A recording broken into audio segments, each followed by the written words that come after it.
All those in favor of the motion, please say aye. Aye. Are there any opposed?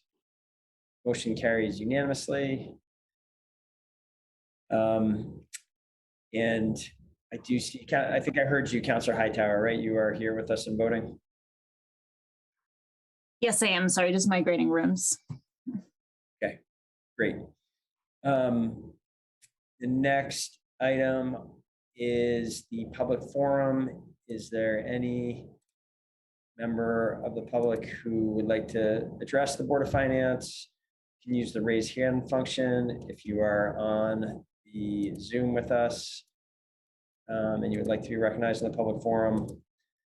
I am not seeing any raised hands, so I'll close the public forum and move to the consent agenda. The first item on the consent agenda is a motion to adopt the consent agenda and take the actions indicated. Are we ready for a motion on that item 3.01?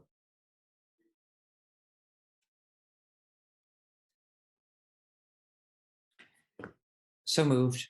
Thank you, Councilor Paul. Is there a second? Second. Seconded by President Tracy. Discussion of the consent agenda. Motion. Seeing none, we'll go to a vote. All those in favor of the motion, please say aye. Aye. Aye. Are there any opposed?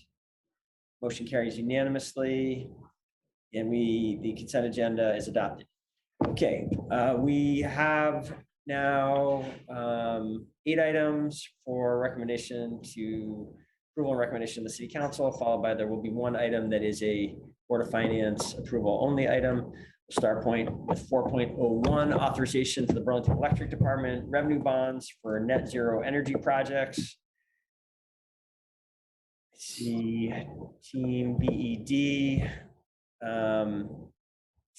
joining us here, and Darren, maybe you could just, this is a significant authorization, so maybe you could just say a couple words about it. Glad to, Mayor. Good evening. I'm joined by Emily Stebbins-Wheelock and also Emily Byrne, who is our new Director of Finance at Burlington Electric, and Thomas Maloney, our bond counsel. So before you, you have a few different items that are all related to our net zero energy revenue bond, which was approved by voters December 7th special election. This package will enable us to go ahead with issuing the bonds and was approved by our electric commission. In addition, there are changes to supplemental resolution in supplemental resolution 16 to the bond resolution to do a few things. First, to extend from 120 days to 180 days at the end of each fiscal year, the amount of time we have to provide our audited financials. We ran into one issue at one point with this several years back where we had a challenge being able to get the audited financials issued within the 120-day period. So having the 180 days certainly provides a little additional security for us in terms of meeting that deadline, which is part of the bond resolution. Secondly, it will ensure that in the future, we are able to include what we're terming energy efficiency, energy transformation projects within our potential future bond issuances. This kind of expands the scope of what we may be able to go to issue for in the future as it relates to net zero energy, and really is consistent with the way we're starting to treat some of our incentive programs at Burlington Electric, thinking of them as being regulatory assets and capital investments as opposed to ongoing year-to-year expenses, the way we've been treating them. And then lastly, expanding to include money market funds in the investment securities that are eligible within the bond resolution. So supplemental 16 accomplishes those 3 changes. Supplemental 17 and the general resolution that you have are primarily focused on helping us to have approval to issue the 20 million for net zero energy revenue bonds. And I'll pause there. I know myself or our team could answer any questions that you might have.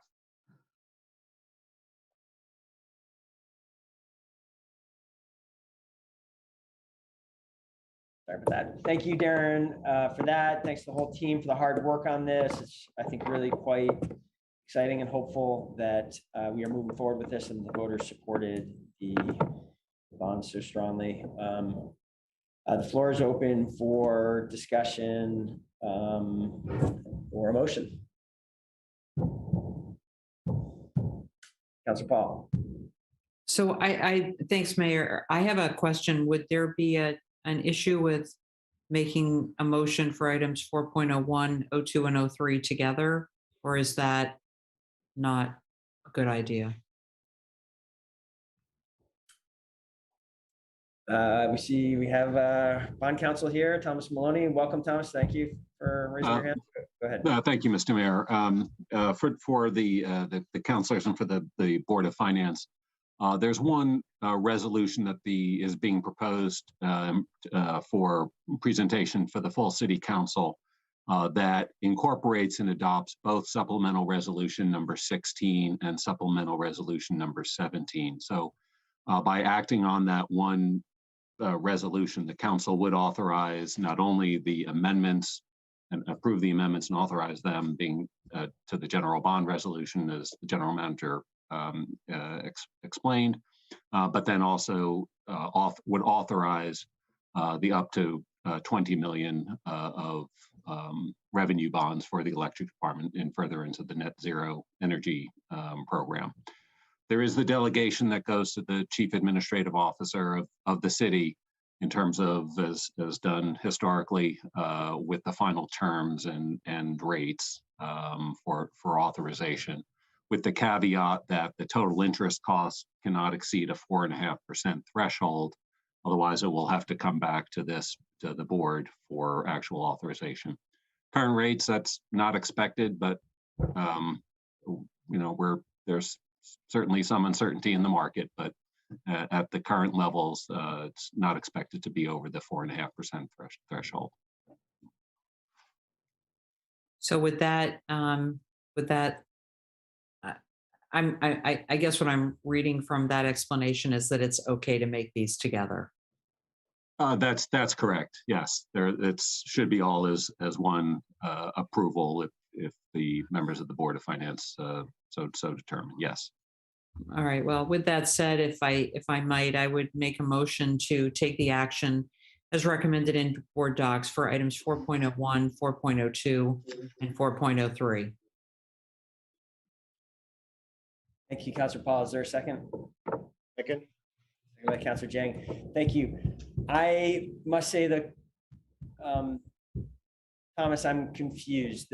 What I'm seeing on board docs suggests there are 3 different resolutions that have different language.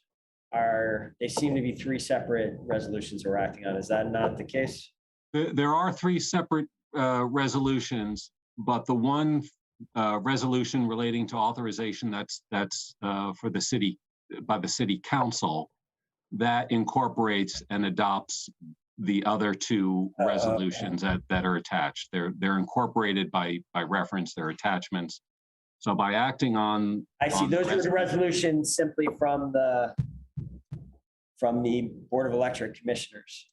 That's correct. So the council is approving and adopting those resolutions for the bonds, but it's done in the by the single resolution contained. I'll open up the board docs as 4.01. That's correct. So is that the only one we really need to act on, and the others are just informational? I believe so, but 4.01 does incorporate the resolutions that are identified in 4.02 and 4.03.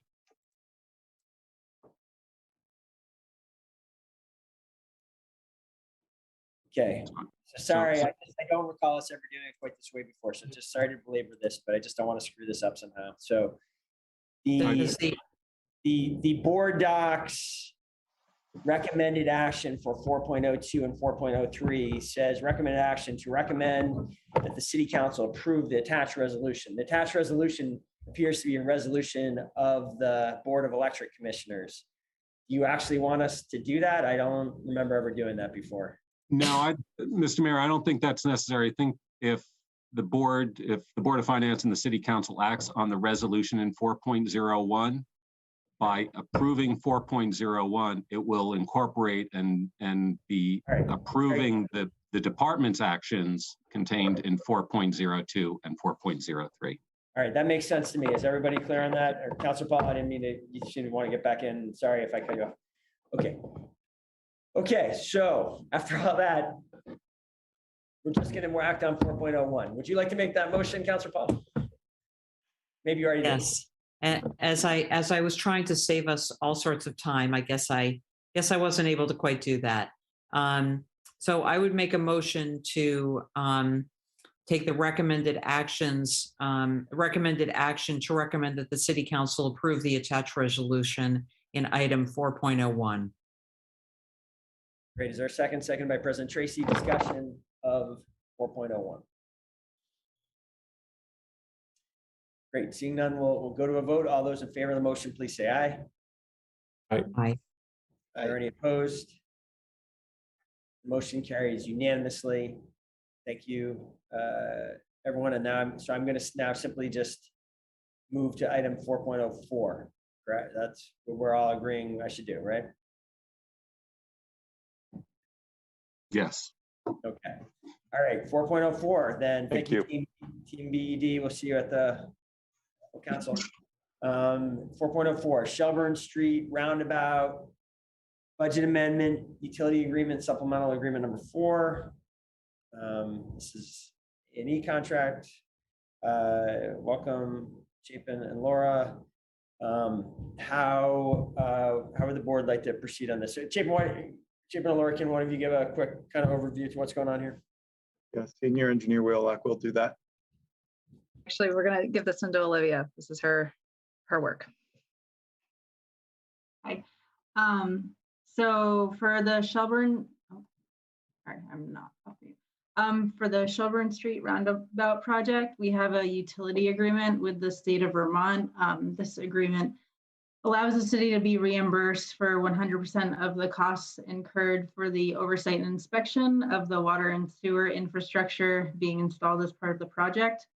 That oversight and inspection is being performed by a consultant, Aldridge and Elliott.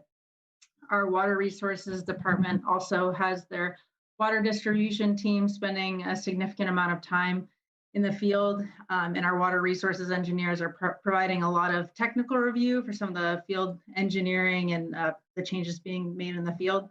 So we're coming to the Board of Finance tonight to seek authorization to enter into an amendment of this utility agreement.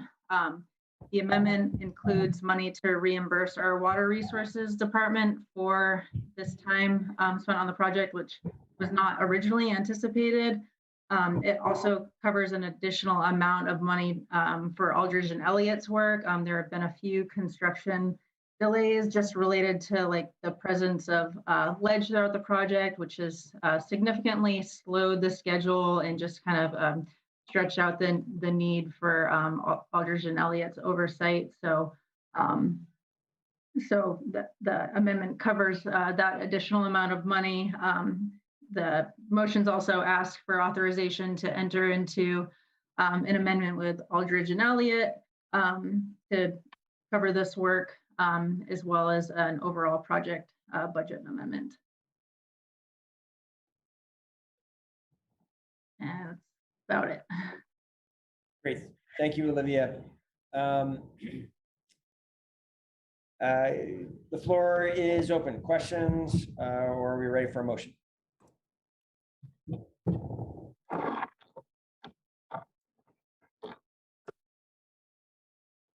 Councilor Paul. Well, as this is sort of in my backyard, I'll make the motion to take the action as recommended on board docs. Is there a second? Second. Great. Second by President Tracy. Further discussion? All those in favor of the motion, please say aye. Aye. Are any opposed? Motion carries unanimously. And Chapin, did you want to say something? Yes, one piece on this item, thank you for the approval, is that it was listed as a deliberative item on the council agenda tonight. It may have been erroneous. If there's a need for it to be on deliberative, we're fine with that. But if friendly, we'd welcome it being moved to consent if that's possible. Are you looking for a motion? Um, Add that to the motion or no? Looks like President Tracy would like to speak to this, so go ahead, President Tracy. Yeah, I mean, I would be fine with that. I think we should take care of that at the agenda approval at that. So if you could just ask that to be updated, maybe send that to Lori Olberg, and just ask Lori to update that in the agenda motion for this for tonight's main council agenda. And we can take that. I will do that. I just wanted to make sure there was no interest on your part, President Tracy or others, to have it on deliberative. Thank you. Yeah, no, I haven't heard any concerns from folks. It seems pretty straightforward, so I'm okay with that. Okay, great. I'm going to move now to 4.05, another DPW. We got DPW items the rest of the way here. Reclassification of a previously approved water operator position. Chip, how would you like to summarize this? I can give a brief overview. This is basically reclassifying a previously approved water operator position. This is the 9th water operator that will allow us to put the senior plant mechanic on day shift to help us get more proactive capital work done at the water plant. And previous approval had this as a tiered position coming in at a grade 15, 16. In further consideration and talking to the union, the interest was to have the tiering conversation as part of the upcoming collective bargaining. And as a result, we have a retiring senior plant mechanic coming soon. So we need to get out in front of this, and unfortunately can't wait for those negotiations to occur. So in the short term, we're seeking to just reclassify this to a regular water operator, grade 7. And HR manager Lynn Reagan and Jenna Olson from Water Resource are here to answer any questions. Great. All right. Nice to see you both. How would the board like to proceed? I have a question. Go ahead, Councilor Jane. Yes, I wanted to understand the operator's license. I believe it's called the C4 or equivalent. Can you explain what it entails? Yes, it is a license requirement for operation of the water plant, the drinking water plant, and it is a licensure that our operators need to secure for their work at the plant. Every shift needs to have a mechanic and an operator on at all times. And so there is a basic operator's license so that they can just provide the basic functions to operate the water plant. And then there are, continual tiers of licensure from there that allow them to do more complex tasks. Okay. And also, thank you. And I think also, it seems you can hire somebody for this position without that license, but there is a requirement as part of the memo that that person will need to actually have it within 1.5 years. Did I get that right? Right. Okay, so I want to understand then, why would you want to move from grade 15 to 16 and straight to grade 17 without making sure that you will actually have, that person will be hired, will actually have that license? Yes, that is a good question, Councilor Jang. This arrangement currently exists with our grade 17 water operator positions. These are existing positions. We had hoped to have a more entry-level position to create a ladder, a career ladder within the water resources, the water plant team. Given the conversations with the union, the thought was to have those tiering conversations as part of collective bargaining. So this is really just matching the other existing water operator positions with this 9th position. Okay. So, I mean, I feel like, looking at the job description, this is a very entry-level job, data entry job, right? And also, the requirements, the education requirements are high school or equivalent. And from my perspective, I think it would be better if, for example, the job description would say there is possibilities to move to grade 17 upon receiving the grade C4 operator's license. I'm more comfortable with that than to just approve a $76,000 a year for someone who doesn't have a license. You understand what I mean? Sorry. I do. The challenge is that these are, while they may not require a lot on the front end in terms of education, there is a very high bar in terms of professionalism and knowledge in the industry to operate our potable water plant.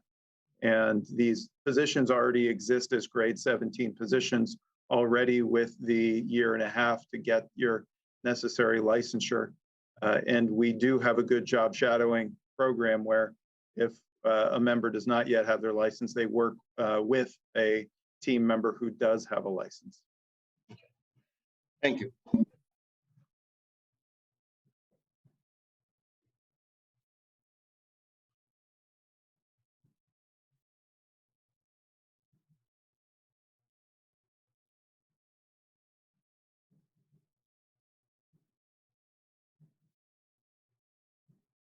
Mr. Mayor, you're muted.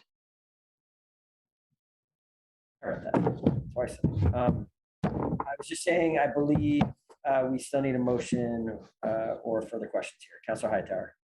Yeah, I'll move to recommend that the city council approve the attached resolution as listed on board docs. Thank you, Councilor Hightower. Is there a second? Second by President Tracy. Discussion. We'll go to a vote. All those in favor of the motion, please say aye. Aye. Aye. Are there any opposed? Opposed. Okay. I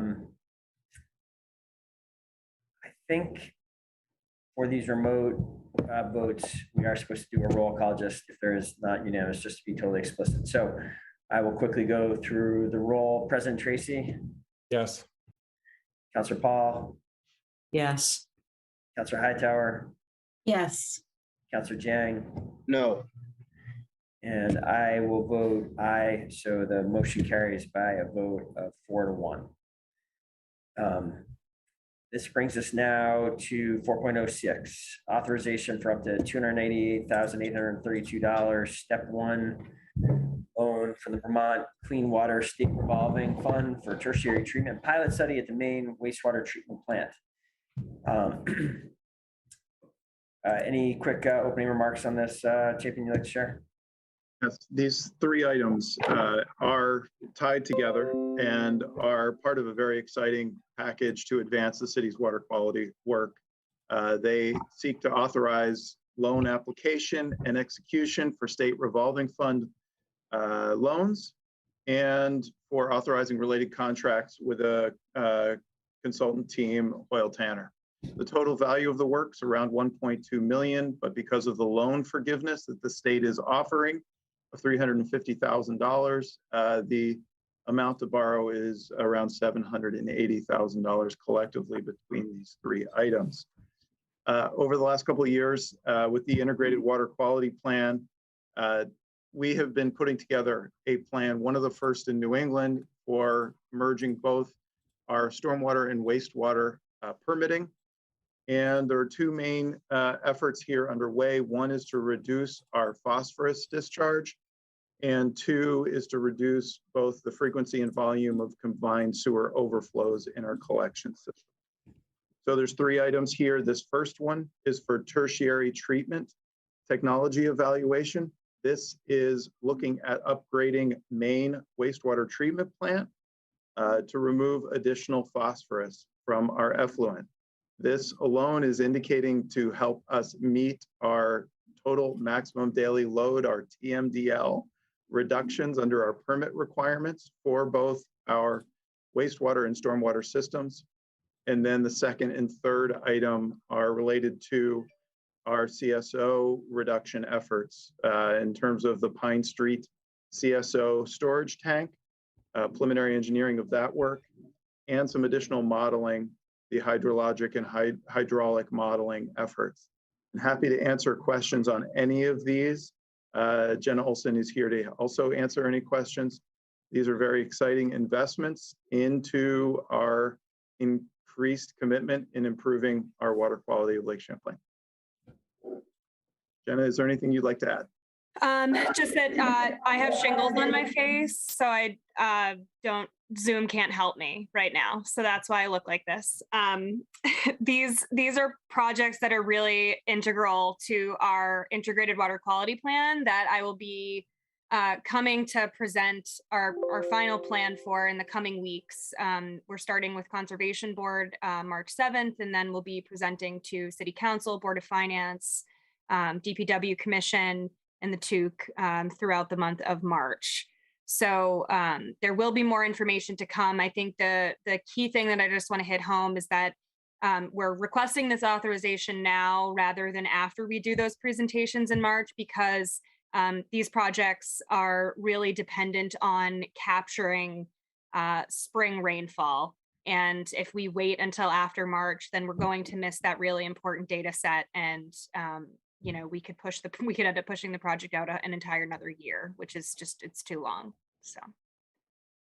Thank you, Jenna. That combined with the loan forgiveness that the state has that may be disappearing, we did not want to miss that opportunity for $350,000 of loan forgiveness. Right. So we have existing possibilities for subsidies in addition to you know, being able to potentially seek ARPA funding right now. And so we also really don't want to miss those really important funding opportunities.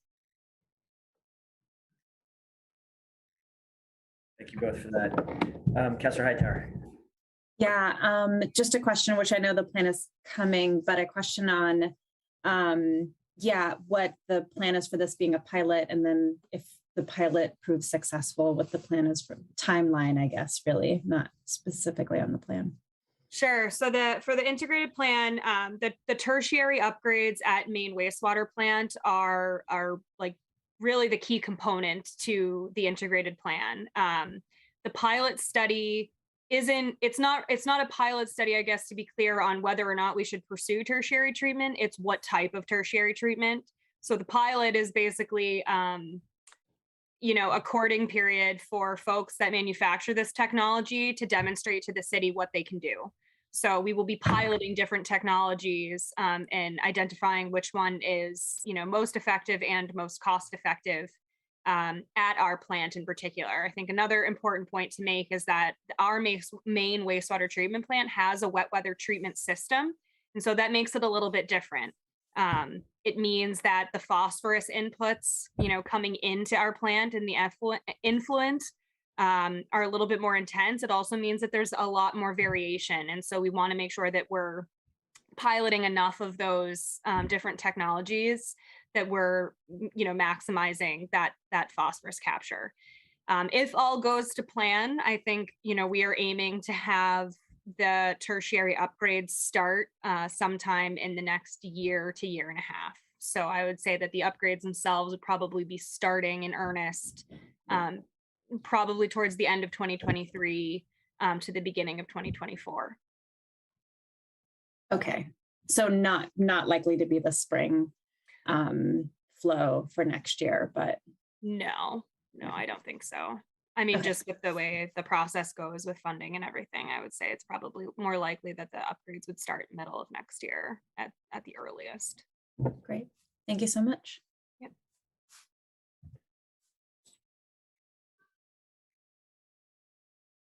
President Tracy. I'm wondering if we might be able to move these three items in concert. So I'd like to move, if possible, and if the board is okay with it, taking the recommended actions on items the recommended actions in board docs, I'm sorry, in items for items 4.06, 07, and 08.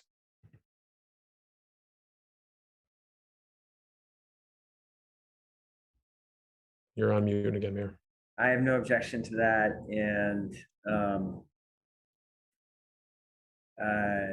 Not seeing a city attorney jump on to raise some concern about that. So let's proceed with that motion. Is there a second?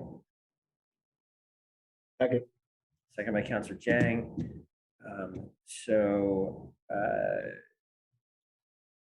Motion has, well, now we do have Dan here. Are you comfortable with the motion with the items being moved simultaneously? Yes, I'm comfortable with it. I think it's appropriate. Okay, great.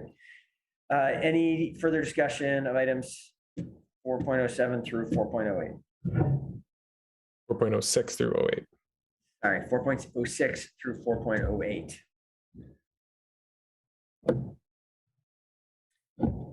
Okay, seeing none, we'll go to a vote. All those in favor, please say aye. Aye. Aye. Are there any opposed? Motion carries unanimously. Thank you, Jenna. Thank you very much. I went through the shingles up around the eye. No fun. Good luck. Make sure you go to have the doctor check that out. Oh, yeah. Talk to you soon. That leaves us with just 5.01. And we have Max and Cindy here to speak to this. It's exciting. First time in 37 years, replacement of playground equipment at Calahan Park. And as in all of our recent playground upgrades or replacements, there's been a real focus on quality materials. And I think it's exciting to have it as a major frequent user for many years of that park. It's exciting to see this coming forward after an extensive, we should say, master planning process with the community there, which did touch on some guidance that the team is working with. So with that, the floor is open for 5.01. Cindy, do you want to add anything to my overview there? I think that's good. I would just ask if Max does. Max has been overseeing this project as he does all our Penny for Park projects and does really a fantastic job with it. Max, is there anything that you'd want to touch on there? No, I actually thought the mayor did a pretty good, succinct job there of sort of summarizing where this project is at. And we're really excited to get moving forward with getting that equipment replaced and getting a fresh new playground in Calahan Park.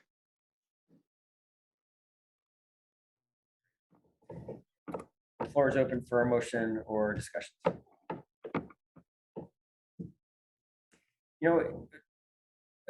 If you just pardon me for one more second, Councilor Paul, could you just remind us of how we have been kind of like, just to address any questions there might be about why Calahan, how we have been sort of in an orderly way replacing, this is not our first replacement in recent years. You've had a focused program on this. Can you say anything more about that and how that's funded and how you go about that, Max? Yeah, so Calahan has been on our list for replacement. I mean, since I started here, it was sort of scheduled for around the FY 21-22 timeline for replacement. We work pretty closely with our grounds manager, Paul Morris, and a couple other people on our team to basically evaluate all of our playgrounds comprehensively throughout the city, looking at their age and also looking at just how the equipment is held up over time and what level different parts have sort of deteriorated into and what needs replacement, and then what things can still get replacement parts based on their age. So we've really taken a pretty comprehensive look internally at all of our playgrounds throughout the city and what is in highest need. Now, in terms of how we've been sort of approaching it is over the last couple of years, we've allocated, I might get the dollar amount here wrong. I think it was $50,000 over the past 2 years just to replacing parts and pieces that were damaged and needed replacement because they presented a health and safety risk to our community. And we were ordering those parts and getting in either contractors as needed to help with that or getting those parts for our grounds team to put in at various playgrounds throughout the city.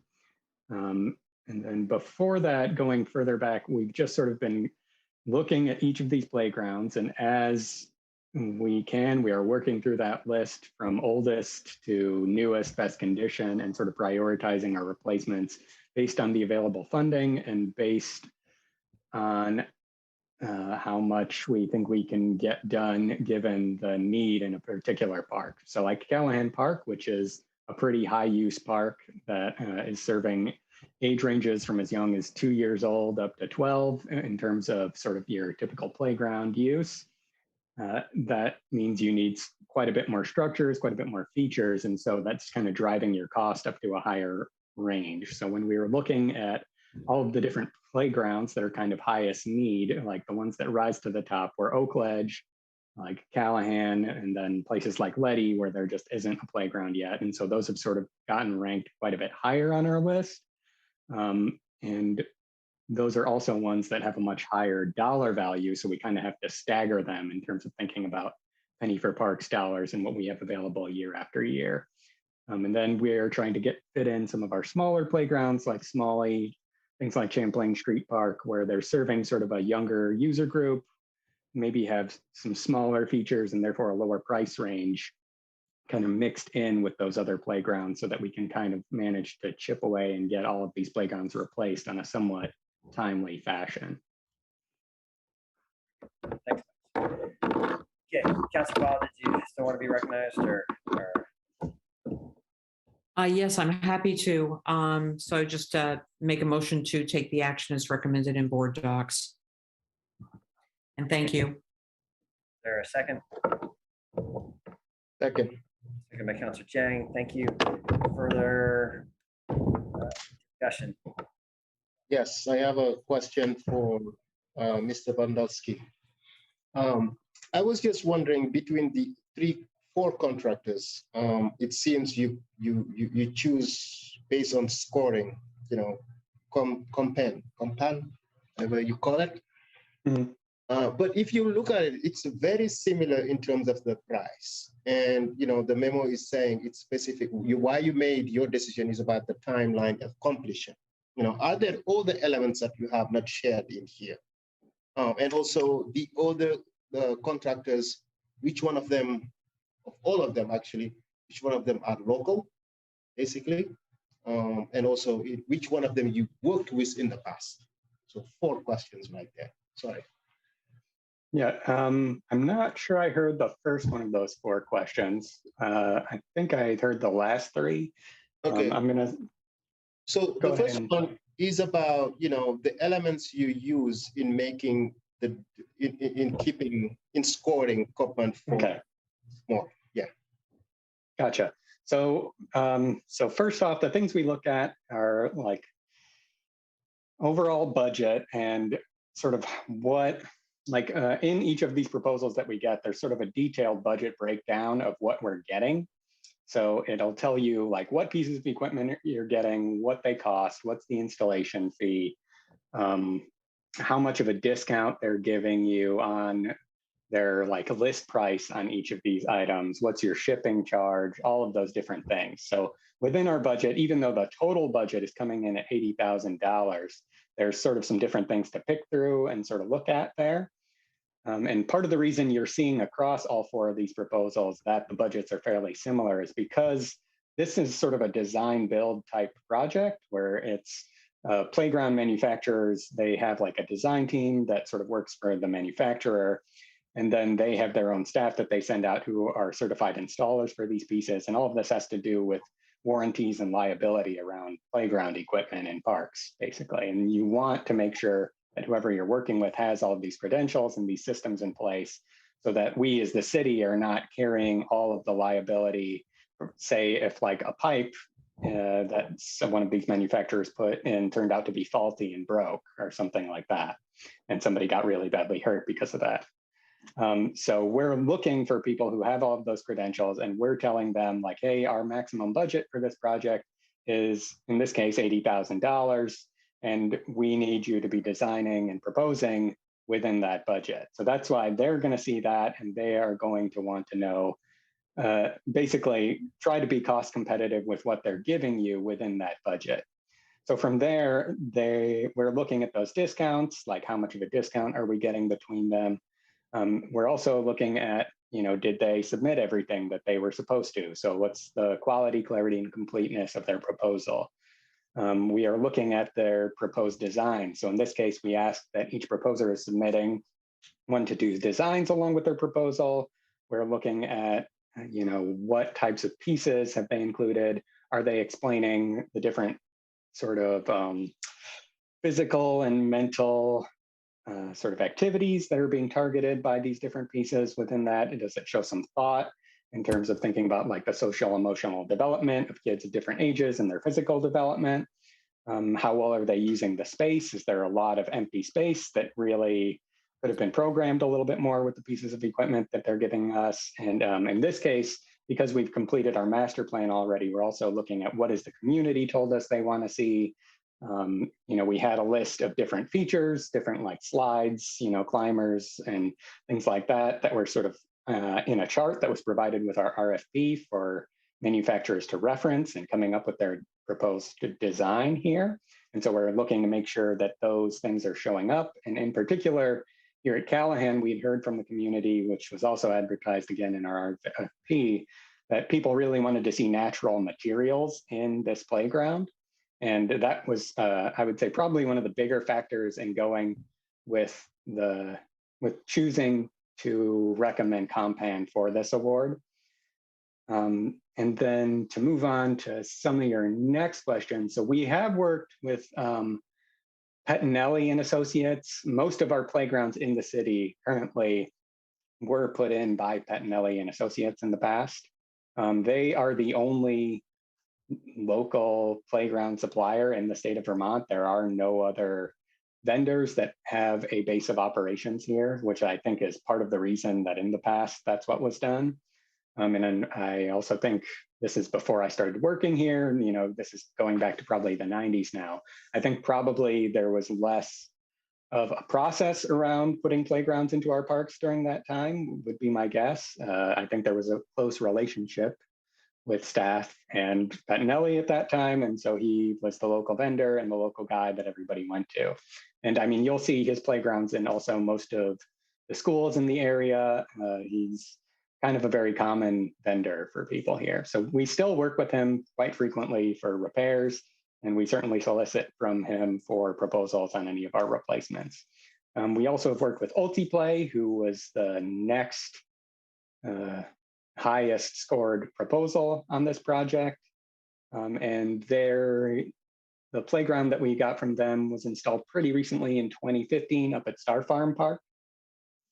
And then we have not, I don't think, ever gotten a playground from the last vendor on this list, but that is a vendor who we work with for supplying park furnishings throughout our city. So I think commonly our standard park bench, which is a nice black benches that you see throughout a lot of our parks, we purchase through them, which is Emmy O'Brien, based out of Massachusetts.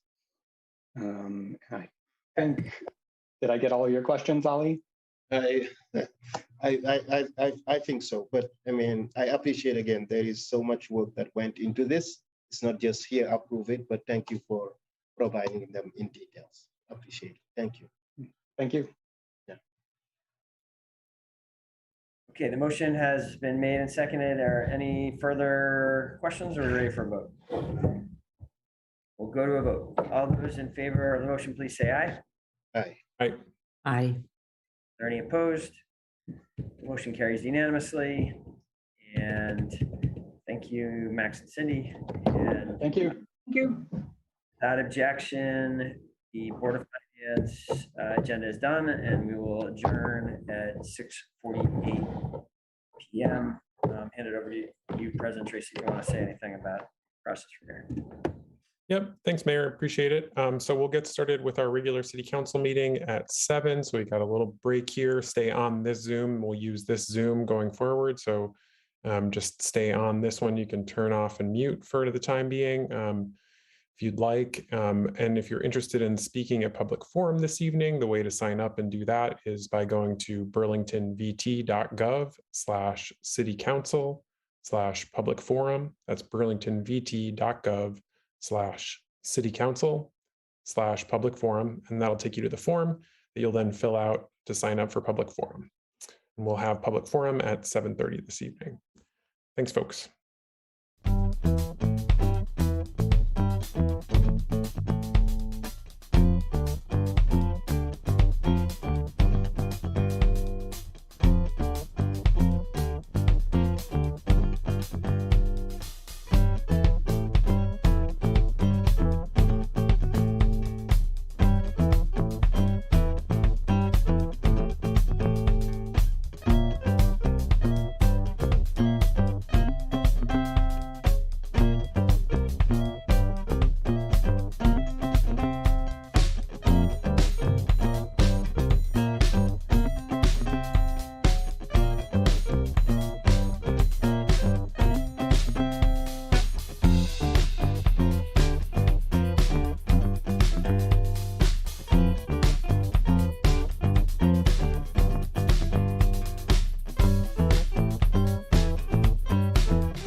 Seeing we have a number of counselors on board, I'll give it another minute before we get into the meeting.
Still waiting on a few more counselors. We'll just give it a little bit longer.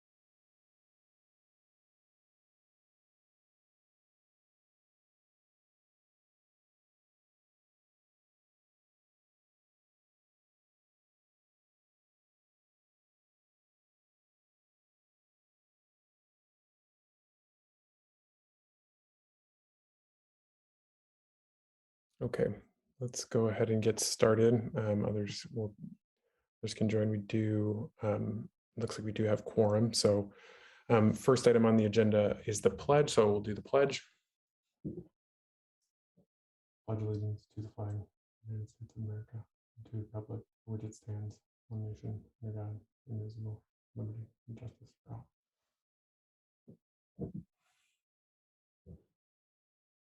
Our next item on the agenda is the agenda itself. I don't see Councilor Stromberg. Councilor Hanson, are you able to make that motion? Sure, no problem. I move to amend and adopt the agenda as follows. Add to the consent agenda item 4.11 resolution, appointment of acting inspectors of election for March 1st, 2022 annual city election for Councilor Tracy, with the action to waive the reading and adopt the resolution. Add to the consent agenda item 4.12 communication Deb Ward Lyons re short-term rentals, with the action to waive the reading, accept the communication, and place it on file.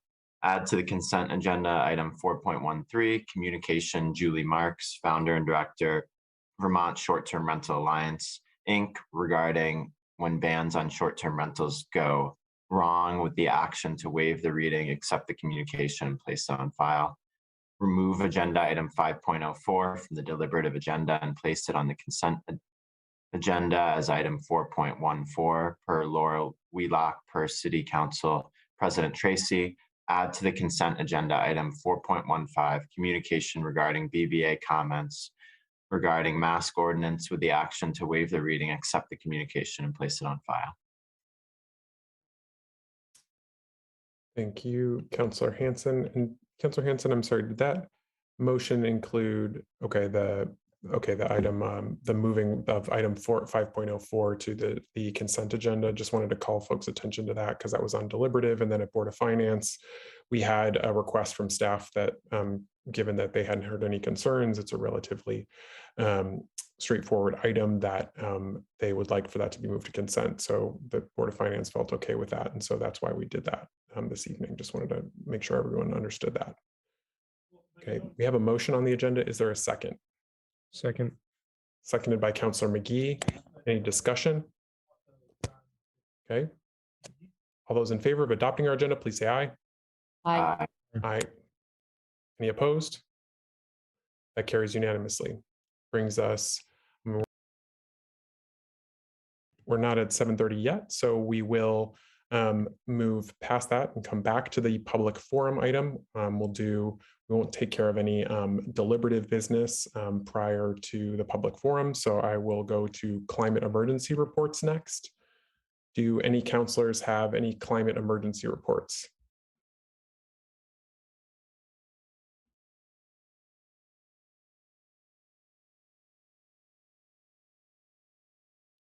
Okay, I don't see any.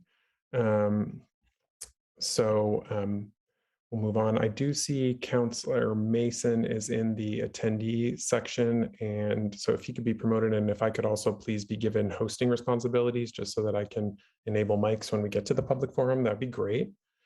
Councilor Hanson, is that a hand for climate emergency reports? The mayor was trying to. I'm sorry, Mayor. Pay your attention, yeah. Certainly, go ahead, Mayor. No problem. Thank you, President Tracy, Councilor Hanson. I just wanted to mention, we will, I believe, it is, just checking where it is. I believe it's in the consent. We just took action at the Board of Finance, and it is in your consent agenda tonight that we will be, council will be authorizing us to go forward and take the steps necessary to bond for $20 million for the net zero energy revenue bond. And we've talked about this previously, but it is a significant milestone that I don't think should pass. This is a really very significant amount of funding, a large amount of which is going to go towards the infrastructure and incentives and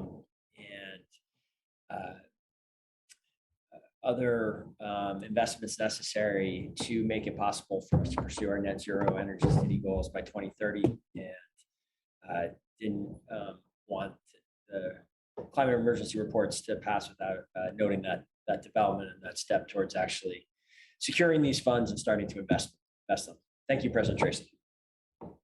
Thank you, Mayor. Anyone else with climate emergency reports? Okay.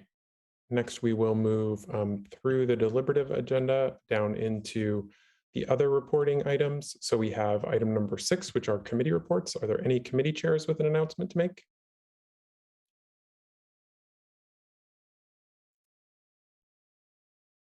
Tracy, yes. Yeah. Councilor Jane, go ahead. Yep, on the 15th, the Racial Equity, Inclusion and Belonging Committee met, and we received a request from some members of the state for the city of Burlington to declare not racism as a public health emergency, but the declaration of inclusion. So the item is already ready, but at our next meeting, city council meeting, it will be submitted in order for the full council to weigh in. This also has been in collaboration, I believe, with Jordan Riddell, with the administration, who put us in contact with those folks. But our next meeting, you'll see it on the agenda. Thank you. Thank you, Councilor Jang. Any other committee chairs with a report? Councilor Paul, then Councilor Hanson. Thanks, President Tracy. The next Public Safety Committee meeting will be not Tuesday, next Tuesday, but Tuesday, the Tuesday after, which is the 8th of March. We have finished section 1 of the CNA report, and we'll be starting with section 2, which is shorter, and are hoping to be able to get to section 2 and 3 on the 8th of March. And the meeting time, which I believe will be 5:30, but will be posted to the city calendar. Thanks.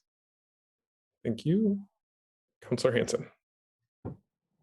Yeah, the Transportation, Energy, and Utilities Committee is going to meet this Thursday at 6 p.m. On Zoom. And we are going to be looking at the bike share program and potential options moving forward on that. We're going to be looking at South End Construction Coordination Plan, the Main Street project that's on the ballot, and then other infrastructure projects coming up. So yeah, 6 p.m. Thursday. Thanks. Thank you, Councilor Hanson. Anyone else? We also still need hosting responsibilities transferred over to me, and I do still see Councilor Mason in the attendees. So if you could either make me host or promote him or do both, that'd be great. I know that Councilor Mason chairs a number of committees, so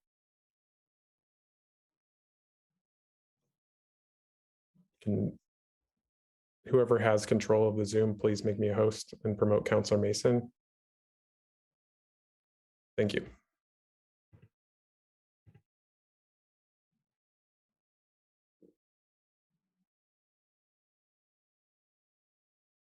Okay, now we got Councilor Mason on board. Any other committee chairs? Okay, Councilor Mason, go ahead. I thought you might have something.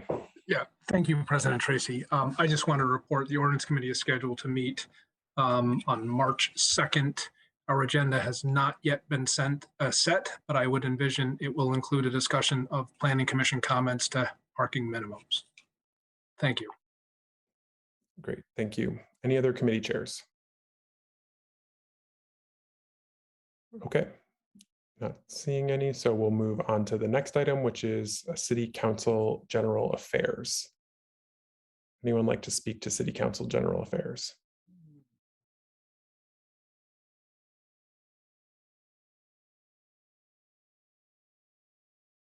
Anyone like to speak to City Council General Affairs?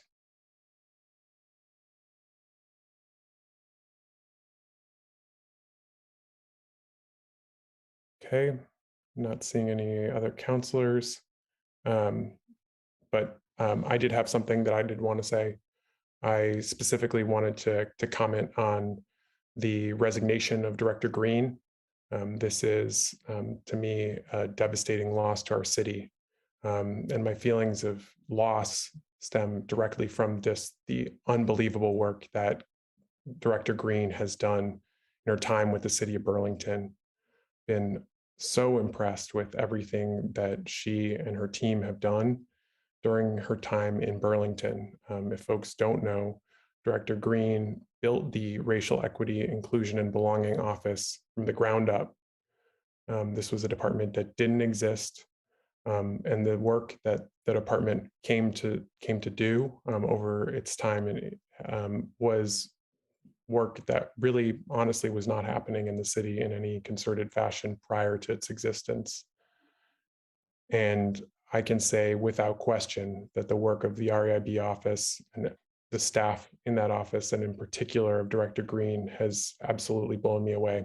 It's been unbelievable to watch that team do that work under Director Green's leadership, seeing unbelievable transformative events come to our community like Juneteenth, see targeted programs like BIPOC business support, and Director Green just making that happen by going out and raising money in our community and making those things happen herself, going out and standing up a BIPOC vaccination clinic to make sure that no one was left behind in our vaccination efforts.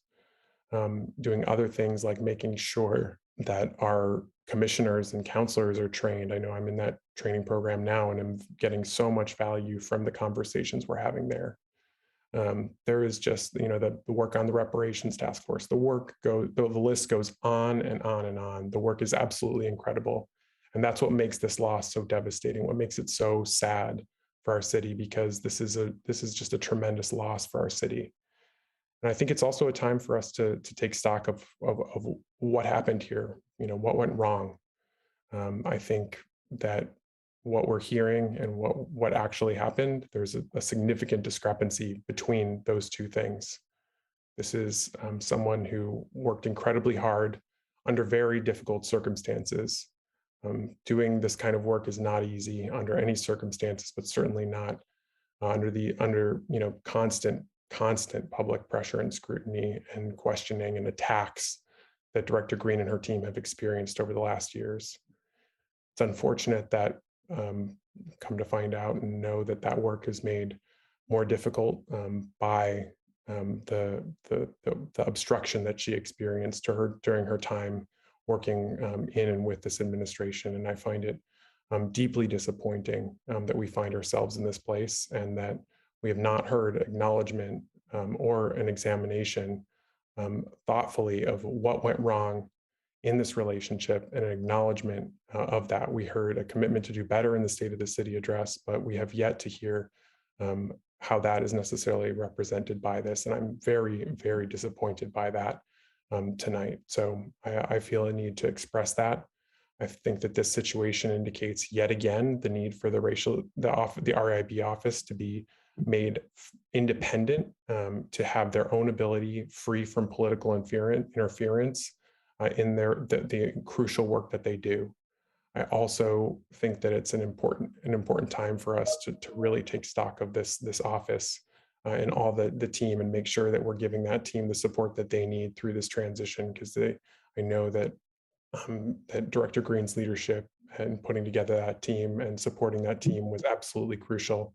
And I don't want this unbelievable loss for our city to have us lose ground, as I'm afraid it unfortunately might. So I really think that we need to do more to take responsibility within this situation, specifically around this issue. And I just wanted to speak to that tonight. I think it's incredibly important that we acknowledge what went on here, take responsibility, and not just pledge to do better, but actually do better, because we haven't seen that happen here.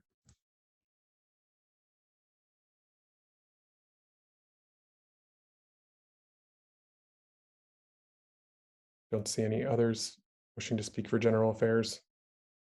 Councillor Stromberg.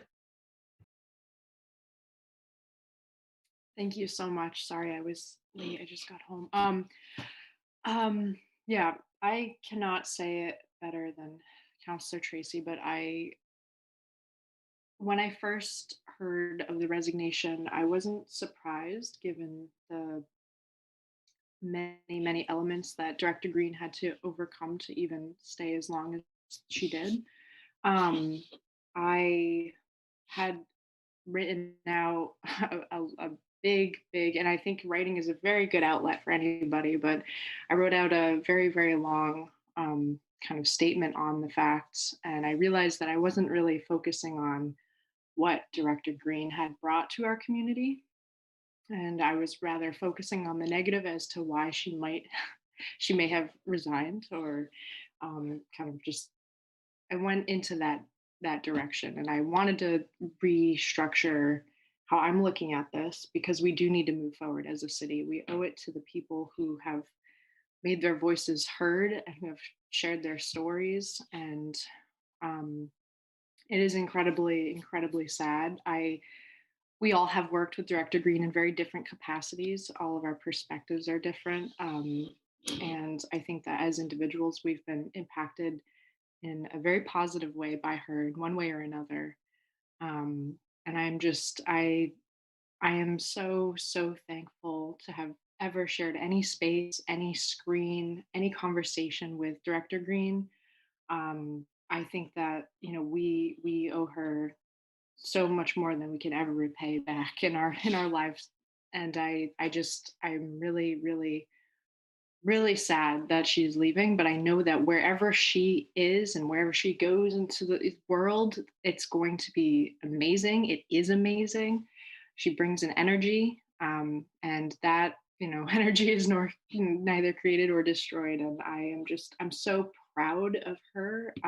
It's never easy to put yourself out there. It's never easy to say things that, are hard to hear in the moment. And it's incredibly difficult. The last 2 years, I as a counselor for the first time in my life, I've never experienced these 2 years before, just as a life. But I think just looking at the big picture, like we as a collective whole, as a humanity, as a city, we've never just experienced, with the pandemic and overdose and just so many different elements that we've kind of hit together all at once. It's been very intense, and we need to name that. It doesn't matter our politics or our beliefs or anything like that. Like, it has been intense across the board, and I think that Director Green really brought such an even-keeled, incredibly strong voice to the table, and I've learned so much from her. And I am incredibly grateful. I will be grateful for the rest of my life, and I hope to, in some way or another, work with her again in the future, because I'm really going to miss her, and I think that she's incredibly valuable. And yeah, thank you to Director Green. I appreciate everything you've done. Is there anyone else?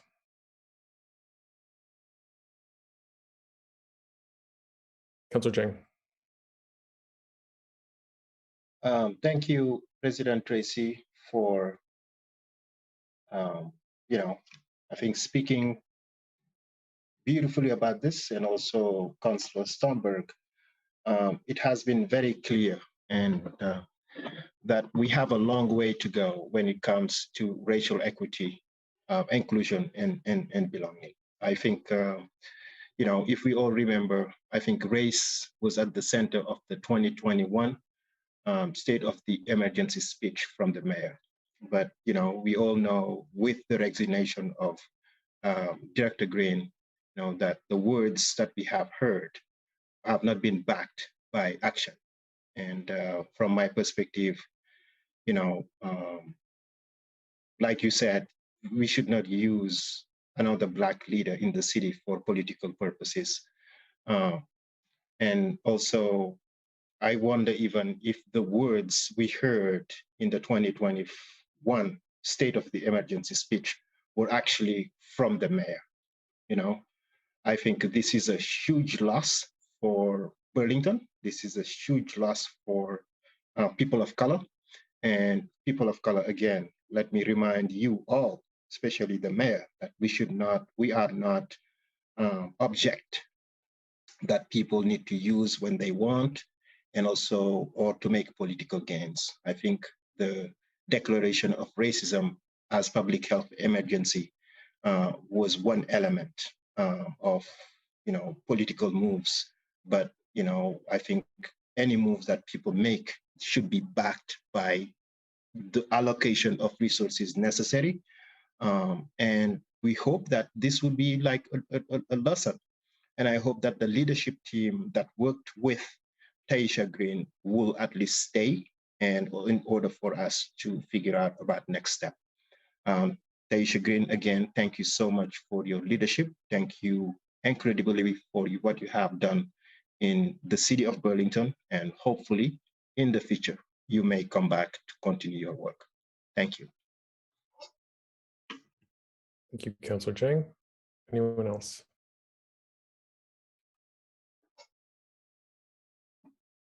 Okay, don't see anyone. So we'll move on to the next item, which is City Council President update. Just wanted to draw folks' attention to the fact that we have a ballot informational meeting. As we do every year, we have a ballot informational meeting, just running through the questions and providing basic information. That's at 5 o'clock tomorrow evening for folks. That's another Zoom meeting. So if you are interested in learning more about ballot questions, you may attend that, and we'll give a short rundowns on each of the different ballot questions that are going to be on the town meeting day ballot. I know many folks have already voted, but many have not, and so this is just yet another opportunity to learn more about what's on the ballot. No deliberative action is being taken, though. This is just an informational meeting for folks, so just wanted to call folks' attention to that.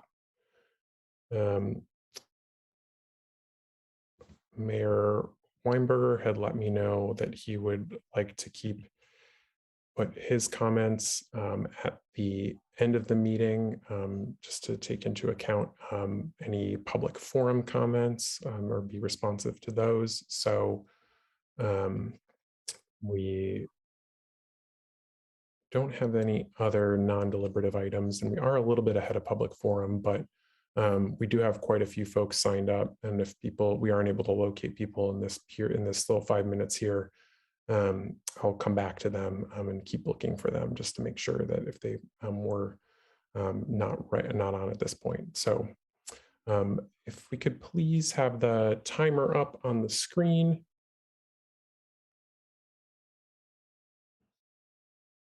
Great, and thank you to David Cunin from the mayor's office for stepping up to do that this evening. Very much appreciate it.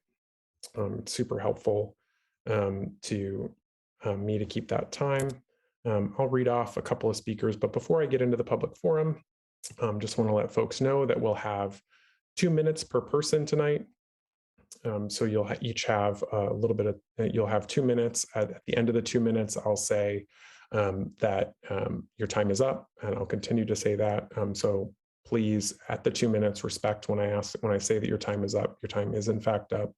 Out of open meeting law, we are required to give each person in the forum the 2 minute time frame and hold them to that. So that's what we're going to be doing this evening.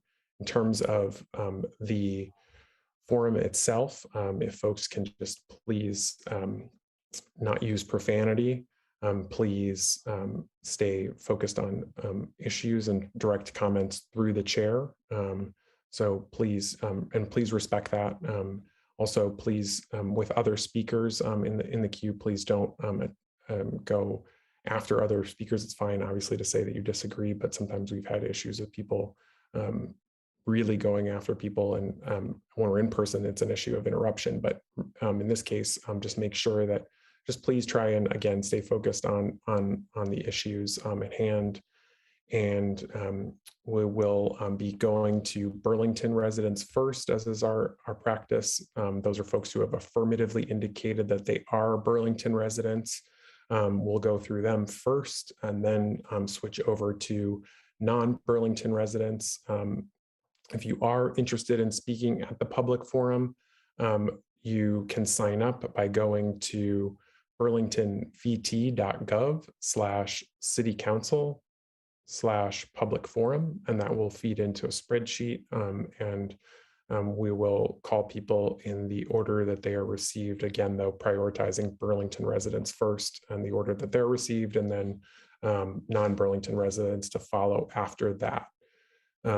So with that, I will go through the first couple of speakers that we have this evening, and then just so that you know who's on deck. So I have Kent Casella to be followed by Diana Carlisle, Ann Gear, Sherwood Smith, Mark, Jasmine Daigle Arnold, Madison, and Stephen Margolin. That is not everybody who signed up, but it just gives you an idea of who's there. So if folks can just try and stay closer, just so that we're ready to go when we get to you. With that, I will start the public forum itself. So looks like I've located Kent Casella. Kent, I have enabled your microphone. Thank you. Again, I want to ask the council to consider a regulated and registered short-term rental presence in Burlington.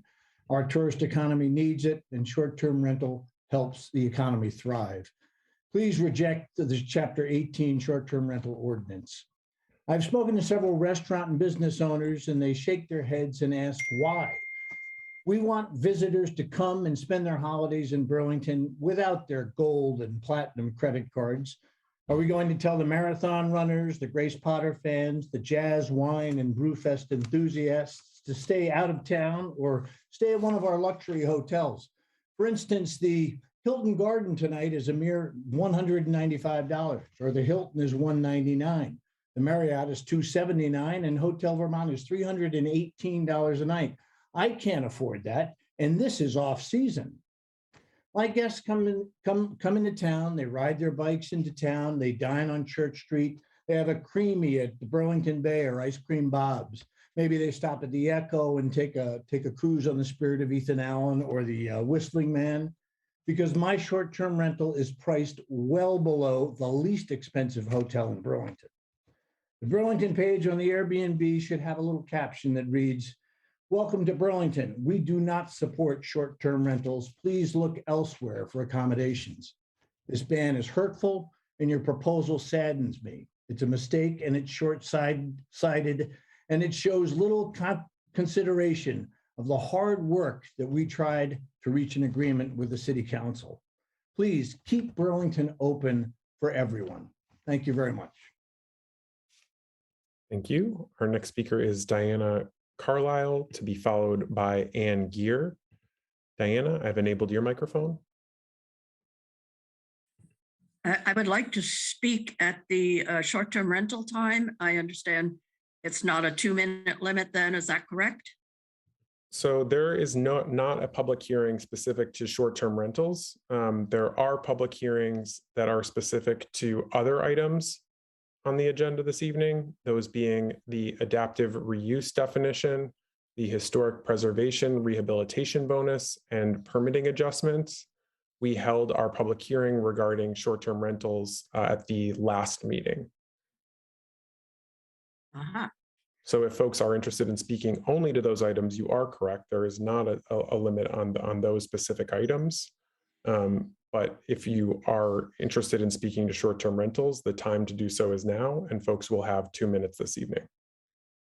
So that's it, 2 minutes. Okay. Well, I'm speaking about the short-term rentals, and I'm speaking about requiring the owners to live in the houses that they rent out and prevent all the negative consequences. I want to read from the article in the Burlington Free Press about the spike in burglaries, how to help the police, what to do to keep public safety. And one of the major things to me was communicating with neighbors and watching out for each other. And when you have a short-term rental like we do on Lakeview Terrace, the young couple that we had hoped would move in didn't. They're part of an investment corporation, LLC. There's no people to watch out for anybody. There's cars in the driveway, but essentially it's a house with no face. And that does not help public safety or anybody. I also, it's a personal thing. This is where my mother and father were and did so much to keep Burlington and make Burlington a a better place to live. My mother went and had the clean air so that the Moran plant didn't spew ashes. We need laws sometimes when things are not going well, and this is a law we need. This is not NIMBY. It can happen to any house on any street in any area. And when it happens, the neighborhood suffers, and people that want to buy a house at a decent rate suffer.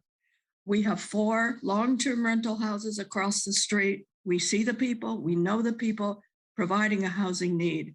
2 big duplexes across from that, old stock, young people live there. They can get their start. They could be employed, which is what we need for all the tourists that the short-term rental people want to send down to Burlington. And if that duplex is not able to be rented out, that takes away housing for people. So please, let's make housing for people, not businesses. Your time is up. Very Thank much. you. Right. Our next speaker is Ann Gear, to be followed by Sherwood Smith. I believe Ann is participating from another account. I've enabled, I believe, Beth Seitler. Is Ann Gear with you? Yes, he's ready to go. Thank you. You're a little muffled. I can't hear you. How about now? That's perfect. Good. Thank you. Good evening. That picture is of my daughter, how I wish I looked as well. I'm here to testify in support of Councillor Shannon's amendments because I believe that they clarify some redundancies. Specifically, I'm referring to short-term rentals. They offer needed modes of oversight that currently are not in place, and they acknowledge the necessity of preserving long-term rental stock. Unregulated parameters can actually inadvertently lead to a glut of short-term rentals. And except for desirable high-end options, there can be more than is needed in this finite market.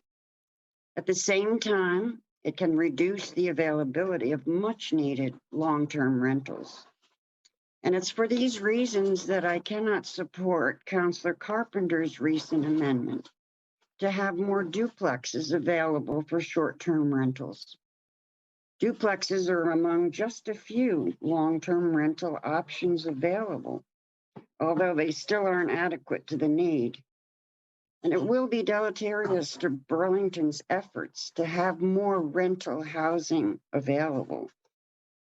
If we have a reduction in this particular housing stock, and I want to take this time to thank you all for your years of work on this issue. And I'm sure you are as anxious for resolution as we are. Thank you. Thank you. Our next speaker is Sherwood Smith. I'm not seeing Sherwood. The next speaker after that is Mark. And I'm not seeing Mark in here. So I'll go through the next person after that is Jasmine Daigle Arnold. Jasmine.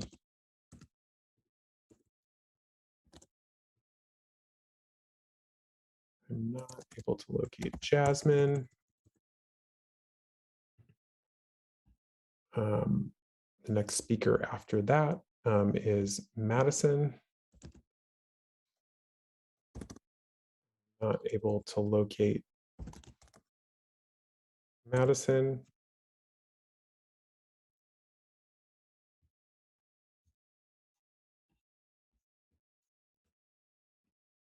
So the next speaker after that is Stephen Margolin.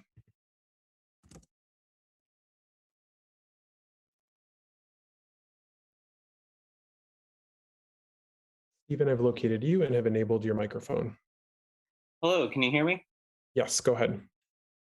Yeah, I'd like to put in a comment about Director Green's departure and to echo the comments shared earlier by city councilors at my great disappointment in this turn of events. I believe Director Green and their office provided significant support to the city in addressing the pressing issues of race relations in the way that the city all agreed was an important issue 2 years ago when the office was created. To see such obstruction exist and continue to minimize the impact that these offices have is a great disappointment and leaves me untrustworthy of what my government can provide. To see good opportunities squandered, wasted, and misused really leaves me wondering at the ineptitude of our city government. Mr. President, if you could please direct these comments to the mayor. I think it's shameful that such obstruction exists and put good people like Director Green out of the job. If anything, we need to openly and willingly embrace diverse voices that push for more equity to create Burlington as a better city. I mean, if we want all these short-term rentals to come in, they better feel safe vacationing, right? It's a shame that we don't have an office dedicated to that anymore. So I want to use this time to let my frustrations and disappointment be known. Director Green deserved better, and the city of Burlington deserves better.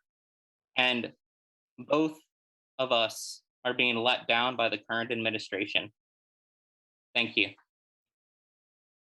Thank you. Our next speaker is Robert Bristow Johnson, to be followed by Jeffrey DeCina. Robert, I have located you and have enabled your microphone. Okay, well, sorry to be a fly in the ointment, but I want to make the Board of Civil Authority a little uncomfortable about passing up on our opportunity and the authority to look into the House redistricting plan from the state. So normally the state defers to the adjustments preferred by the local BCA. I know that the House GovOps Committee threw a curveball at us last week or 2 weeks ago with giving us a new representative. We're going to get 11 reps instead of 10.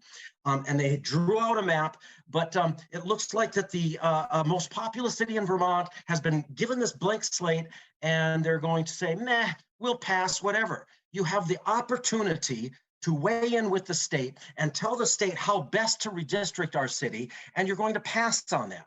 So we get this gift falling out of the sky of an additional rep.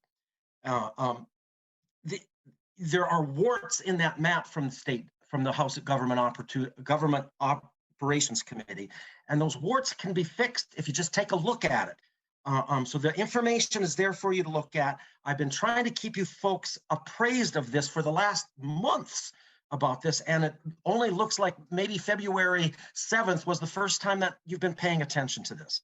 So the question is, does it look like our BCA is functional enough or dysfunctional enough that it might be able to look into and weigh in on an 11 rep map from the House Government Operations Committee and give feedback to the HGO, suggesting changes that benefit the residents and voters of the city, actually serving the constituents in the city at a time when you'd think that voters of the city are paying attention. We have to live with this map for 10 years. Are we the only municipality in Vermont that looks like it can't do what other BCAs in the state normally do and use their authority to inform the state government on how best to redistrict our city? That's the question for you. Thank you. Our next speaker is Jeffrey DeCina. Jeffrey, to be followed by Christopher Aaron Felker. Jeffrey, I've located you and have enabled your mic. Good evening. Just wanted to chime in to give my quick support to Ms. Tuttle's and Ms. Stetson's recommendation to the mayor on ending the mask mandate or allowing it to lapse on March 3rd. I think they provided solid evidence that the COVID-19 pandemic in Vermont has reached a waning point and poses a little threat to much of this community. And such policies no longer seem appropriate. So I want to thank them for their good work, and I hope the council will take their recommendations seriously. That is all. Thank you. Thank you. Next speaker is Christopher Aaron Felker, to be followed by, we'll transition then to non-Burlington residents, Savannah Sly, Roy Hill, Coco Shaw, Wafiq Fowler, Julie Marks, Adeline, Karen, And that gives you a couple of ideas of who's coming up, but I'll go to Christopher Aaron Felker first. Christopher, I'm enabling your mic. There you go, you should be enabled. Terrific. Thank you. Thank you, President Tracy. I'm here this evening to speak in opposition to deliberative agenda item 5.10 on short-term rentals. In the last 2 years, I've spoken with many Burlington short-term rental operators. They consistently tell me that many on council do not understand how short-term rentals work, and unfortunately, many have no interest in learning.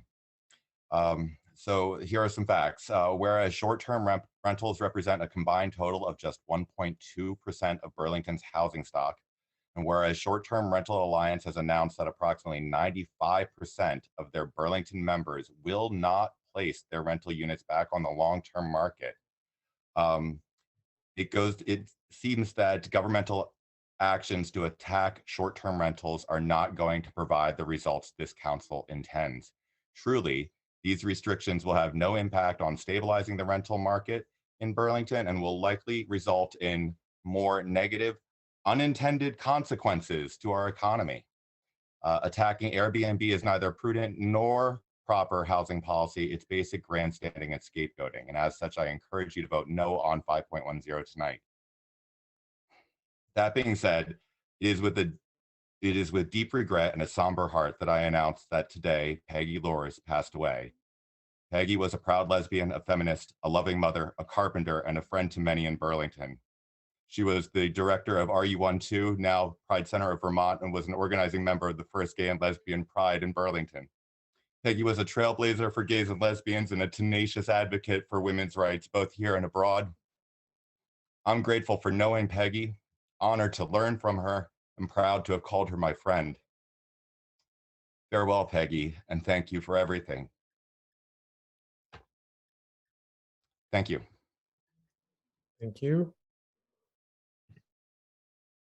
Our next speaker is going to be Savannah Sly, to be followed by Roy Hill. If folks are interested in signing up to speak at the public forum, the way to do so is to go to burlingtonvt.gov/citycouncil/public forum. We'll take you to a fillable form that then feeds into a spreadsheet from which we call. I'm going to look for Savannah now. I'm not able to locate Savannah. So I will go to Roy Hill.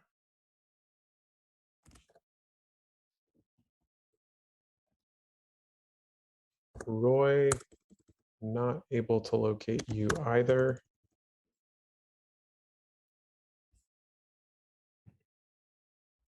So I'll go to Coco Shaw. I don't see Coco on. So I'm going to go to Wafiq Fowler. Don't see Wafiq on here.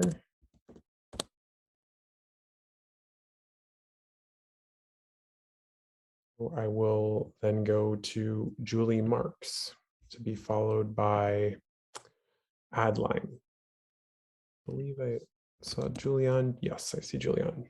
Julie, I've enabled your mic, so you should be able to speak. Hi, thank you. I'm speaking on behalf of the Vermont Short-Term Rental Alliance and its members to strongly oppose the short-term rental ordinance proposed by Councilor Shannon and caution the city against taking such an extreme stance against an activity without data to warrant it.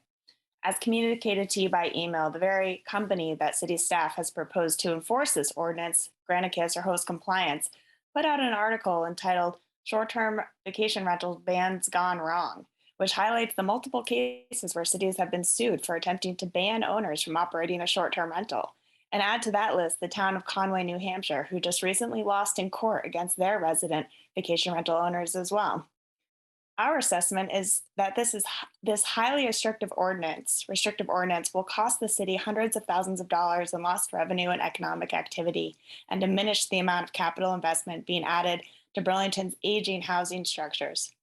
From the beginning, our primary recommendations for regulating short-term rentals have been to implement a registration and monitoring system first, so that regulations are informed by real data and evaluated impacts. It's disappointing that this does not seem to be the direction the council's going to take. Banning short-term rentals will be ineffective towards the goal of creating more housing. According to the VHFA, there are 17,118 housing units in Burlington. 199 are whole unit short-term rentals. That's 1.1%. A ban will have no impact on housing. We urge you to reject the proposed ordinance and put through a registration and inspection system for short-term rentals effective immediately. Postpone further STR regulation until you have real evidence warranting the need for specific impact mitigation. If you can't wait for data, please consider Councilor Carpenter's amendment, which will invite more positive outcomes than the Shannon ordinance. Thank you very much. Thank you. Our next speaker is Adeline. Adeline, I'm not able to locate you. And if folks can just please, if you can sign up, if you can use the rename function to just be signed in to the name that you signed up on for that, just so that we are able to better locate you. So Adeline, I'm not able to locate you. Karen, I'm also not able to locate you.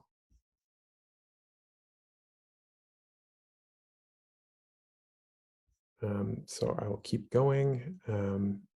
I have next Eric and Debbie Hanley. Located you and have enabled your microphone. Can you hear me? Yes, go ahead. Okay. I'm here again to talk about the short-term rentals in Burlington. We've worked, for over 2 years with the planning and zoning and the ordinance committee and the joint committee. And I think this latest proposal, this most restrictive proposal that Councilor Shannon wants is not what the planning and zoning recommended. And I would like to have everybody look at Councilor Carpenter's proposal, allowing off-site hosts and adding a low-income rental to that unit.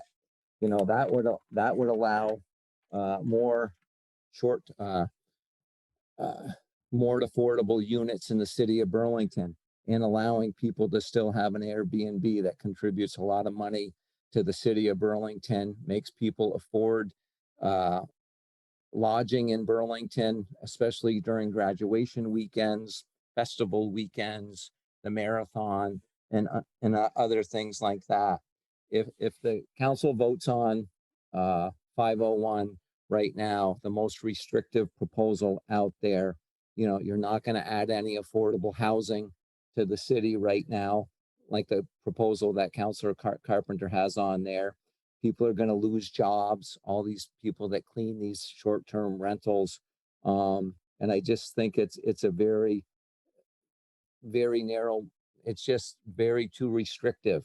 And it's going to lose, like other people have said, a lot of money. Meals and rooms taxes, Airbnb, contributed $120,000 to the city of Burlington in 2019. I agree we need registration fees for short-term rentals, and I think we should be able to work something out. Thank you. Thank you. Our next speaker is Abbott Stark. Abbott, I have located you and have enabled your mic.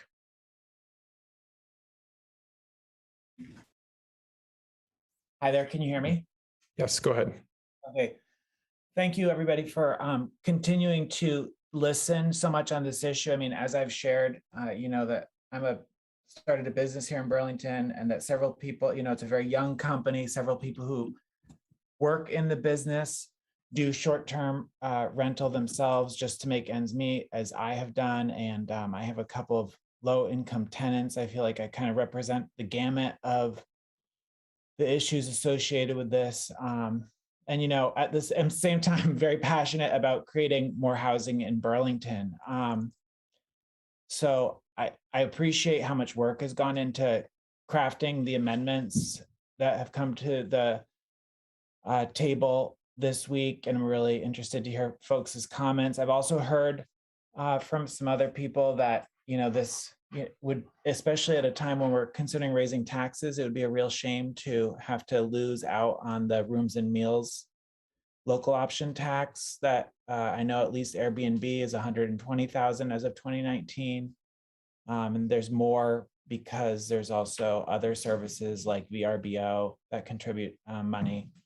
So I've heard some ideas generated over the last couple of weeks that we pay a special tax. And I've seen both from the administration and from other counselors that perhaps a local tax or an offset for low-income housing or short-term rental from short-term rentals might be a possibility. So I just wanted to say thank you for all the work that's been done. Thank you. I do not see any other speakers, and I've gone back and looked for all the folks who had signed up before and who we were not able to locate. Just looking one last time just to make sure that no one that had signed up was on there.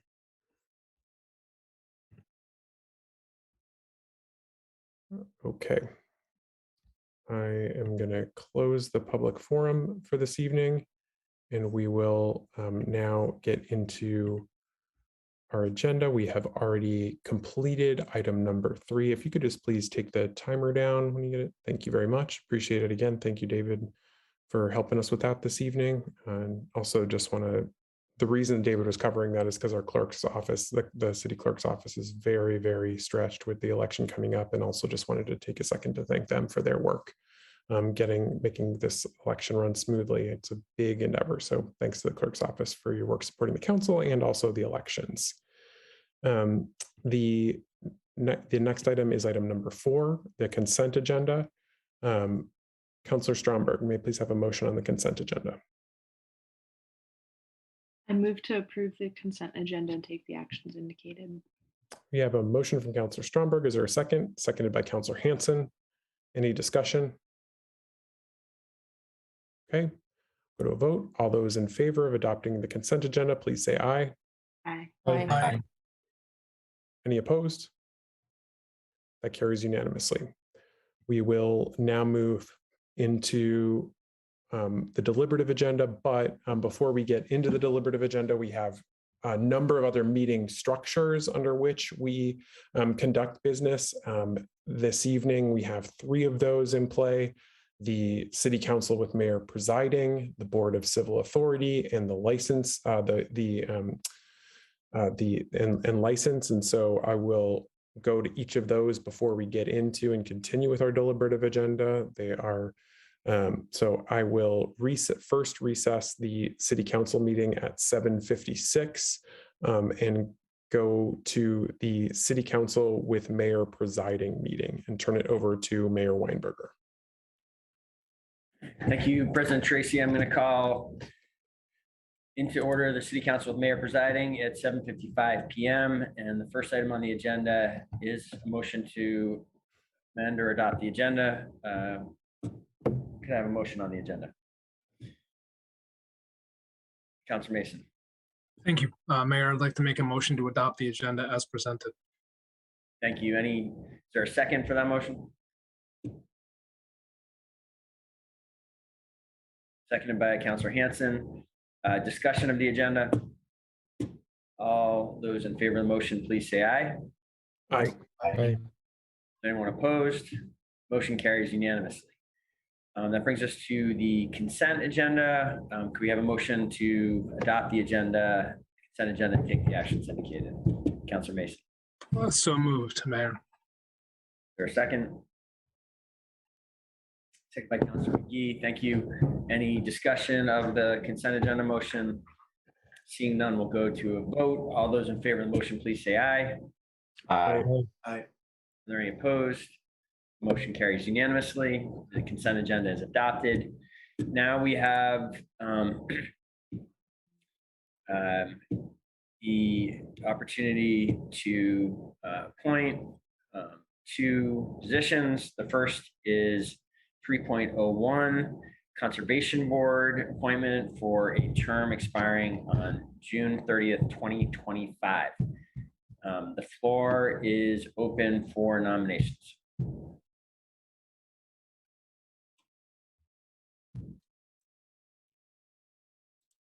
Councilor Mason. Thank you, Mayor. I would move the appointment of Kyle Tansey, and I don't know whether they are present, but if they want to speak.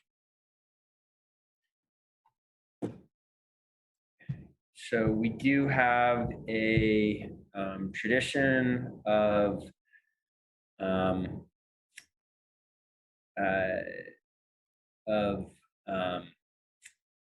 allowing applicants to speak. So it's a little sometimes more challenging to do in this forum, but is Kyle Tansey available and interested in speaking? I do see he has raised his hand. President Tracy, can you give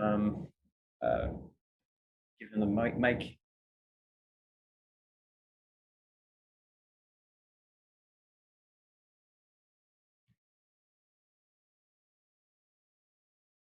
Should be able to speak. Okay, Kyle, go ahead, and you're invited to address the City Council. Hey, thanks everyone. I didn't actually prepare anything to speak because Lori told me that I wouldn't have to say anything tonight. So I'll just keep this brief and say it would be an honor to get to serve on the Conservation Board. And I appreciate your consideration tonight. So thank you, everyone. Great. Thank you, Kyle, for your interest, and thank you for sharing your words. Are there any other nominations? I am going to close the floor for nominations and open the appointment up for discussions. Any discussion about the Conservation Board appointment? Seeing none, we will go to a vote. All those in favor of the motion, please say aye. Aye. Aye. Aye. Sorry, I didn't say that right. All those in favor of appointing Kyle Tansey to the Conservation Board, please say aye or raise your hand. Or Aye. Aye. Aye. Aye. are there any votes against? Passes unanimously, and I asked just because we'd have to do a roll call if it was not unanimous. Congratulations, Kyle. Thank you for your interest in serving the city. We now have an opening on the Board of Health for a term expiring June 30th, 2022. Is that correct? Is this just to serve out the remaining? Just slightly surprised by that. Is somebody resigned? Okay, so this is just to finish the remaining months of the current term. So the floor is open for nominations.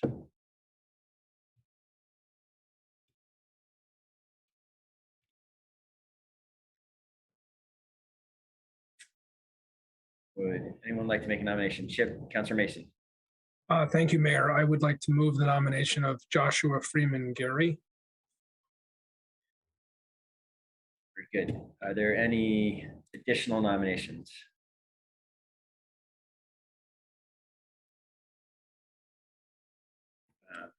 Seeing none, we'll close the floor to nominations. Is Mr. Gary with us, and would you like to address the board? It looks like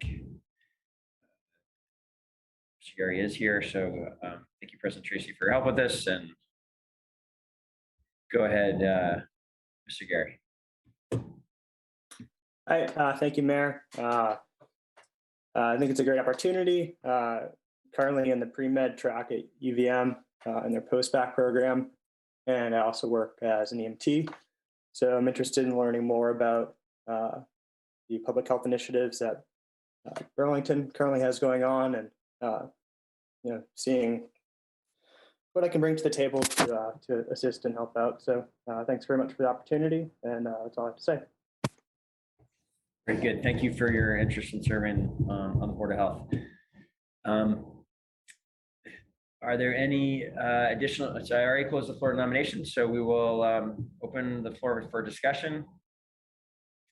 I would like to be recognized. We will go to a vote. All those in favor of the appointment of Joshua Gary to the Board of Health, please say aye. Aye. Aye. Aye. Is there anyone voting no?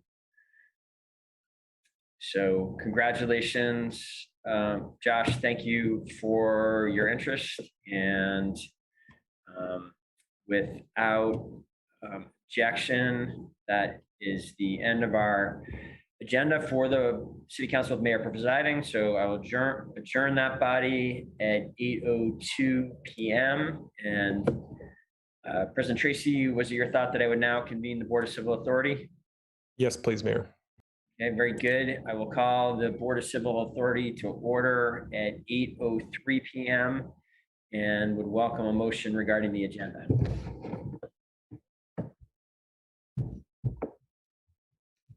Okay, Councilor Mason. Thank you, Mayor. I'd like to make a motion to adopt the agenda as follows. Add to Connor LaFrance, 476 North Avenue, and Nicole Gurdon, Connor LaFrance, Independent, 476 North Avenue, and Nicole Guerin, Democrat, 476 North Avenue, as AEOs for Ward 7 per Ward 7 Ward Clerk Fleury. Add to the consent agenda item 2.03, communication Robert Bristow Johnson, re 2022, Vermont House redistricting within Burlington, with the action to waive the reading, accept the communication, and place it on file. Great. Thank you, Councilor Mason. Is there a second on that motion? Thank you, Councilor Barlow. All those in favor of the motion, please say aye. Aye. Aye. Aye. Are there any opposed? The motion carries unanimously. We have an agenda that moves us to a motion to adopt the consent agenda as amended and take the actions indicated. Is there a councilor ready to make such a motion? Councilor Mason? I would make that motion, Mayor Weinberger. Great. Is there a second? Seconded by Councilor McGee. Discussion of the consent agenda motion. Councilor Hanson. Yeah, I just wanted to, I'm wondering if you could provide an explanation of why we're not discussing the new proposal from the House around the 11-member district, just to clarify for us and the public.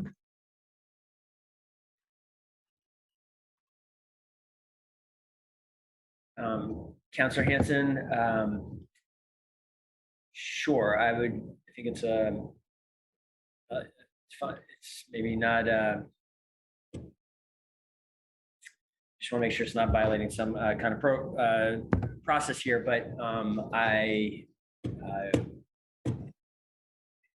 here's my understanding of how we got to this point. There was a deadline for formal comment to be made to the House government office, and I see the City Attorney Richardson has turned his camera on, and he may be able to speak to some of the details here a little bit better than me. But basically, there was an opportunity by statute for us to provide comment.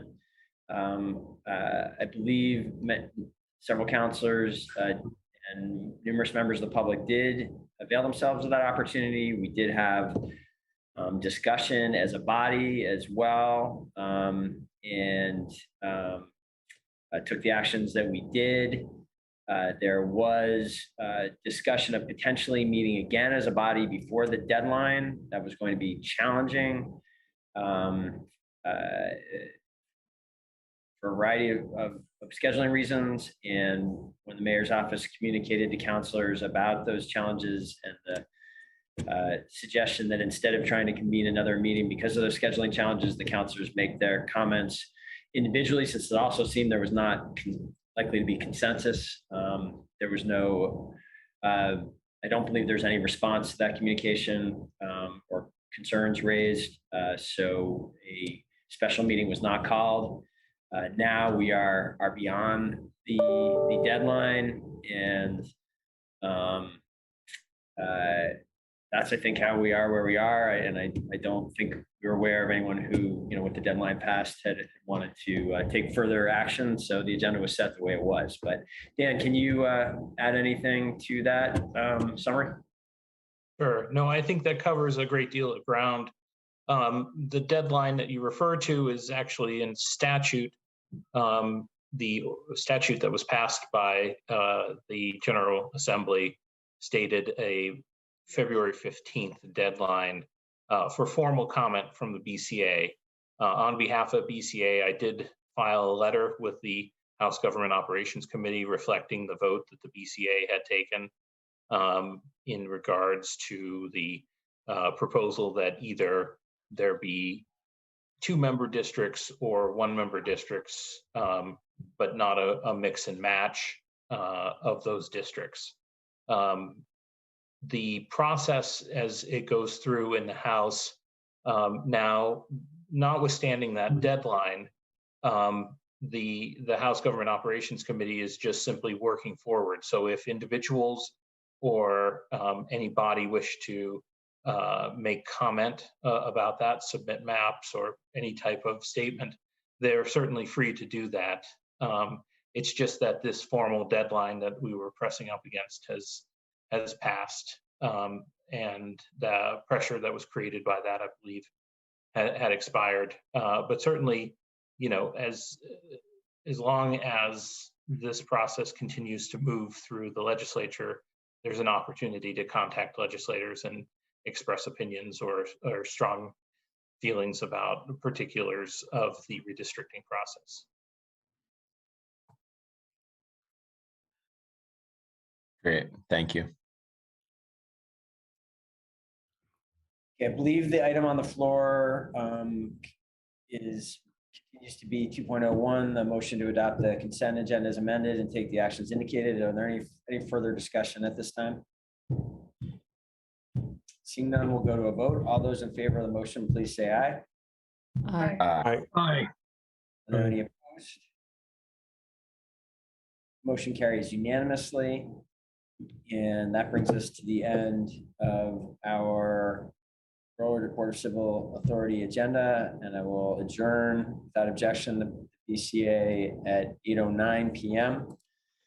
And I believe at this point, it is our custom for me to hand over the gavel of the Local Control Commission back to President Tracy, although I do vote on this commission. Thanks, Mayor. So I will convene the Local Control Commission at 8:10 p.m. First item on the agenda is the agenda. Commissioner Mason. Thank you, Commissioner Tracy. I'd like to make a motion to adopt the agenda as presented. We have a motion to adopt the agenda. Is there a second? Seconded by Commissioner Hanson. Any discussion? Okay, all those in favor, please say aye. Aye. Aye. Aye. Any opposed? That carries unanimously. Brings us into the deliberative agenda and item 2.01, Commissioner Mason. I would make a motion to approve the 2021-2022 first and third class liquor license application for A1 Bakery LLC DBA August 1st, 149 South Champlain Street, contingent upon fire marshal approval and all standard conditions. Okay, we have a motion, seconded by Commissioner Hanson. Any discussion? Okay, all those in favor, please say aye. Aye. Aye. Aye. Aye. Any opposed? That carries unanimously. Brings us to item 2.02, Commissioner Mason.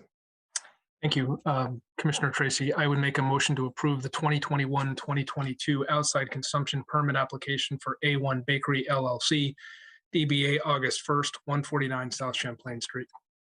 Thank you. Seconded by Commissioner Hanson. Any discussion?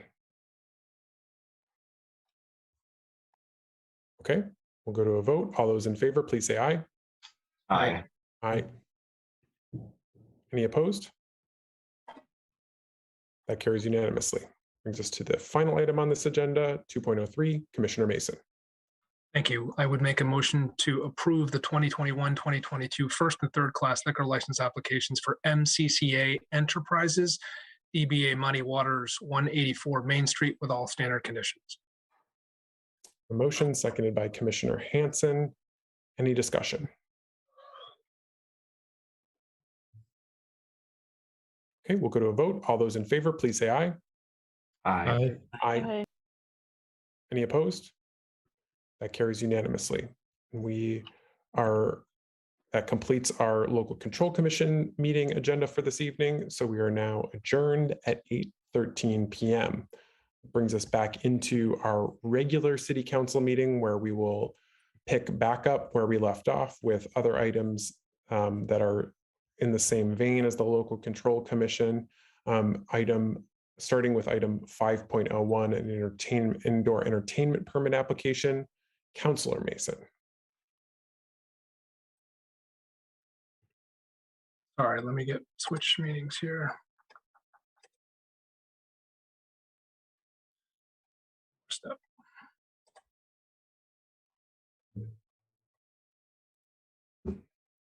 Sorry, President Tracy, we are on agenda item 5.01, correct?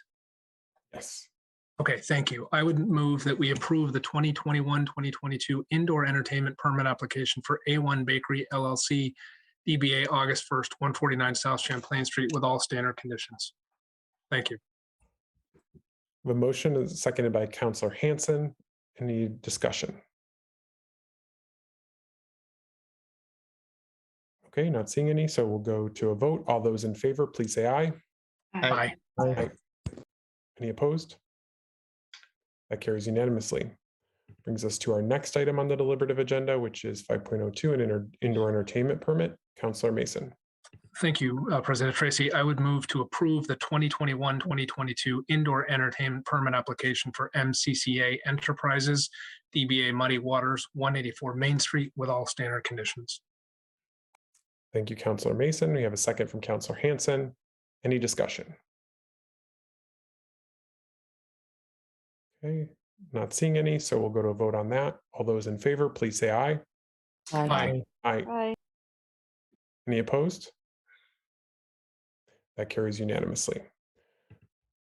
Thank you for all those getting us through all those licensing items. We will now move to another topic, item 5.03, the nature-based solutions to climate and an addendum to the open space protection plan. I believe we're going to get kicked off with that, with a presentation. But before we do that, may I please have a motion on this item?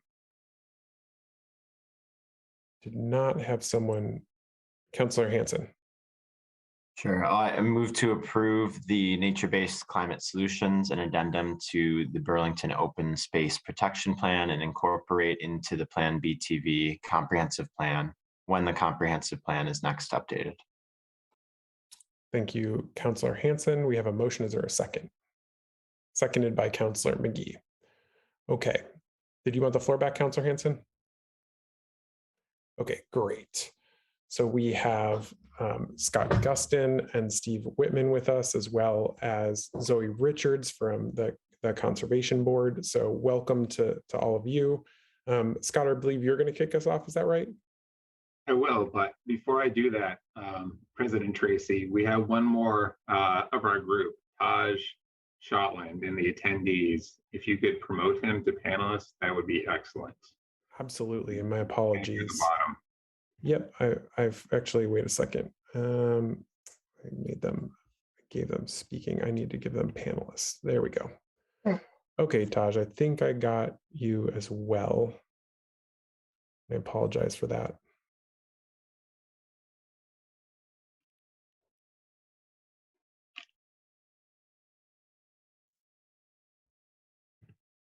There we go. Great. Perfect. Okay, great. We're all here. So I'll introduce folks who are here and a little bit of background on the addendum, and then hand it off to the rest of folks here tonight.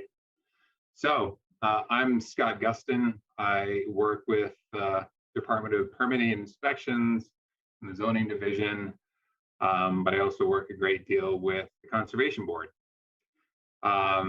And after a little bit more than a year of outreach and work together in this group, we have this nature-based climate solutions addendum to present to you tonight. So I'm here with Zoe Richards and Rebecca Roman, the chair and vice chair of the Conservation Board.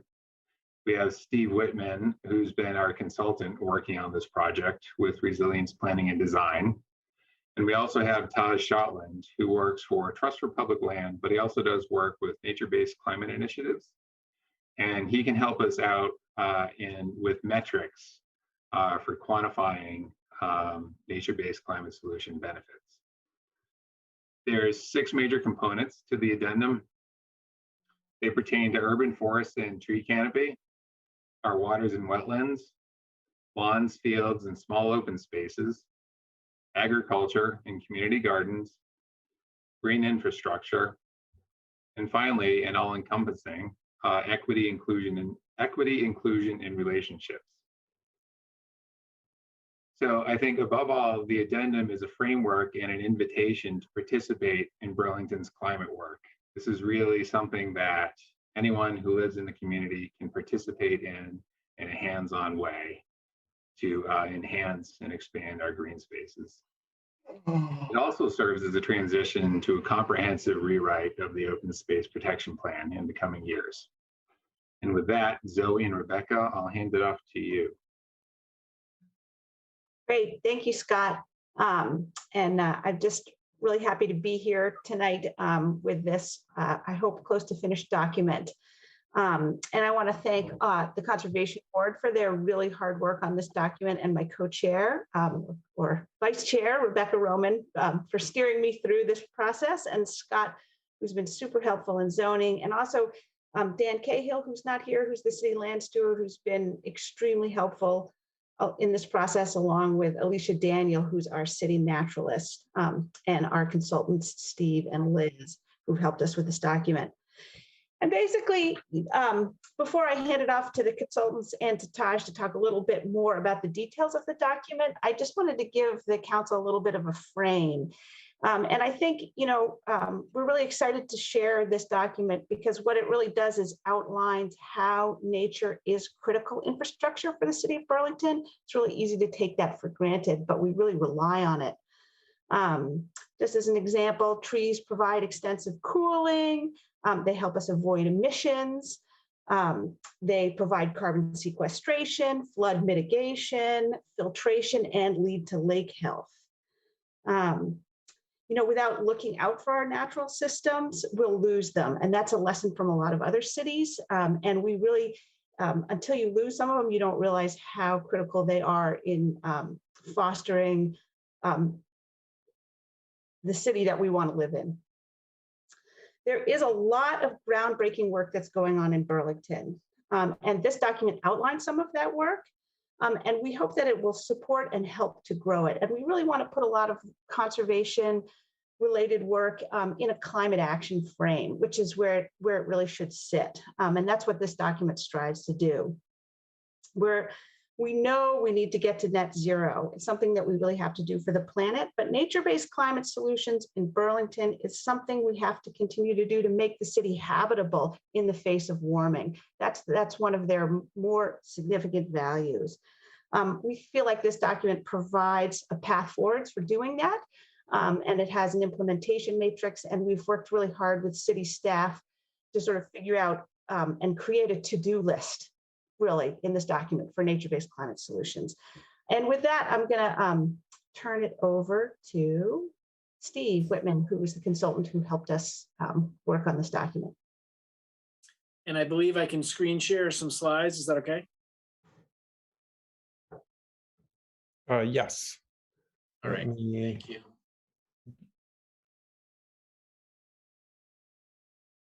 Let's see.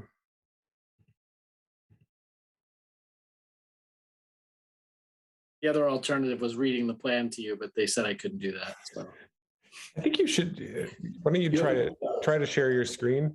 It's not letting me. Oh, okay. Okay, I switched it. Oh, there it is. It's there now. Thank you so much.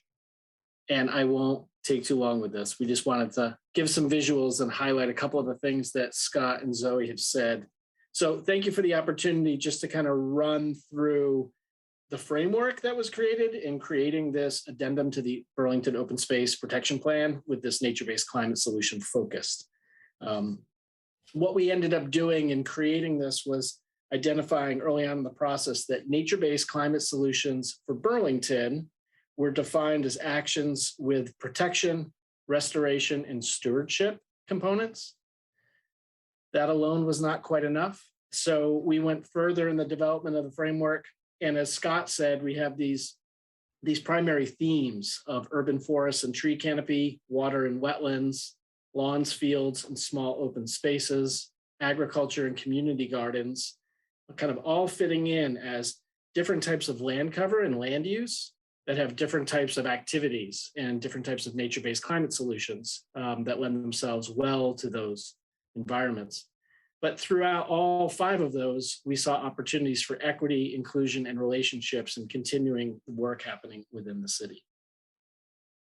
So what do we mean by forest and tree canopy? As Zoe alluded to, the biggest thing is trying not to lose existing canopy, and where we can to plant trees and to work with members of the community to craft new solutions related to tree canopy. For agriculture and community gardens, opportunities to promote soil and water conservation anywhere we can in Burlington's open spaces, as well as expand community gardening opportunities, which have been incredibly popular in the city, and support other kinds of food security. Related to water and wetlands, both protecting remaining wetlands, but also identifying places where wetland restoration can take place or where vegetation along surface waters can be restored or enhanced for more ecological value. And then with lawns, fields, small open spaces, many of these places that are controlled by city or are along the edges of roadways and neighborhoods, as we see in one of the images here, there are a lot of new approaches to sustainable grassland management and ways to manage these spaces, both for capturing carbon, but also public space for gathering and other things. So pocket parks and continuing to work on connecting the open spaces within the city. And green infrastructure, both identifying opportunities to retrofit and restore existing spaces within what is largely an urban environment, but also creating new standards that will guide new development to help green Burlington as development continues. So this was just intended to kind of give you an overview of all of the many actions that have been put into this implementation plan that Zoe referred to, that's going to give lots of work ahead for boards and committees. And I'll stop sharing. But that gives the framework, and then the actions and the various boards, committees, and staff, the steps that they'll be taking will fit within that. And yeah, go ahead, Zoe.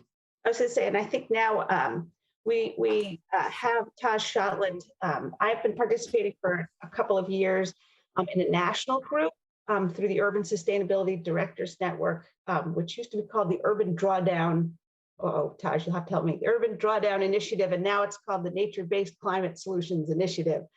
And we wanted to sort of put our work in a national context for you all to show you what other cities are doing around the country, so you can see sort of where we fit in and how this movement is growing, that it's not just here in Burlington, but it's really gaining a lot of traction and focus and energy all around the country. And so I'm just going to pass it over to Taj, who I think is going to share a couple of slides with you, and then we'd love to welcome any questions, thoughts, before maybe you all go to vote. Awesome. Thank you, Zoe. All right, let me share my screen and launch this PowerPoint. So as Zoe mentioned, again, my name is Taj Shotland. I'm the Associate Director of the Trust for Public Lands National Climate Program. And I work nationally, but I'm based just down the road in South Burlington. And I wanted to, as Zoe mentioned, put in context this amazing work that's happening in Burlington in the context of what other cities are advancing through this nature-based Climate Initiative. And the Nature-Based Climate Initiative, it's a group of leading cities from around the country, about 50 cities that are working together, learning from each other around how to apply innovative nature-based climate solutions to deliver climate health and equity outcomes. So before I talk about the network of cities, I just wanted to put this work into context. Are natural climate solutions really that important? And the general consensus is yes.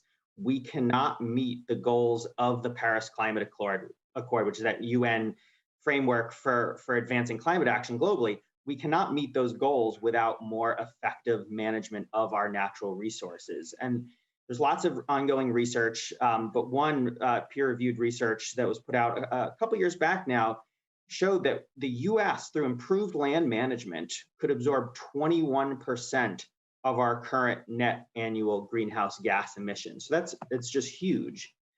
So over the past couple years, cities that had previously focused mostly on renewables and transportation and more traditional climate strategies realized that they had this untapped potential to deliver climate benefits through land management. And so the Urban Sustainability Directors Network, Zoe mentioned, launched this initiative, and it's led by a host of city staff, a core team of folks, which I'm a part of, science advisors, and we're all providing technical assistance, creating new tools and resources to help cities really advance this work and elevate best practices. And I think there are a handful of cities that are emerging as leaders in this work. San Francisco's new climate action plan has a focus on nature-based solutions.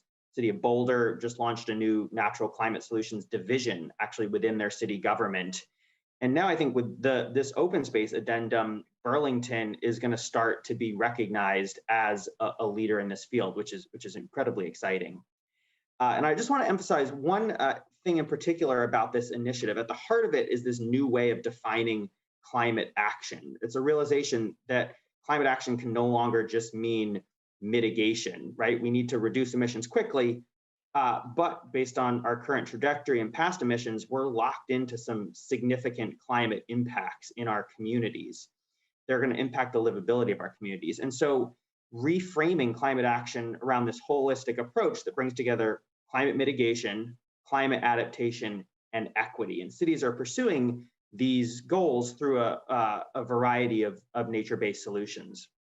And I just want to highlight a couple Burlington-specific statistics. So we all know that heat waves are a challenge, but these are some projections for Burlington itself from an analysis by the Union of Concerned Scientists. And so you can see Burlington, like other places, are going to see a rapid increase in extremely hot, dangerously hot days.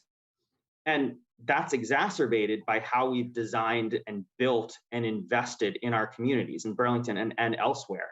We've essentially created these inequities that make some parts of our towns hotter than other parts of our town because of urban heat islands, basically densely developed area with lots of buildings and concrete, no vegetation, are amplifying those heat waves. And so what do we do about these issues? Cities are starting to really invest in nature-based solutions because they provide a whole bunch of climate benefits. And Scott was getting at the power of this initiative to start putting numbers on quantifying those benefits. So I just want to end with this slide with a little bit of data and the emerging science around nature-based solutions and how they benefit our communities. So they absorb stormwater runoff. So green infrastructure can reduce flooding, protect water quality, can filter out 95% of major pollutants and reduce runoff and flooding by as much as 90%. They cool urban heat islands. So Zoe mentioned they can reduce extreme heat. There are a bunch of cities that have participated in studies that show that densely forested parks are as much as 17 degrees cooler than nearby neighborhoods that lack adequate trees and green space. They also connect people through active transportation, build social cohesion, which is a key ingredient in climate resilience. They protect against flooding, and they have a significant benefit in sequestering carbon. So these are just a few examples of the nature-based solutions, the benefits that nature-based solutions provide. We're working to further quantify these benefits at national scale as well as at a local scale. And I just want to end by saying how excited I am to see this work happening right here in our backyard in Burlington. I think it has a huge potential to deliver impact locally, but also to serve as sort of a beacon of progress that other cities around the country that are part of this network can really learn from. So thank you. Thank you very much. Appreciate it. Maybe I could just add one more thing, and Taj, I could put you on the spot, but one of those slides I think showed, and I just want to highlight this, it's not something for us to solve this evening, but that, you know, the UN estimates that 1/3 of climate action should come from nature-based climate solutions, but currently it's receiving 1% of the funding in terms of climate action. So I think that's something for us all to collectively wrestle with. You know, what are we doing as a city? Where are we putting our funds? How can we shift that up a little bit? I think we're really poised to deliver more nature-based climate solutions, but having the adequate sort of support staffing to do that, I think, is going to be important. And I think we start to outline some of that in the implementation matrix in the document. You know, what do we need to do to, to start to deliver on some of this? So that's not an action item for tonight, but I just want to throw that out there. And I also just want to open it up to Rebecca, who, in case there's anything she wants to add before we open up to a wider conversation or questions. Nothing to add. Everyone did everything so great, but I'll chime in if there's a question I feel super excited to answer. Great, thank you. Well, we're happy to entertain any questions if you have them. I have a question, President Tracy. Sure, go ahead, Councilor Jang. Thank you so much, Zoe, Taj, and team for your work. This is just amazing. Now, I've been also following the conversation in South Burlington about land use issues. You know, a lot of developments happening there. And I was just wondering, instead of focusing on only Burlington, what will it take to expand this at least to Chittenden County? Are you in communication with the Planning Commission? What will it take to have a bigger wide around this work? So Jing, to whom were you directing your question? Any of them who can answer. Okay. Well, I can take a stab at it. Thank you. Okay, go ahead. So, I mean, we can go in a real hurry from just Burlington to global, right? I mean, this is a global problem, but we can only get there by acting locally. So Burlington and South Burlington are both part of Chittenden County, and Chittenden County has a regional planning commission, and that regional planning commission has, of course, what else? They have a regional plan. And part of that plan addresses open spaces and climate adaptation. What you're seeing tonight, this addendum, is incorporated by reference into the city's comprehensive plan. So said another way, all the pieces fit together, at least on paper. In terms of active outreach, I think that's something that would be worthwhile. Rather than simply having the plans line up and be in agreement, which is always a good thing, I think there is room for collaboration with South Burlington and the rest of the communities in Chittenden County and the region. And yes.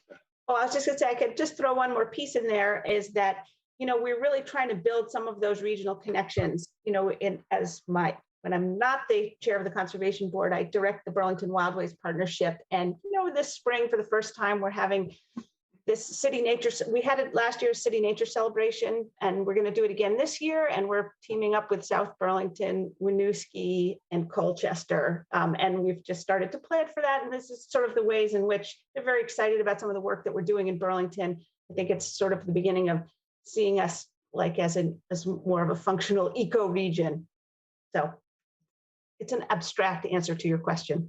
Yeah, but I mean, this is just amazing. And I feel like it would be imperative to just extend your great work to the surrounding communities. Yeah, but thank you so much. Yeah, thanks, President Tracy. Thank you, Councilor Jang. I don't have anyone else in the queue. Councilor Stromberg. Thanks, President Tracy. Thank you so much for bringing this forward. This is something that I actually studied a lot in college, especially having to do with like vegetation and water quality. So I very much appreciate this on like a very personal level. And I'm just very curious to like kind of see how this works and goes forward. One question I do have is, I might have missed it, I apologize. The timeline of kind of the rollout of how this is going to be integrated, is there kind of like a broad timeline that you have in mind on this? Whoever can answer that, I don't know. Well, I mean, I can say, maybe Scott can get back to that question in a minute. I will say that a lot of the work that's outlined in the implementation matrix is happening. And it's happening by many different institutions within the city, everything from the Parks Department to the Intervale Center. And so this document helps give support and framing for a lot of groups who, are really working on this, but we don't see it as climate action. We grow 30,000 trees in the Intervale. The Intervale Conservation Nursery does. And I suspect nobody in the city knows that. And they're used for restoration. And the work that they're doing is really sophisticated. It's really climate informed. And they're really focusing on lake health. And, I won't talk too much about the details. But so one of the reasons that I felt very motivated to get this off the ground was to really try to give support to groups that are doing this, to recognize this work as climate action and to have the city invest more in it ultimately. Thank you. Thank you so much. I think this is definitely absolutely worthwhile. I think it goes hand in hand and works symbiotically with a lot of the other initiatives and absolutely should be invested in. Thank you. Great. Councillor Hanson.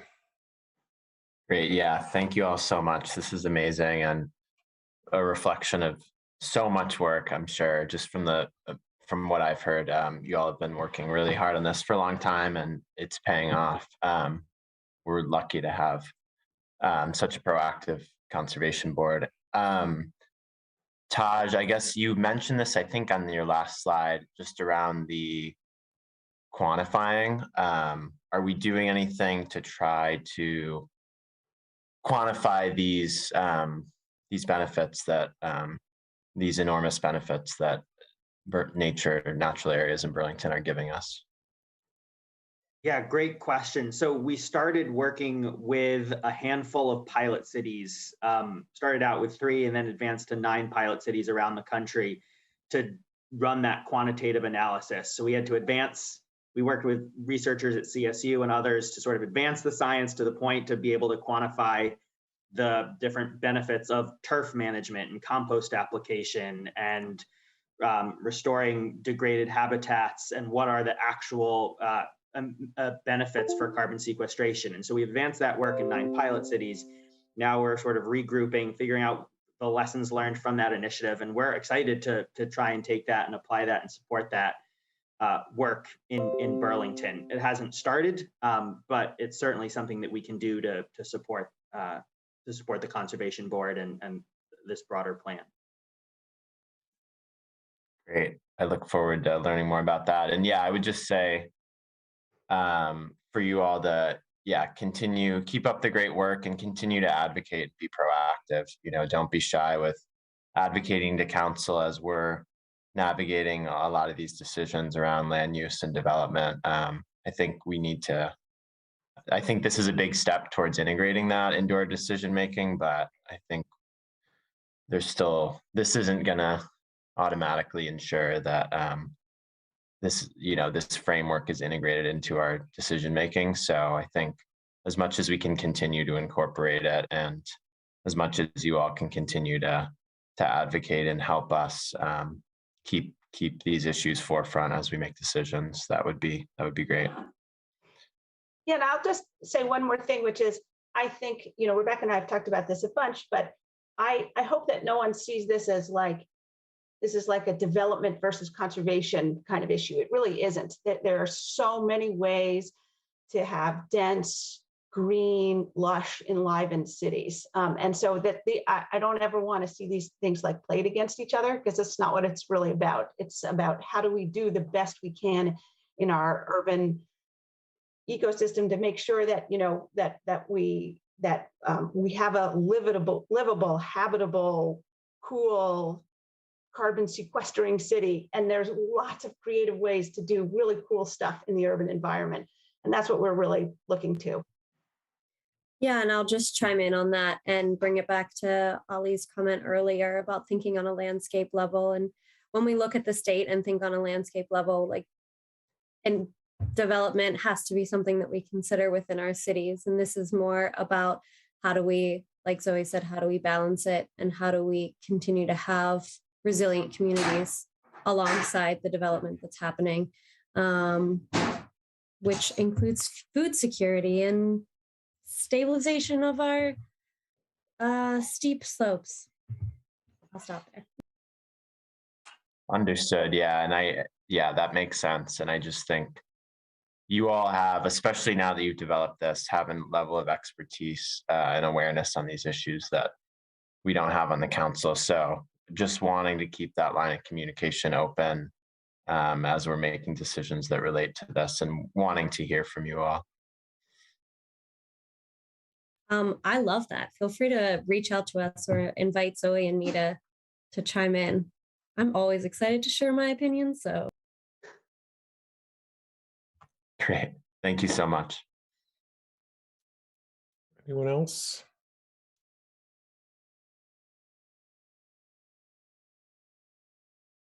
Okay. Not seeing any other counselors. Really appreciate the presentation and sharing all this great information and answering our questions this evening. Look forward to continued collaboration with you all. Thank you. Still have a motion on the table regarding this item. Was there any further discussion of that motion itself?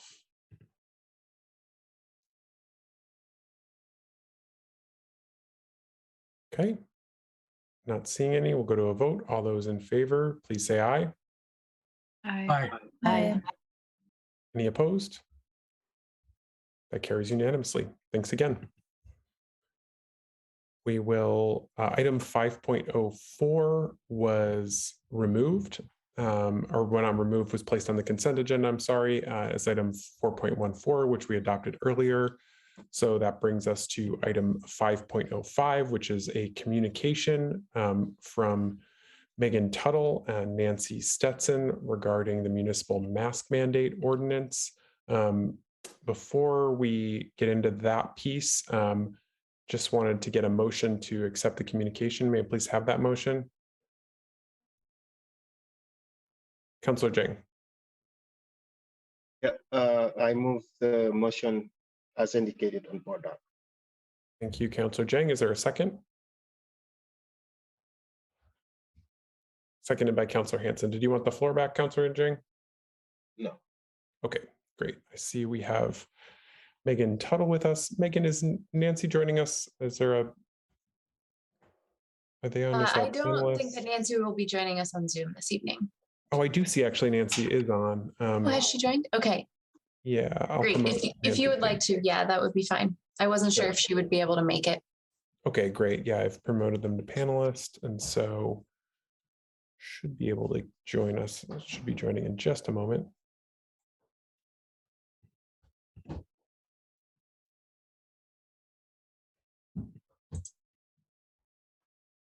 If she's not responding, President Tracy, I think that this actually coincides with her little one's bedtime. So I would just expect that she might be trying to listen. So. Okay, great. Okay. All right. Well, why don't you kick us off then? Okay, so the communication that's on your agenda was from Nancy and I to the mayor about the current mask mandate. You have adopted this mandate in December and readopted it twice since then to extend it to its current expiration date of March 3rd. And as a reminder, this is a mandate that was authorized by a special assembly of the Vermont legislature at the end of last year. Essentially, our recommendation is that with the current state of the pandemic in Vermont and with Omicron's most acute phase having passed, we recommended to the mayor that we allow the mask mandate to expire on March 3rd as it is currently anticipated to do. We understand that the current phase of where cases are and all of the hospitalizations and other metrics that we've been monitoring in the state do not suggest that the pandemic is completely over or behind us. But we do understand that the way that cases and other key metrics have been trending suggests to us that this acute phase is really ameliorating, and that it would be an appropriate time for us to lift that mandate and focus on the promotion and greater uptake of individual actions that we have been talking about for many months now. So happy to answer any questions specifically about what was in the communication that we shared with the mayor, or if the mayor would like, or Dan would like to weigh in at all about those questions. Sure. Thank you, Director Tuttle. I see City Attorney Richardson has turned on his camera, and the mayor as well. Mayor, did you want to speak to this?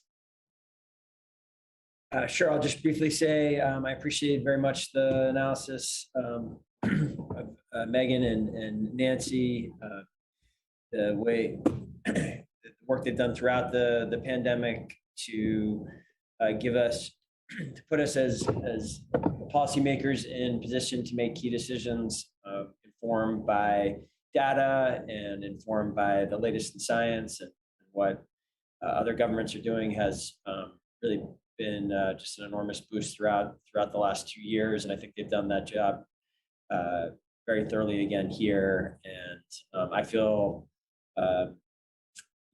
after reviewing this data, it was clear to me that I did not support, although I have been in the past a big supporter of strong mask actions, mandates, fabrication of masks.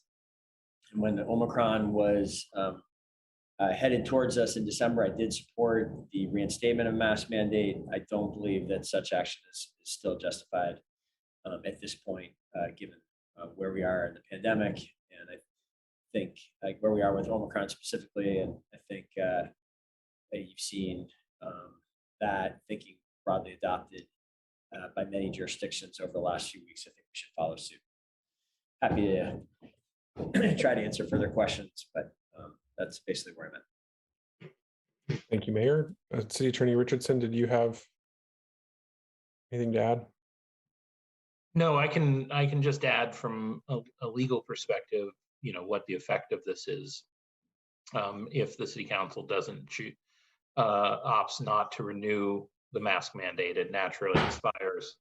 The city council would be able to revive this mask mandate in a future vote if it so felt that was appropriate. But I would just remind the council overall that under the guidance from the state authorizing and enabling statute, our authority to and ability to promulgate a mask mandate ends, I believe, in April of this year. So,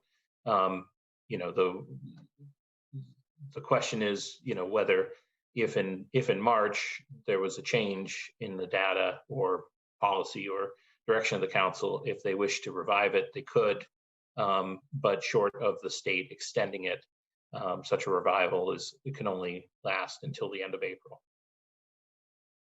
Okay, thank you, Attorney Richardson. Councilor Hightower, I saw a hand. Did you have a question or comment? Yeah, and I think this is to Megan, and maybe the mayor's office, but I think I'm also supportive of not extending the mask mandate, not least because I think compliance, when folks are not excited about masking anymore, it gets really difficult. The majority of the BBA has said that they don't want to do this, but I guess I just want to note, I think that there's still some of the members of the BBA did ask us to extend it. And then there's also, I know a lot of folks who are still feeling really vulnerable given that, where we were 1.5 years ago, we were still being much more cautious than we are now. And I understand that, we're going to kind of move forward with a different risk calculus, but recognizing that that's really hard for some people, I just wonder what the city can do through the CRC or anything else to encourage, especially, like restaurants is one thing where you're just kind of assuming the risk, but things like grocery stores, things like that, to continue to encourage some level of mask wearing? Yeah, that's a great question. I think one of the important things that we've been talking about is scheduling another COVID briefing in the near term to help share information with folks about, really what they should be thinking about at this phase of COVID, especially as we come down from the Omicron peak. And part of that messaging can be talking about more recommendations around mask wearing than mandating mask wearing. I think one of the other important things to share is just about how our understanding of and the availability of high quality masks has really changed the landscape of mask usage over the last couple of years, in particular with the quality and availability of KN95 masks, really helping people understand that that does offer a level of protection, even if you might be the only person wearing a mask, where at previous points, it really required all of us to be wearing masks in order to provide that level of benefit and convey that protection. So that's something that we're looking to do in the immediate term. And we are also exploring whether, we can obtain some number of masks that we could help provide to the community to help increase access as well. Great. Thank you, Megan. Anyone else? Councillor Jay. Thank you. And this is more for the city attorney. I know that our policies does not govern the school district. So if we lift the mask mandate, will it, include the Burlington School District as well? Or they have their own policies about how they want to move forward with this? They have their own policy, and when we first promulgated this, or when you first promulgated this ordinance, actually that was one of the statutory limitations, that the mandate could not extend into the school district. So whether you extend it or not, it will have no effect on the school district. Okay. Thank you. And if I may add just as well, I believe it is still within individual institutions and businesses' rights to be able to require masks if they wish. This is just not saying that the city is mandating that each business do that. That's right. That remains a private right, that any business or institution has the right to do so. Yeah. And Megan, haven't you heard of any other new variant coming in? I've been hearing, at least someone told me that he read 2 different articles that there is a new virus, let's say in Japan, but the scientists don't understand it yet. I know it has nothing to do with this, but just was wondering if you heard of it. I have heard that, or I do understand that there is a subvariant of Omicron that many people are watching. And I think in some cases, there's a concern that in some communities that have experienced that subvariant of Omicron, it might just delay their peak receding. And as far as other kind of emerging variants of concern, that's something that we continue to watch and kind of do some research on and bring that forward to see if it's something that the city needs to really address in terms of changing our posture or policy around. Thank you so much. No more question, President, please. Thank you, Councillor Jang. Anyone else?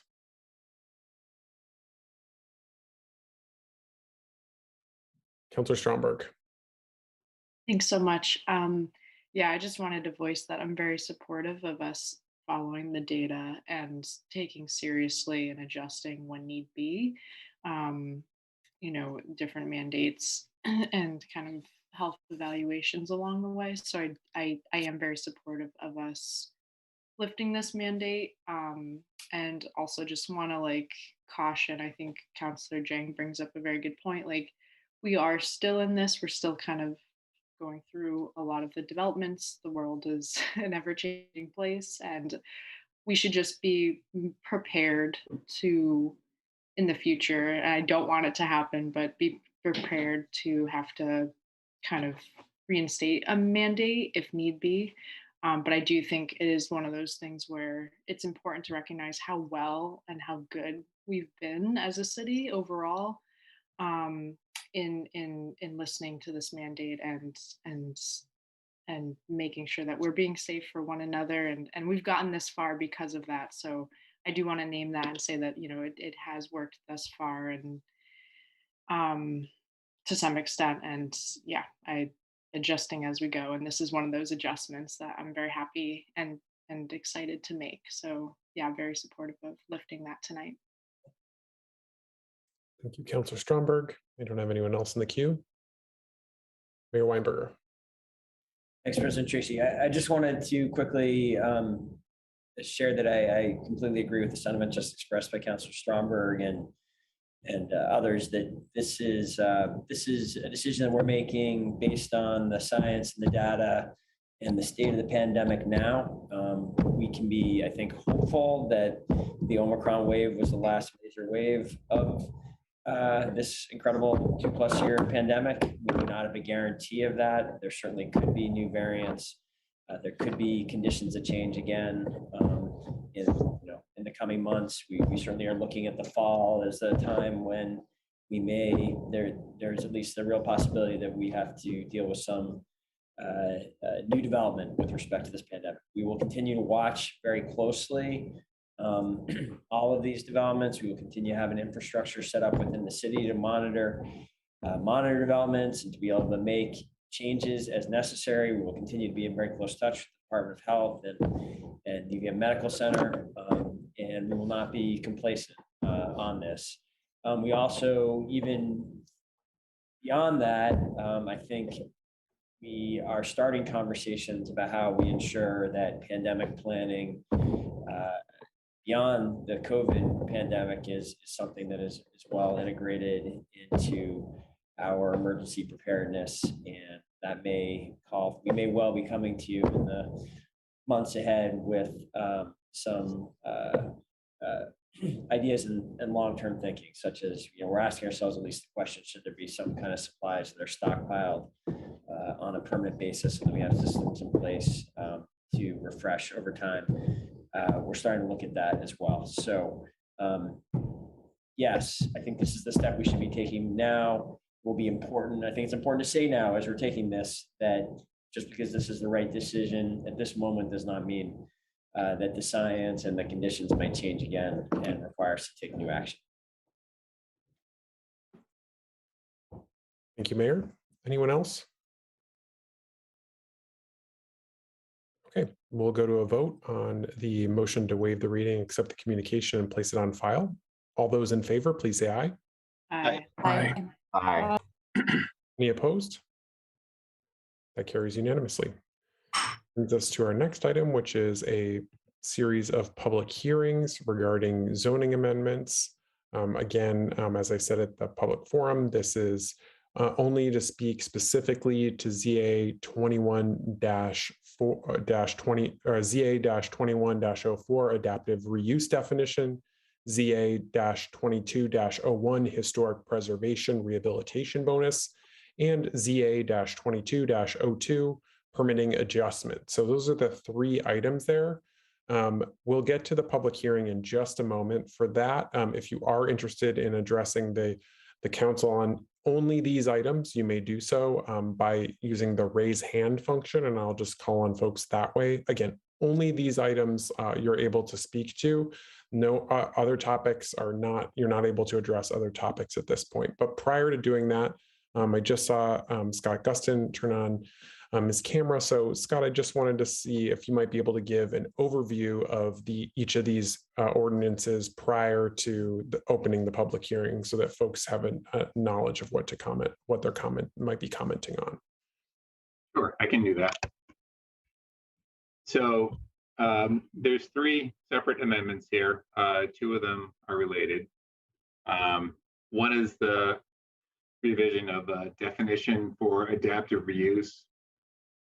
And really all we're doing here is tweaking that definition so that it's in agreement with the Federal Department of the Interior's standard. Adaptive reuse basically is taking a historic building and reusing it for a contemporary use other than what it was originally built for. So think of loft apartments and your typical mill building somewhere. That's adaptive reuse. So we're simply changing the definition a bit to line up with federal standard. In doing that, that had implications, and this is the Second Amendment, that had implications for an existing adaptive reuse bonus in the residential districts. And so it looks like more is going on than is actually going on here. We have relocated the adaptive reuse bonus and put it under Section 548, which is the historic preservation criteria, and have renamed it.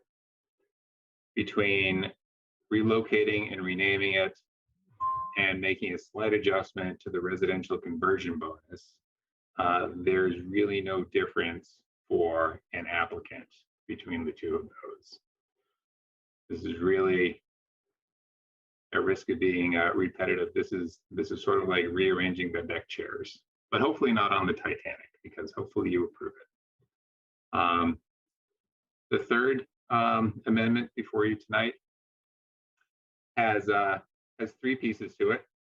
The first component enables greater applicability for what's called basic zoning permits. So we have basic zoning permits in the non-design control areas of the city. There's a few out there. The New North End is probably the biggest one. As opposed to in design control areas, where we take a closer look at what buildings look like, what the materials are, lighting and whatnot. In a basic permit, all we do is look at a site plan. So your typical single family home on a lot in the New North End, if they want to do an addition, we simply look at the site plan. It's pretty easy for the applicant, it's inexpensive, and it's a quick turnaround. Once we get into design review, it's a more involved review. It can involve going to boards, architectural design. What this first piece of the amendment does, it removes a couple of triggers pertaining to lot size that presently trigger design review. So said in plain English, if that single family home in the New North End is on a substandard lot, so 5,000 square feet, as opposed to the minimum required 6,000, that goes from a basic permit to a design review permit. So all this does is it removes that substandard lot size and lot frontage trigger. So a basic is a basic. The other piece of this amendment, it removes the zoning permit requirement for non-residential permitted changes in use only.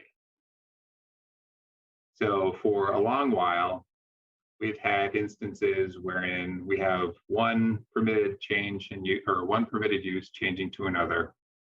Nothing else is going on. And the only standard that we really consider is parking. Well, parking has gone away in the downtown, and it may go away in the rest of the city, depending on what happens with the pending changes to Article 8.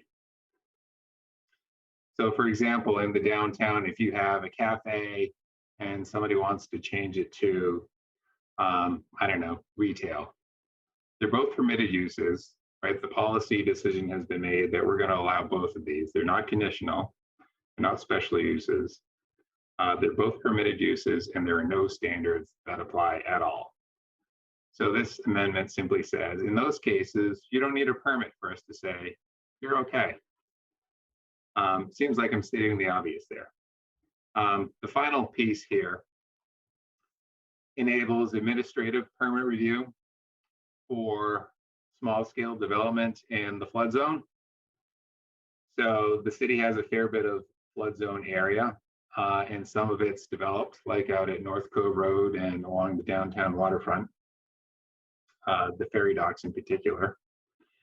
And right now, the standard says that any development in the flood zone, even if you're putting up a freestanding sign or a fence, something really small, you need to go to the Development Review Board, which seems onerous. It seems overkill. So this amendment simply enables administrative review of those permits when it would go to administrative review otherwise. So it slims down the permitting burden for these smaller scale projects in the flood zone. And I'll leave it at there, or I'll leave it at that. In case there are questions, let me know. Great, thank you for that. Let's hold questions until we get into the actual items themselves for counselors. I want to transition to and open the public hearing now. So if there are any members of the public who are interested in speaking to the 3 zoning amendments that were just described, please use the raise hand function. You can use that at the bottom of your screen. And again, you're only able to speak to these specific proposals that were just described, nothing else. So again, I'm not seeing anyone. Is there the public hearing is open. Is anyone interested in commenting on this?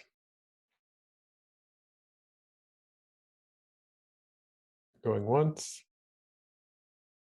twice, 3 times. Okay, did not see anyone interested in commenting. I'm using the raise hand function, so I will close the public forum and the public hearing, that is, and we will transition to the next item, which is item 5.07, which is the first of those items on adaptive reuse. Councillor Mason, may I please have a motion? Thank you, President Tracy. I would move to waive the second reading and adopt the ordinance as presented and do not need the floor back after a second. Thank you, Councillor Mason. Is there a second? Seconded by Councillor Carpenter. Any discussion?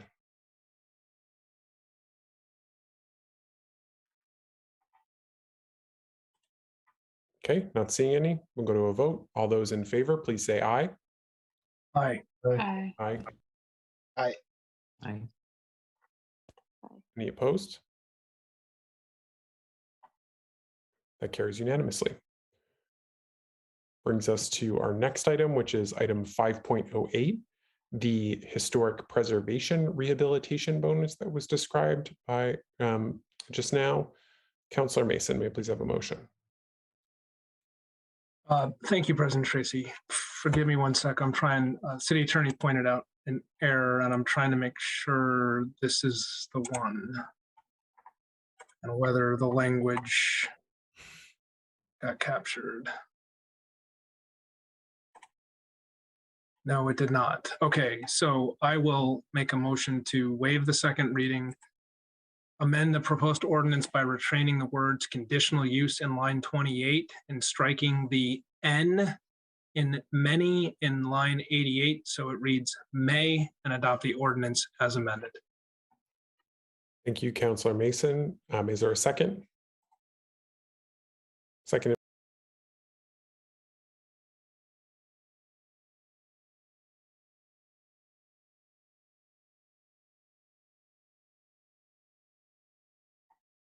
Okay, not seeing any, so we'll go to a vote. All those in favor, please say aye. Aye.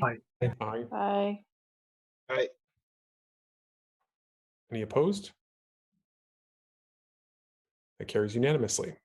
Brings us to the last of those 3 zoning items, the item 5.09, which was a permitting adjustments amendment. Councillor Mason. Thank you, President Tracy. I would like to make a motion to waive the second reading and adopt the ordinance, and don't need the floor back, but would like to thank the efforts of both Scott and Megan, both in terms of the explanation, but to get us to this point. Thank you. Thank you, Councillor Mason. We have a motion. Is there a second? Is there a second? Seconded by Councillor Jang. Thank you. Any discussion?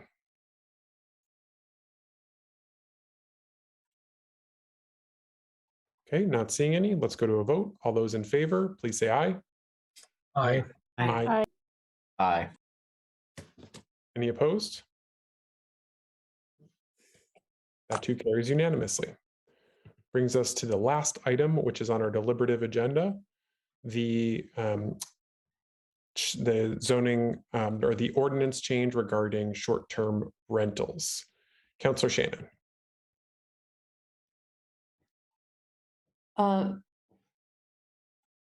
President Tracy, I'd like to waive the second reading and adopt the ordinance with the amendment noted as Chapter 18, Short-Term Rentals Ordinance, Post-Occupied, Section 8 Voucher McGee is how it is noted in board docs. Okay. Thank you for that. And I'll ask for the floor back after a second. Okay, so we have a motion. Is there a second? Seconded by Councillor McGee. You have the floor, Councillor Shannon. Thank you, President Tracy. I just wanted to go through some of the details of this particular version of the short-term rental regulation. This will allow anybody to rent a whole unit or partial unit for up to 14 days without triggering this regulation. It allows for anyone to rent for 30 days or more without triggering this regulation. It does not require an annual lease or anything like that. Seasonal homes, as defined by the assessor, are exempt. There's been some concern that homes that people don't occupy the entire year would be exempt as a vacation property, but that is not the case. It's only properties that are not built as year-round homes. Things like the camps at Star Farm would be exempt. They would be allowed to short-term rent a whole unit. Anyone who is our eviction regulations don't apply to short-term rentals. The rental of rooms within your primary residence, whether it's your rental primary residence or the primary residence you own, are still allowed. So the main requirements are that your short-term rentals have to be within your primary residence, that you can't rent more than 3 rooms, and you have to register the property. The amendment that was offered by Councillor McGee and offered with my motion also allows for a short-term rental in a duplex or multi-unit building where you have, in excess of your inclusionary zoning, you have a Section 8 rental. You may then offset that Section 8 rental with 1 short-term rental. I think it's important to kind of reflect on why we're doing this, and the intent of this regulation is about preserving our long-term housing stock and restoring unpermitted illegal short-term rental units to the housing stock. I think that I certainly feel the pressures of our current housing crisis. And while we have talked about our housing crisis for the entirety of my tenure on the city council, I have never seen anything like what I have been experiencing in the last 2 years in 2 ways. One is what we all saw at Sears Lane, where people tragically have no place to go. And this situation exists throughout the city, where people are camping throughout the city because they have no housing. They have no housing options. And while there were a small group of people at Sears Lane that really wanted to live independently outside the bounds of the law. The vast majority of people who were living at Sears Lane were there because there simply was no housing for them. And they were grateful when the city provided the option for hotel rooms and safety. In my professional experience, I work with a lot of people who are moving to this area, who have jobs here, and they need to find homes. And it's becoming impossible for workers to find housing. You can't find rental housing, you can't find housing to buy. And the housing that we're talking about with short-term rentals, some people have said it's not really going to affect the market. Well, it's not going to affect the market in as far as it's not going to solve the problem, but it's some of the lowest hanging fruit we have in creating or just preserving rental units. According to Megan Tuttle's slide deck from some time ago, I think that it dates back to July of 2020. We have 17,000 housing units. We have over 400 short-term rentals. And I couldn't find the exact numbers. I'm taking it off the graph, but it was about 280 of them were whole unit short-term rentals. That is a lot of units to bring online. And that's a lot of units to take offline, which is what happened. These are units that were long-term housing units, and they have been converted into lodging units and taken out of our housing circulation. I feel passionate that we need to do this for our economy. I know that some people are concerned that we won't have tourists coming here. Well, we'll still have tourists. You can still rent a room in somebody's home if you want to do that. You can still rent the entirety of your home when you're on vacation, or you choose to leave your home to rent it as a short-term rental. You can still do that. And people can still come and stay in the hotels. And yes, it will be more expensive. But the trade-off is that some of our workers will get housing. And we have seen that a lot of our restaurants downtown have been closing or limiting their hours because they don't have staff at the restaurants. I have been working with people who work at the hospital, and they work at UVM and the other colleges, and they're reluctant to take jobs because they can't find housing. The crisis has peaked in a way that it's dire. And I don't have anything against short-term rentals. And I do want to also say that the people who who've created this opportunity for short-term rentals have done so with the best of intentions. And they have created a wonderful service in our community, and they have upgraded the housing stock in ways that I have to say the long-term landlords don't. So that's definitely in the plus column for the short-term rentals, and they're good people who take great pride in the service that they're providing and the product that they're providing. And in a different environment, and if we can get past the point we're at now, I have no objection to loosening up these requirements and allowing more short-term rentals and allowing some conversions. But where we are at this point in time, I don't see how in good conscience we can continue to pay lip service to affordable housing and allow these conversions to continue to happen.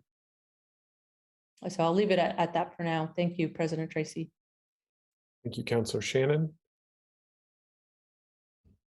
For Councilor Carpenter, go ahead. Thank you. I appreciate Councilor Shannon's sentiments. Certainly, I've spent my entire professional life in affordable housing, but I think it is still quite short-sighted, and I think I would like to propose an amendment. I have posted the amendment on board docs, and would like to present that now and walk through it.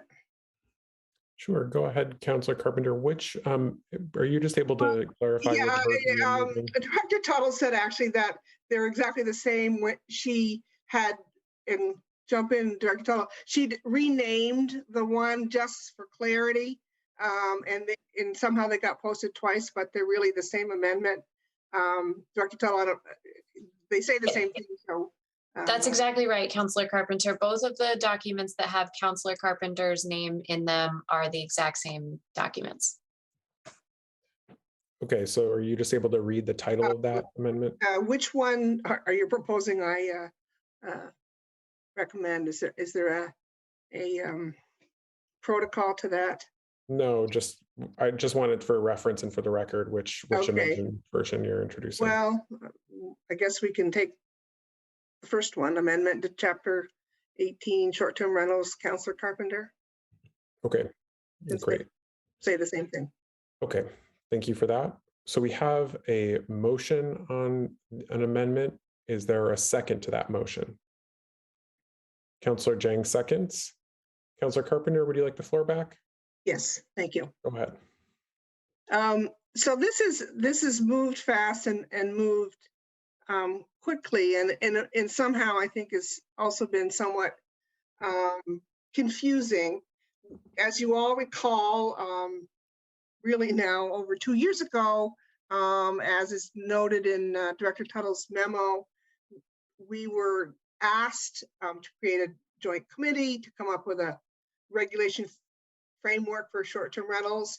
It came with several requirements, and the Planning Commission and a joint committee with the Ordinance Commission spent almost 18 months reviewing it. The charge to that group was to limit the number of housing units converted to short-term rentals, ensure the conversions contributed to expanding affordable housing, provide flexibility for homeowners to earn income, and to recognize that the short supply of short-term rentals benefits the Burlington economy.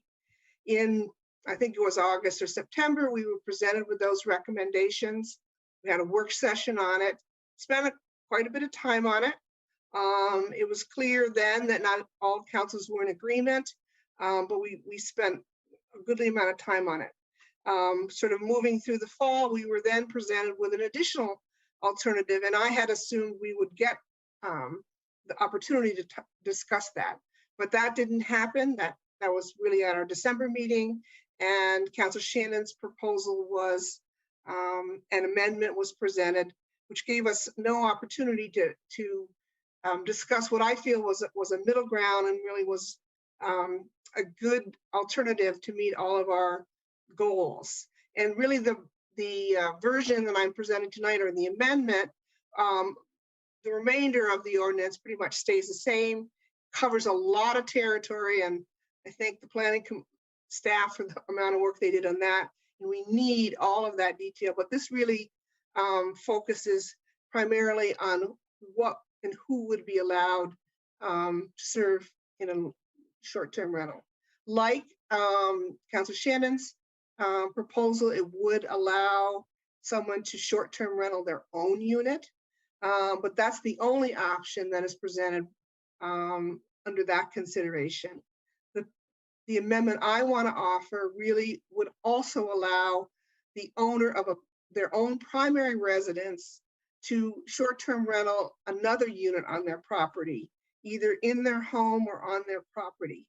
And I think in addition to that, I support Councilor McGee's intent and the amendment that was added to Councilor Shannon's, but would broaden that a little bit to include other programs that receive federal rent assistance, as well as units offered under IZ rents.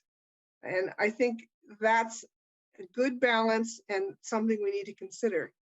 The concept from my point of view on the owner occupancy, I agree there are issues with how non-owner occupied units may affect neighborhoods. I'm suggesting that we do limit the whole house single family rentals to owner occupants. But if they have a unit on their property, I think we should give them the opportunity to be able to short-term rent it. I see that as a real advantage and perhaps an incentive to people becoming homeowners. If you have that opportunity, it may provide almost like a second job for your family, and it allows you to remain in your home and pay all of your expenses. There's also an incentive to encourage people to build accessory dwelling units. They're expensive, $75,000, $100,000 to add a unit. We want to encourage it. And I literally have heard from individual people I know and I respect about their ambivalence about adding a unit to the market if they don't have some flexibility. I know several people that have already built units and use them primarily for family, but in the off season or when it's unoccupied, they'll offer them to the public. Why would we not want to offer those to the public? I have another friend who's a retired woman and lives near UVM. She offers her unit during the academic year long-term, but to sort of off-balance that, short-terms it in the summer. So I think by not allowing owners more flexibility, which was one of our goals, to allow homeowners flexibility, we're selling ourselves short and taking a product off the market that I don't think necessarily adds to long-term affordable rentals.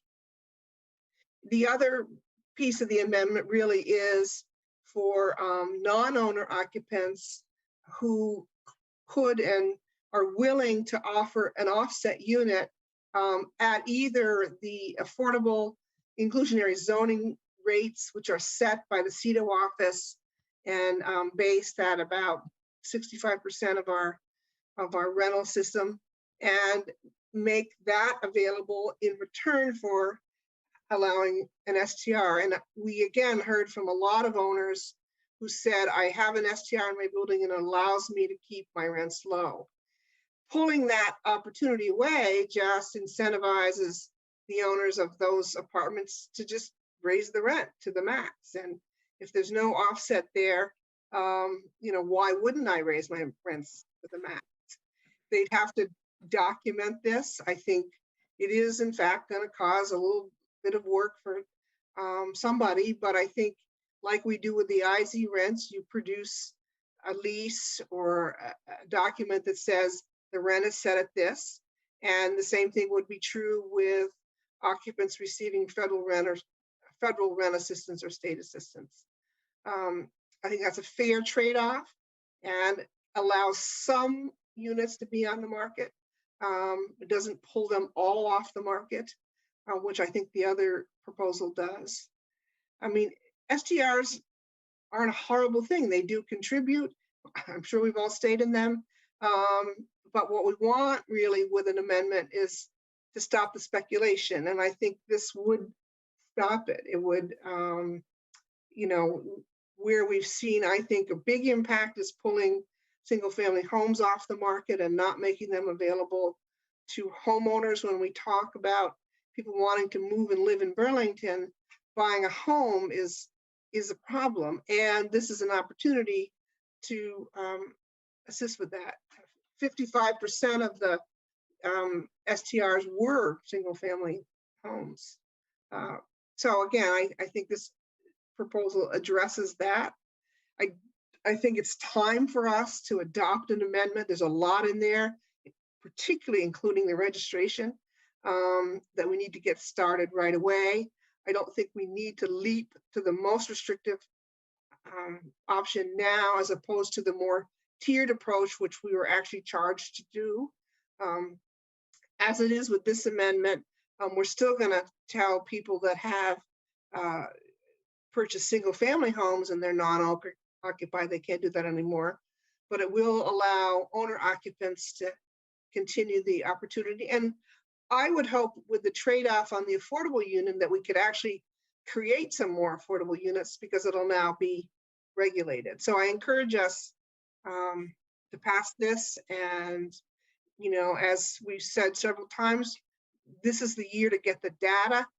because we're shifting this into minimum housing, we'll have the opportunity to change it. We're not locked in forever with this, but I think this is a reasonable program to start with and allow both owner occupiers to do some STRs and allow those that are non-site based to offer us an opportunity to give us another affordable unit.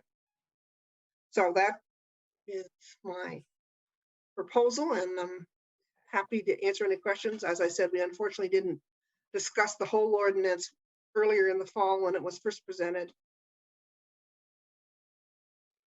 Thank you, Councillor Carpenter. The floor is open for comments on the amendment. Councillor Shannon. Thank you, President Tracy. I just want to say that the reason we didn't discuss this when it was presented and it was on our agenda previously was because nobody chose to move it. And I questioned that.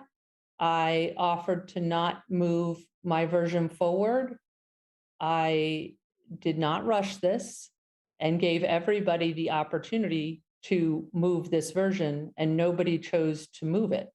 So that is why the version that I have moved again tonight came forward, and that the other version was not discussed at great length. In terms of the opportunity for home ownership, I again want to remind you that if you are looking to purchase a duplex with the intention to own or occupy it and rent out the second unit, the mortgage company will not consider your short-term rental income unless it is already a short-term rented unit. So they will only count the long-term income.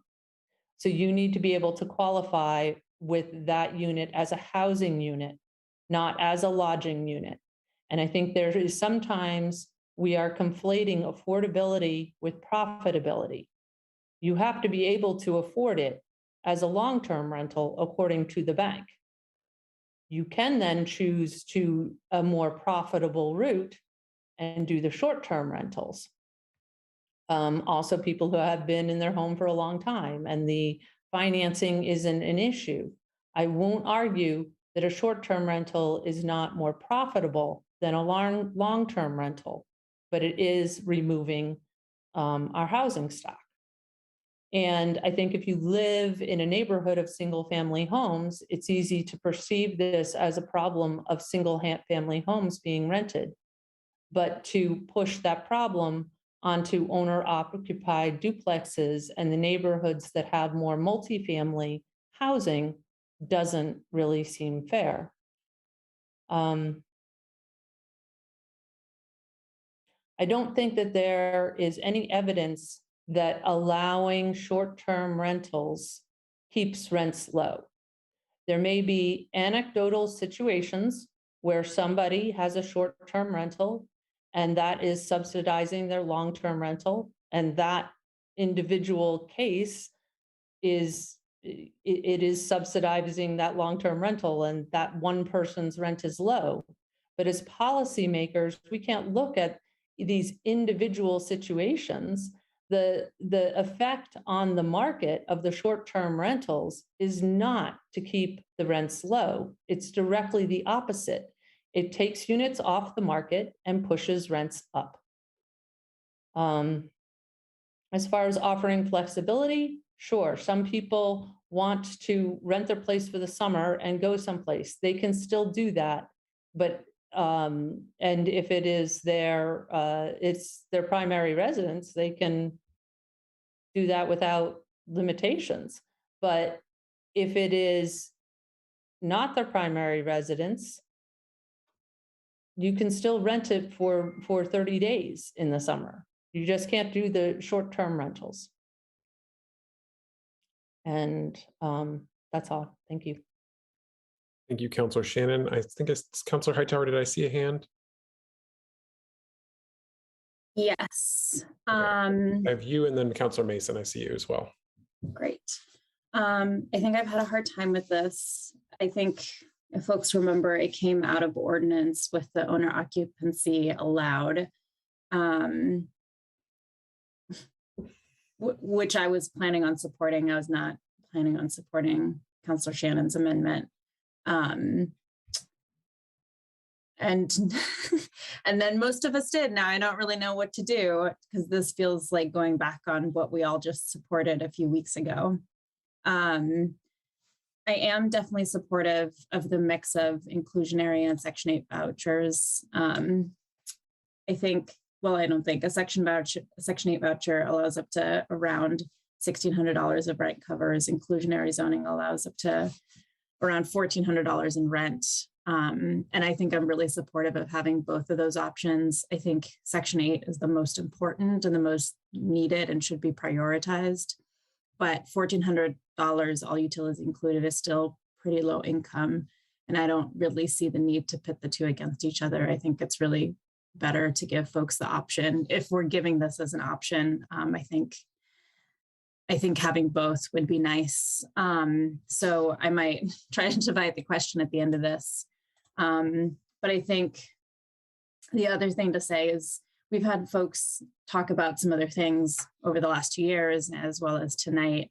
And I think the first comment that this isn't eating into the housing stock, last 2 years of the pandemic, we've had Airbnbs at an all-time low, and it's still full rental units are still 1.1% of our housing stock, which is starting to compete with our vacancy rate. And then if we imagine what happens in a few years when folks are more incentivized to do Airbnbs, especially once it's not in the legal limbo that it is. I'm regardless of how, I guess that is to say, regardless of what this ordinance ends up looking, I think it's going to be incredibly important to pass. And then to Councilor Shannon's point, on the affordability of hotels versus not, the most affordable way to visit Burlington, the way that I first visited Burlington before I moved here, is to stay in a room, an Airbnb room, which is something that is still, that is owner occupied. And that is still very much allowed under this ordinance. So I think it's very important that we keep that in place and that we allow in-unit rentals. I'm still torn on the owner occupied buildings, but I think I would like to see us consider at least including the inclusionary zoning. And I think I'll wait to see how this shakes up.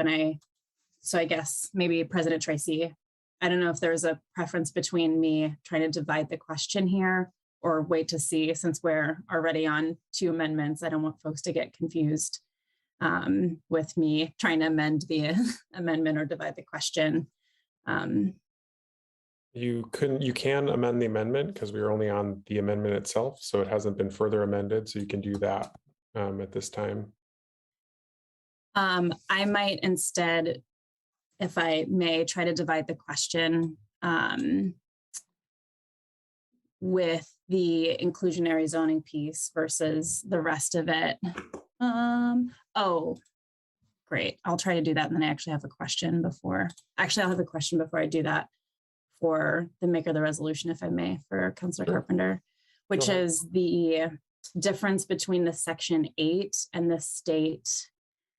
Councilor McGee's amendment had specifically Section 8 vouchers. Your amendment has state and federal housing assistance. And I guess I just wanted to know what the difference was between those two before. Probably not a lot. The primary rent assistance program is Section 8 federal rent assistance. But for example, we got millions of dollars in Vermont emergency rental assistance program dollars, which is really ARPA dollars, which is not Section 8. So it was really just an intent to cover all the bases. Sometimes there are tenants that get specialized vouchers through the Agency of Human Services. So it'd be a state rental assistance voucher, not a Section 8. Section 8 is a particular federal program. And I was only trying to broaden it to the Section 8-like programs that are being paid out of ARPA or Agency of Human Services. Great, thank you. And then I'm actually going to hold off, if that's okay, and get my ducks in a row before I try to divide the question, if folks have other thoughts on the amendment. Sure. Thank you, Councilor Hightower. I have Councilor Mason to be followed by Mayor Weinberger and Councilor Barlow. Go ahead, Councilor Mason. Thank you, President Tracy. I want to thank Councilor Carpenter for coming forward with these proposed amendments. I also want to thank, excuse me, both the council and the public for staying involved in this discussion for 2+ years. I feel strongly that we need to do something, and it's up to us tonight to figure out what that something is. I want to acknowledge, and I would concur that even though we may come down in different places on this, it is a false flag to state that, you know, STRs don't have an impact on the housing stock. They do. We know that every unit that's an STR is not available for long-term renting. I want to take us back, though. The challenge has been, and we've been struggling with this as a council, you know, there are two competing policies here. You know, one is, you know, the impact on the housing stock, but the other two aspects or policies that we recognized in 2019 when we put this to the Joint Committee was STRs do have some benefit to the economy, like it or not, you know, and I've done it too. If I go to another city, I might look first to see if there's an STR before going to a hotel. They do serve a purpose. And the concern is that, you know, go too far, whether that's, you know, the requiring full owner occ, as Councilor Shannon has proposed, that might have an impact on, you know, clearly will have an impact, in my view, on the number of STRs available. The other piece, and we heard this for those of us that were on the committee for 2+ years, you know, we also, when we passed this, wanted to provide some flexibility for homeowners to earn income.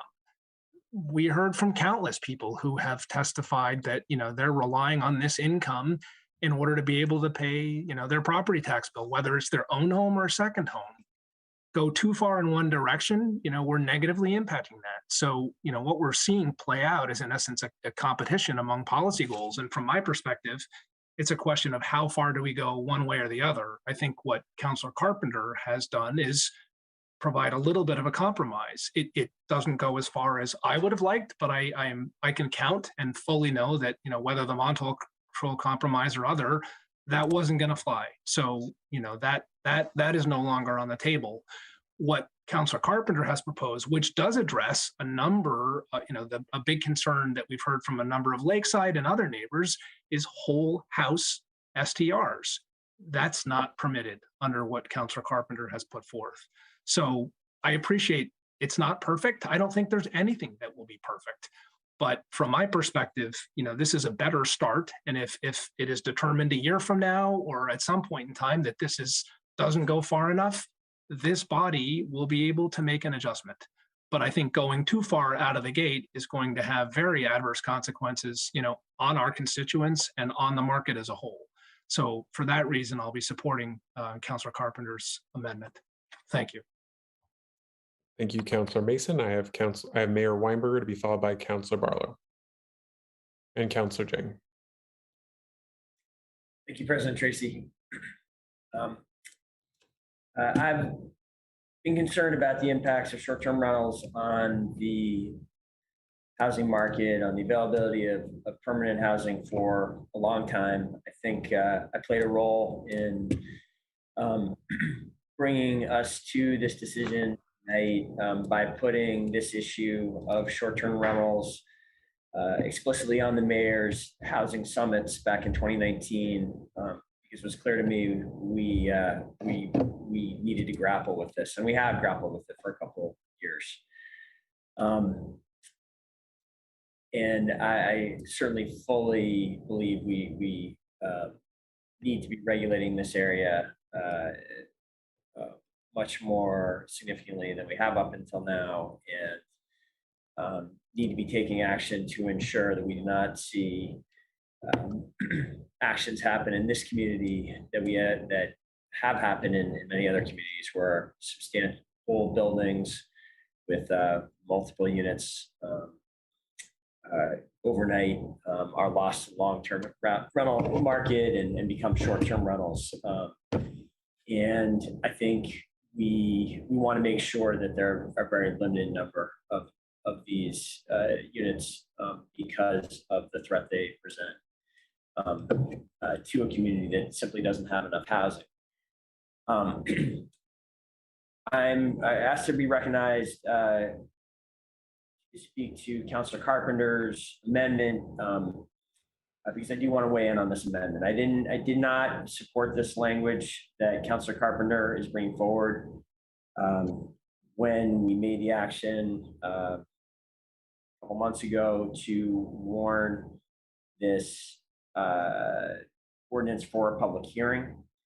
I, at that night, was wrestling, as many of us have throughout this, with where the right place was to land, but was very moved that night with Councilor Shannon's arguments about how far we need to go in the midst of a housing emergency.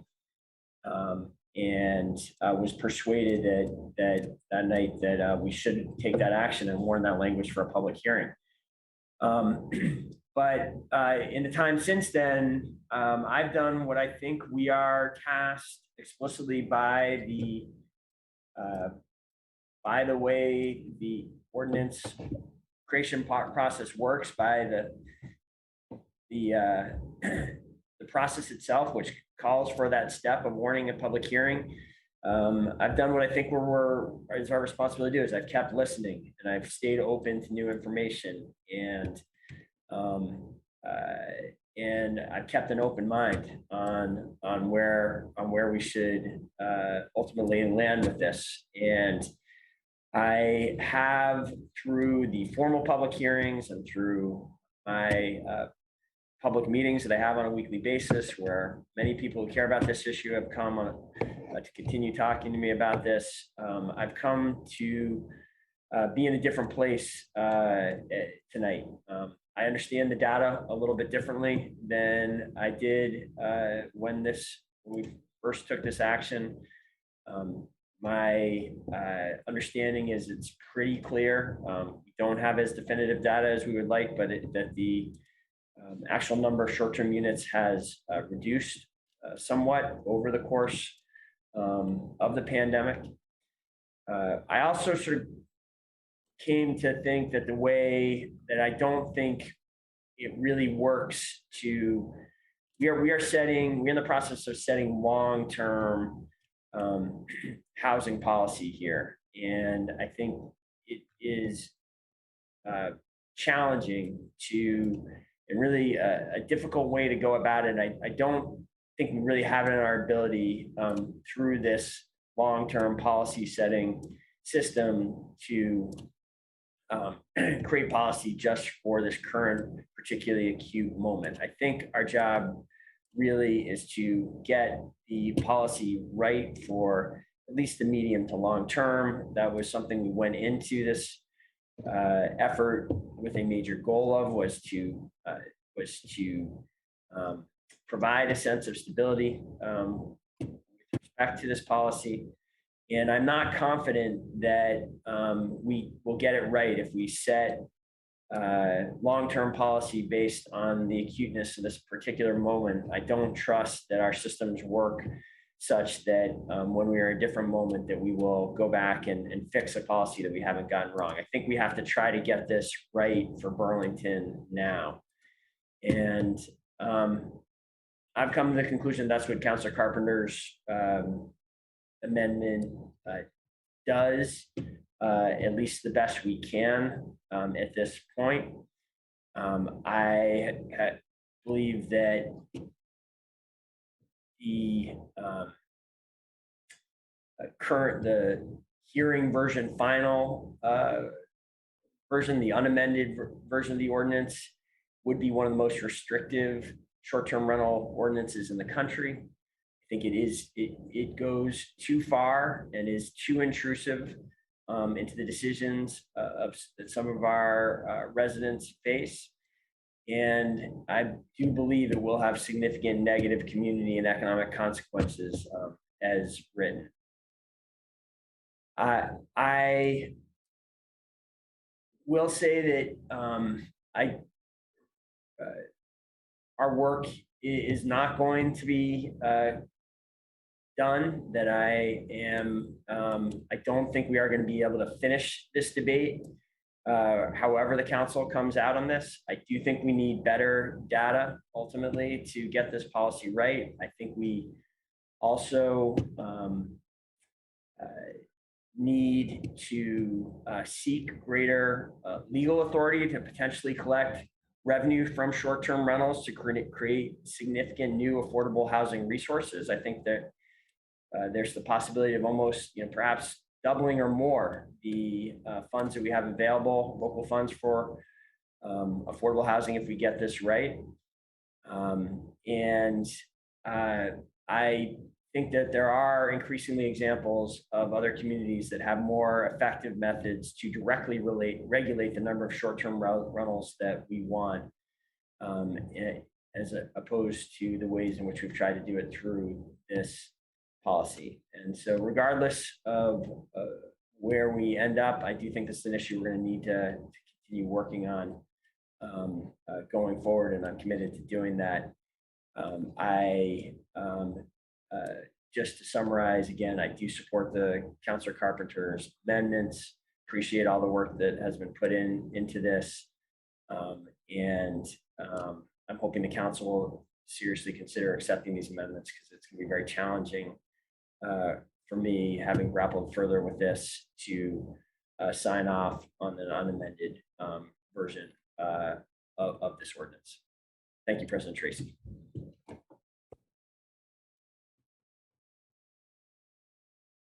Oops, sorry about that. I have Councilor Barlow to be followed by Councilor Jang. Thank you, President Tracy. Councilor Mason and the mayor have covered some of my remarks, so I'll be brief. There's no doubt that we need to put some boundaries on what's allowable as an STR, and we need to establish protections for neighborhoods and limit the impact on housing stock. But the ordinance under consideration without Councilor Carpenter's amendment is just too limiting. That ordinance would essentially end the STR business in Burlington. Airbnb, VRBO, and other STR platforms are ubiquitous now. Most of us probably use them while traveling, and visitors to our city expect them in the same way they expect to be able to get an Uber when they're here. And those people that are visiting, most of them want whole unit rentals, not a room in someone's house. We need to find a way to address the negative impacts of STRs while also providing some support for STRs in our city. And I think Councilor Carpenter's amendment does this, so I will be supporting it. Thank you. Thank you, Councilor Barlow. I have Councilor Jang to be followed by Councilor Hanson. Yep. Thank you, President Tracy. And I think it will be also important for us to remember that whenever we talk about data, let's not just focus on one aspect of data. Data always is quantitative and also qualitative, right? From what we have heard from the people during these hearings, it has been very clear that, without the amendment of Sarah Carpenter, Councilor Carpenter, this will affect them, negatively, and we do not want it. We do not want that. I think also Councilor Mason and also the mayor, just like Councilor Barlow, just basically, summarize everything that I wanted to say. So to be short, I will be supporting the amendment of Councilor Carpenter. Thank you. Thank you, Councilor Jang. Councilor Hanson. Great, thanks. I'm still where I've been at, largely throughout this process. I think so. I don't support this amendment and becoming more permissive. I'm uncomfortable even with Councilor McGee's amendment. I've been very on the fence about that, but ultimately I'm planning to support that. But I don't want to go any more permissive than that. And I think the aspect, I guess, that I want to push back on is that the Airbnb market is going to go away as a result of this. We're still allowing a significant chunk of people to participate in that market and to earn revenue and to supplement their ability to live in Burlington through this Airbnb income and provide those short-term rentals for visitors. So even under the policy as proposed with Councilor McGee's amendment, Yeah, I mean, just to reiterate, anyone who lives in Burlington can rent out a room in their dwelling unit or their home.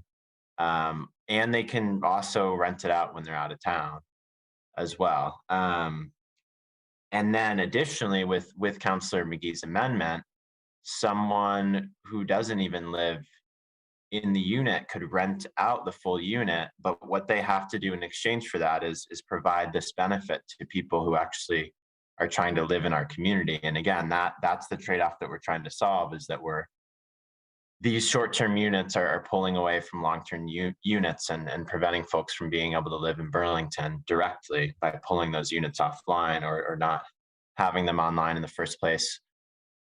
This trade-off of you can do, even if you don't live there, you can do an entire unit for Airbnb or for a short-term rental. You just have to provide, you have to make available for Section 8 housing the other rental units so that we hit that bottom end of the market for the lowest income folks. And there is that waiting list right now of people who have Section 8 vouchers who don't have access to housing right now. And these folks who are using housing units as a business to generate income can still do that. And I think Councillor Hightower pointed out, these folks can still bring in a good amount of income from the Section 8 units, as well as from their Airbnb unit that they would have at the same time. So I feel like there's plenty of opportunities for people to create short-term rental units in Burlington. We're just trying to restrict the number of off-site landlords who are doing that to limit the damage to our long-term housing stock. I think it's already plenty of a compromise as is, and we need to let it play out. And we can make changes in a year if we somehow went too restrictive. I'm skeptical that we did, because as others have pointed out, we've been in a pandemic for a few years now, and we don't know how this market's going to explode as this moves into potentially an endemic. And even this summer, we could see an explosion of that market. So I just think this is already a compromise, and we need to be cautious about this given how tight our housing market is. And let's be safe to start with here. Thank you. Thank you, Councillor Hanson. I don't have anyone else on the queue to speak to the amendment. Councillor Carpenter, go ahead. I just want to clarify, as I said, one of the reasons I am proposing that an owner occupied also be able to STR the unit on their own property is, in fact, to give them flexibility of income. And Councillor Shannon mentioned the complexities of mortgage lending. It is true that in qualifying for a mortgage, there's nuances. I looked at the Fannie Mae selling guide. You can, in fact, count part of it if it's an owner-occupied STR. But also more important, the way they do mortgage lending with ratios up to 45% of your income, people just need the extra income to afford life, childcare, healthcare, retirement. So it's not always an issue of mortgage qualifying. It's an issue of allowing you to stay in your home. By not approving an owner occupant to do it, we're gonna pull that away from them now, and maybe they can go back to it, maybe they can't. But rather than letting them do it now, we don't even know how many of them there are. And I think this, after we enact this in a year from now, we'll know how many of them there are. And hopefully we can deal with issues, but it's still owner occupied based. Thank you, Councillor Carpenter. I did see Councillor Shannon, and then I see Director Tuttle getting in as well. So Councillor Shannon? I would defer to Director Tuttle. Sure. Director Tuttle? I only had a point of order to offer about the motion that Councillor Carpenter made. When we were helping Councillor Carpenter organize her proposed amendment, it was based off of the version of the document called Hearing Alternative or Hearing Version Final.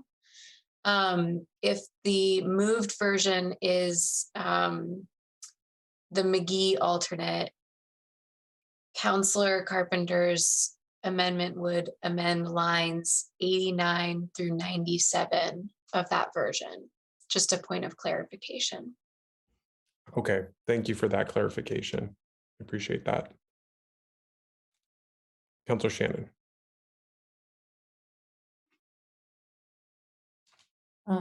Thank you. So if we were to allow short-term rentals in owner-occupied duplexes, I thought it might be helpful to have some information about how many units are we talking about. According to the data from Director Tuttle's information to us, which is dated July 2020, we have 2,002, and I've extrapolated these numbers from the percentages that were given to us, but I think the numbers sound small when we're talking about percentages. When we're talking about housing units, we can better appreciate what we're really talking about. There are 2,210 duplexes in the city, 353 owner-occupied units. So we are talking about allowing up to 353 owner-occupied units, turning their only rental unit into a short-term rental under this proposal, taking that off the market and becoming a short-term rental. The idea that we should not legislate for this moment, I disagree with that. I think that we absolutely need to legislate for this moment, and we are in crisis. This has been a trend. We've been heading in this direction for a long time. It's gotten worse and worse and worse until we are here at this moment. We don't have any reason to believe that that our housing crisis is going to be changing anytime soon. I haven't heard anything on the horizon that gives me hope that this is changing anytime soon. Maybe there's something I don't know. The way this was structured was brilliant by our planning department. It was put into Chapter 18, which is much easier to amend than our Code of Zoning Ordinances.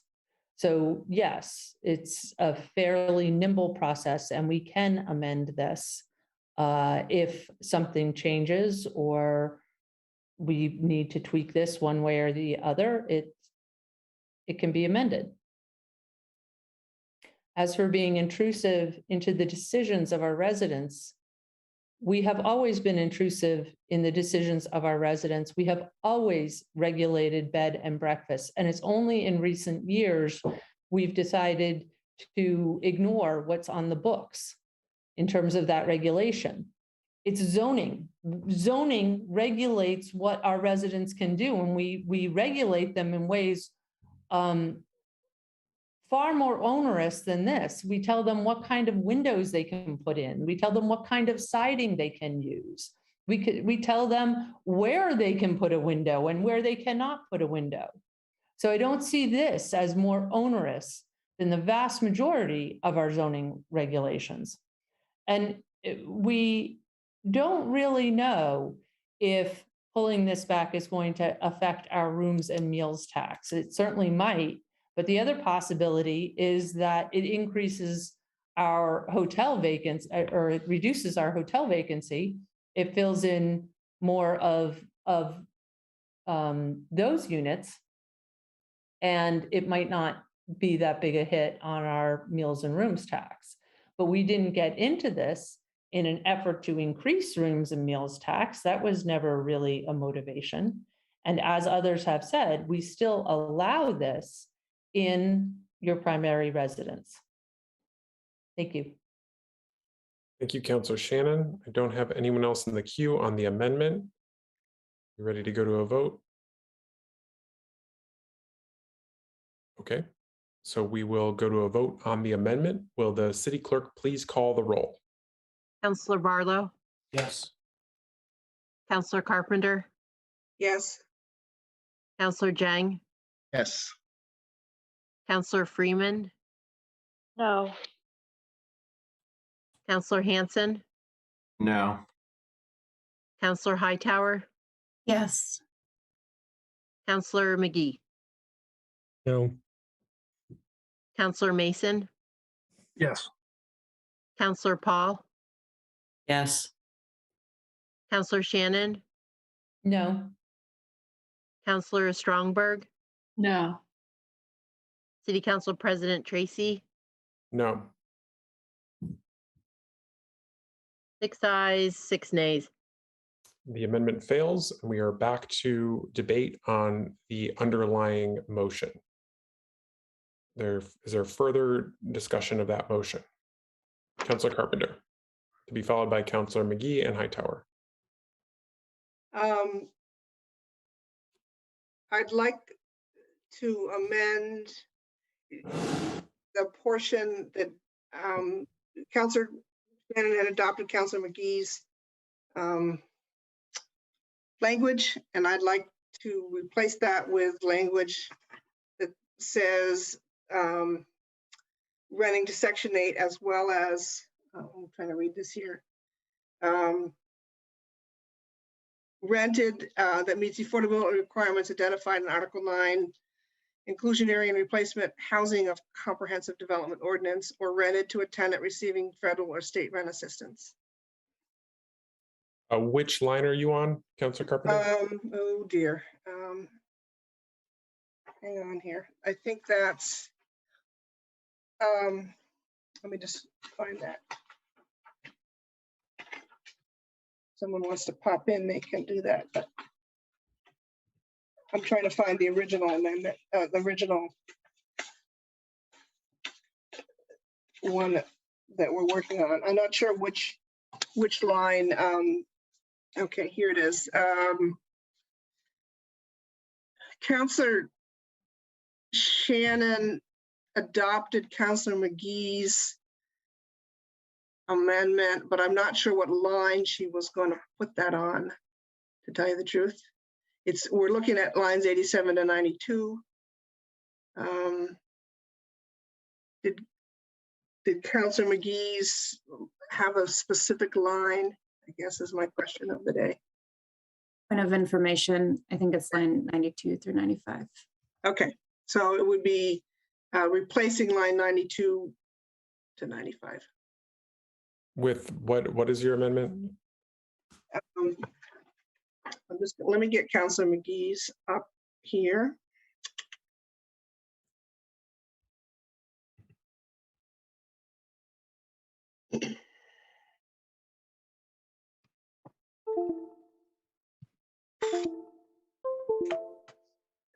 Okay. Replacing line 92 with language that says one whole short-term unit is permitted only if the STR is located within a two-family duplex or multifamily dwelling owned by the host that contains at least one dwelling unit in excess of any required inclusionary units that is rented to, or that is rented, and this is the main, at a rate that meets the affordability requirements identified in Article 9, Inclusionary and Replacement Housing and Comprehensive Development Ordinance, or rented to a tenant receiving federal or state rental assistance. Okay, so can you read that line again, just so that folks are clear, because we don't have it in writing? Right, I'll try to, it is on mine, but I'll try to send it to you shortly. Okay, so the dwelling unit is located, or excuse me, one whole unit short-term rental is permitted only if an STR is located within a two-family dwelling or multifamily dwelling owned by the host that contains at least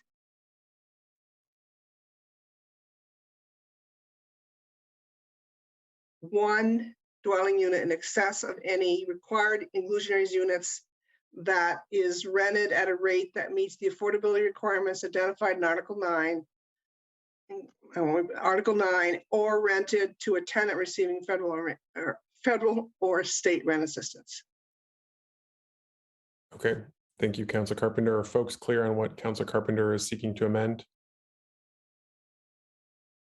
Councilor Shannon. Isn't that what we just voted on? No, the one that you voted on or added only was limited to Section 8 vouchers holders. The one that I proposed had two pieces really to it. It had that piece, and then it had the ability to rent an owner-occupied, another unit in an owner-occupied property. But this adds in what you proposed, which is what we just voted on, no? A portion of it, it does. It changes lines 92 to 95 of what you adopted, which is really the McGee amendment. And effectively, it allows rentals to both Section 8 holders and those that are offering an IZ rent.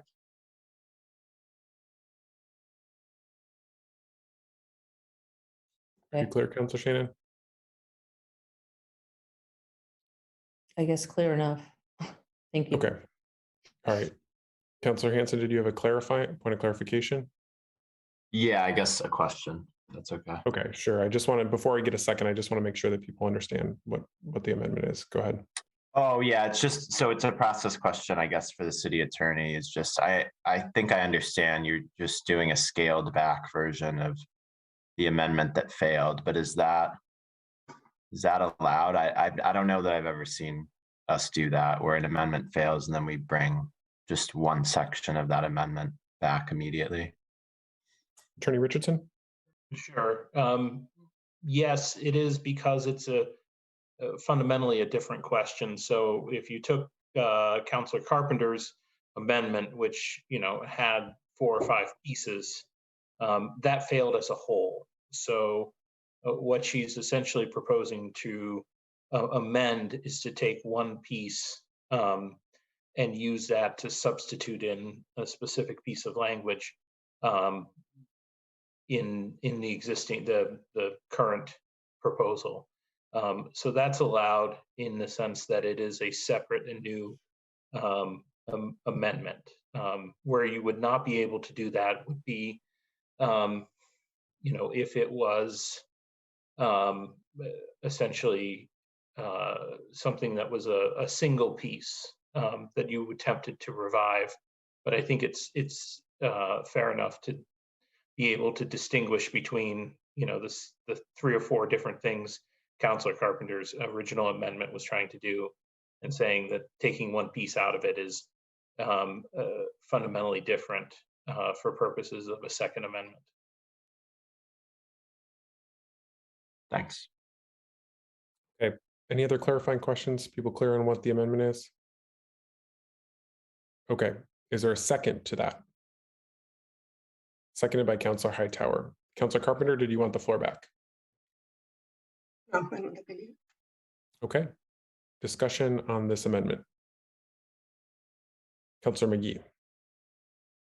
Thank you, President Tracy. I just want to sort of speak to this amendment and in so doing sort of address the reason for the less permissive version in the underlying. I think the important thing to note here is that we have 94 households currently on a waiting list that qualify for Section 8 vouchers, but cannot find units or landlords who will accept those. In conversations with the Housing Authority, who serves the area in and around Burlington, they are constantly struggling to find landlords who are willing to accept Section 8 vouchers. So I think when we consider that and consider the amount of units that this will ultimately impact, I think to be more permissive with this exemption would undercut the intention of the underlying provision. So I just wanted to say that, in that, I'm under no illusions that they're going to solve the housing crisis that 94 families are facing right now, waiting for housing to accept the Section 8 vouchers that they have. And am hopeful that this might open up a few more units to accept those vouchers. But, for that reason, I can't support this amendment tonight. Thank you, Councillor McGee. Councillor Carpenter. Just a point, Councilor McGee's right about the 94 waiting on waiting lists, but we have no sense of one of the groups that waits on the Section 8 waiting list are people looking for large units. So this one-to-one substitute isn't going to serve the needs of a lot of people on that waiting list, is my guess. And I felt that including the IZ gives you just a broader opportunity to get some more affordable units potentially out there in the market. Thank you, Councillor Carpenter. Councillor Paul, was that a hand? Okay, sorry about that. Anyone else speaking to the amendment?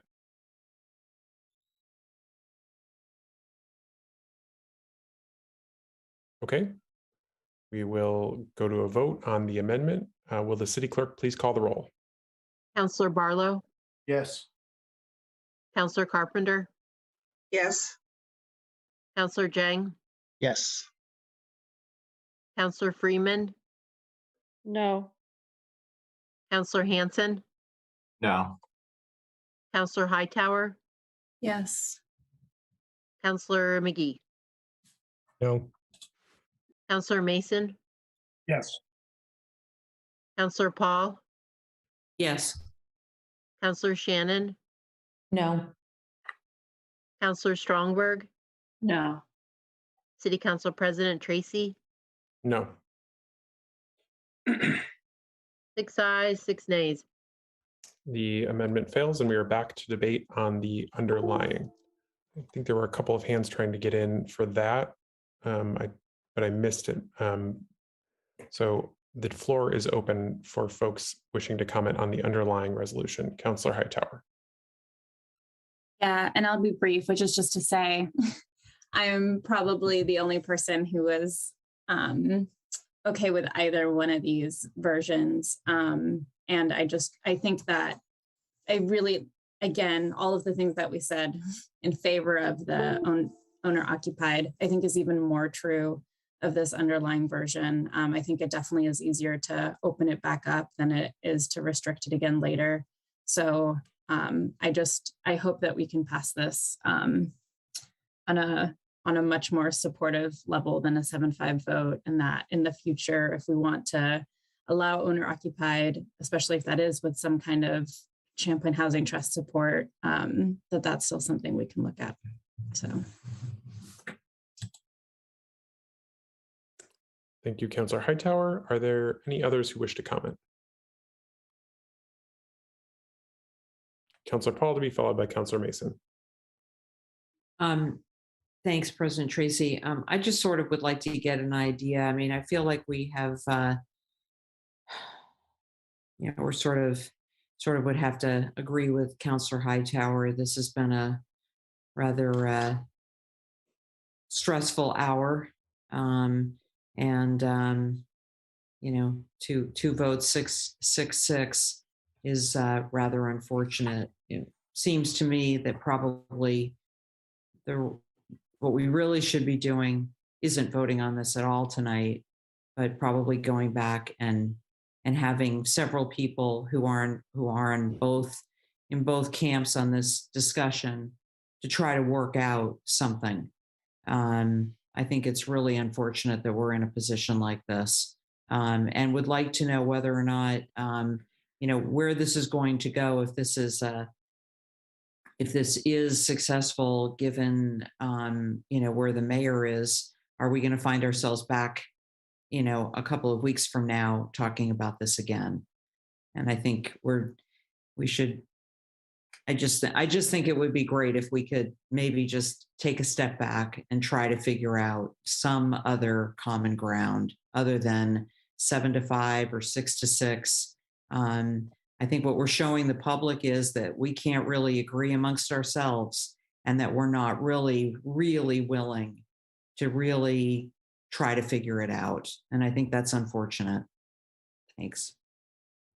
Thank you, Councilor Paul. Councilor Mason. Thank you, President Tracy. First, I have a question for I think, Councilor McGee, if you're willing, and that relates to, I'm hoping for an explanation about the requirement in line 93 of host ownership. We've had so many permutations. I'm just trying to exactly understand. I mean, I appreciate it's no longer host owned, but I'm trying to figure out what's the benefit of host, excuse me, not owner occupied, but host owned. So are you intending to preclude, a non-owner from serving as a host? And I'm trying to understand why that matters. This specifically relates to instances where a host would be exempt from hosting offsite if, say they own a duplex. One unit could be a short-term rental if the other unit is rented to a household receiving Section 8 vouchers, or if they owned a building of 3 or more units. So I don't think this necessarily means, and I would look to Director Tuttle maybe to answer this, but necessarily means that it couldn't be an owner occupied building if it were 3 or more units. I'm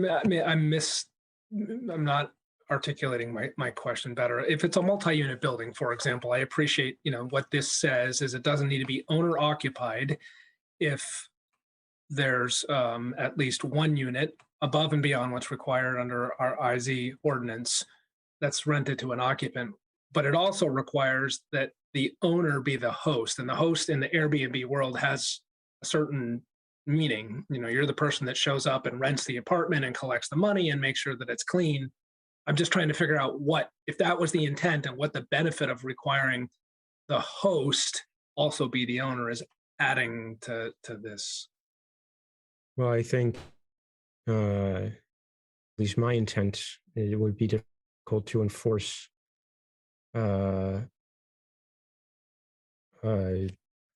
short-term rental existing building where a unit might happen to be rented to a Section 8 voucher holder.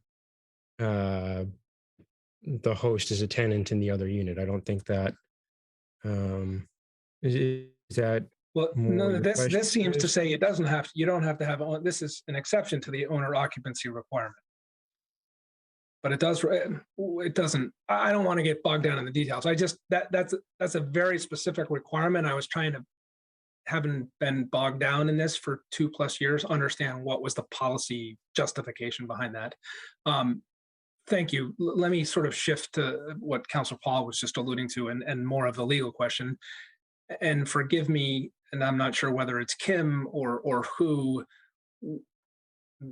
This is an interesting, this whole process, given the bifurcation between our ordinance and chapter 18. I know we're coming up on some deadlines. We have a new council being seated. Maybe someone could sort of speak to the lay of the land and the concern that if this were vetoed, are we out of runway? Like I'm not remembering exactly what deadlines we're bumping up against. Director Tuttle or Kim or Attorney Sturdivant? Yeah, I can let Kim start, and I can add if there's anything I can add in addition. Sounds good. So just to lay, as Councilor Mason asked, to lay out the timeline. Basically, the Chapter 18 ordinance changes, when they get approved, will get warned in the newspaper, and then they're effective 20 days later. That the zoning amendments need to be staggered from that because they become in effect in the sense that they can be applied under once they're warned for a public hearing. The difficulty that you're running up against the time frame is that they will expire, I believe it's April 13th. So the zoning amendments, if not passed by then, will need to start over.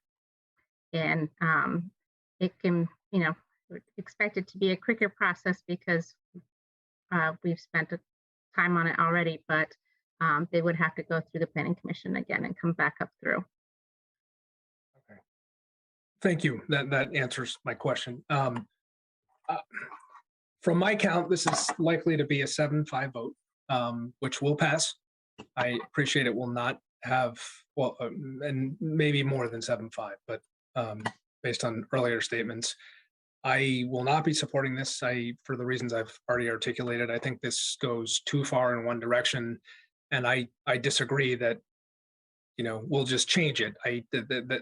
That ignores the practical reality of the dozens of people who have, this will materially impact their life and what their current existence is. So I don't agree that it's as simple as just we'll change it a year from now. I'm not confident. I appreciate Councilor Paul as always, the push for trying to achieve compromise. I am a little bit concerned. We've had 5 different compromises and do not seem to be able to land in a place that generates either, other than a 6-6 or 7-5. So I'm prepared to go back to the table if that's the will of the council and do my damnedest to achieve a compromise. I'm not convinced it exists, though, unfortunately. Thank you. Thank you, Councilor Mason. Anyone else on the underlying? Councilor Hightower. I think what Councilor Carpenter proposed is I'm pretty sure what came out of the ordinance committee. And then a lot of us voted for what we're calling the Councilor Shannon Amendment, including myself, including others. And so I would find it very frustrating, and the mayor supported it. So I think we got to a point where the majority of us, not a simple majority, like a true majority of us, supported a stricter version than what we are currently voting for. So I think it's not exactly what I wanted. I think it's not exactly what a lot of us wanted, but it is what most of us supported at some point in the last this year. And so I think that moving forward with something that most of us were willing to support even a month ago, after we've already talked about this for 2 years, is much better than not moving forward with anything at all when we know that we need this regulation. And again, I say that having supported the amendments that failed and having supported the way that it came out of ordinance, which was a looser version of this. Thank you. Thank you, Councilor Hightower. Councilor Carpenter. Just a point, I didn't support this last time and it was only 2 of us, but I will say, and I can't speak for other people, I think there was some confusion around people not understanding that that middle option was then going to be off the table. And I just can't speak for other people, but I think there are people who feel that they didn't understand that that was going to be totally off the table. Thank you. Don't have anyone else in the queue. Councilor Shannon. Thank you. I'll just say that this has been postponed several times. There has been plenty of opportunity to figure this out, and it doesn't really look like that is happening. As far as changing people's lives, everybody who is operating legally today will be able to continue operating legally. And should this be vetoed, I would expect either we override the veto or we revert back to the existing zoning laws and start enforcing them. So I hope that that is not the case, but we do regulate bed and breakfast today. There are it's not an unregulated area. It's regulated.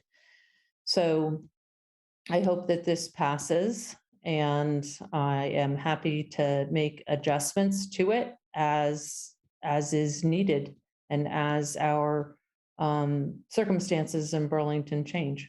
Thank you. Thank you. Councillor Paul, but we are at 10:30, so we do need a motion to suspend the rules. Such a motion in order. I'll come to you, Councillor Paul, after that. Councillor Stromberg, was that a hand?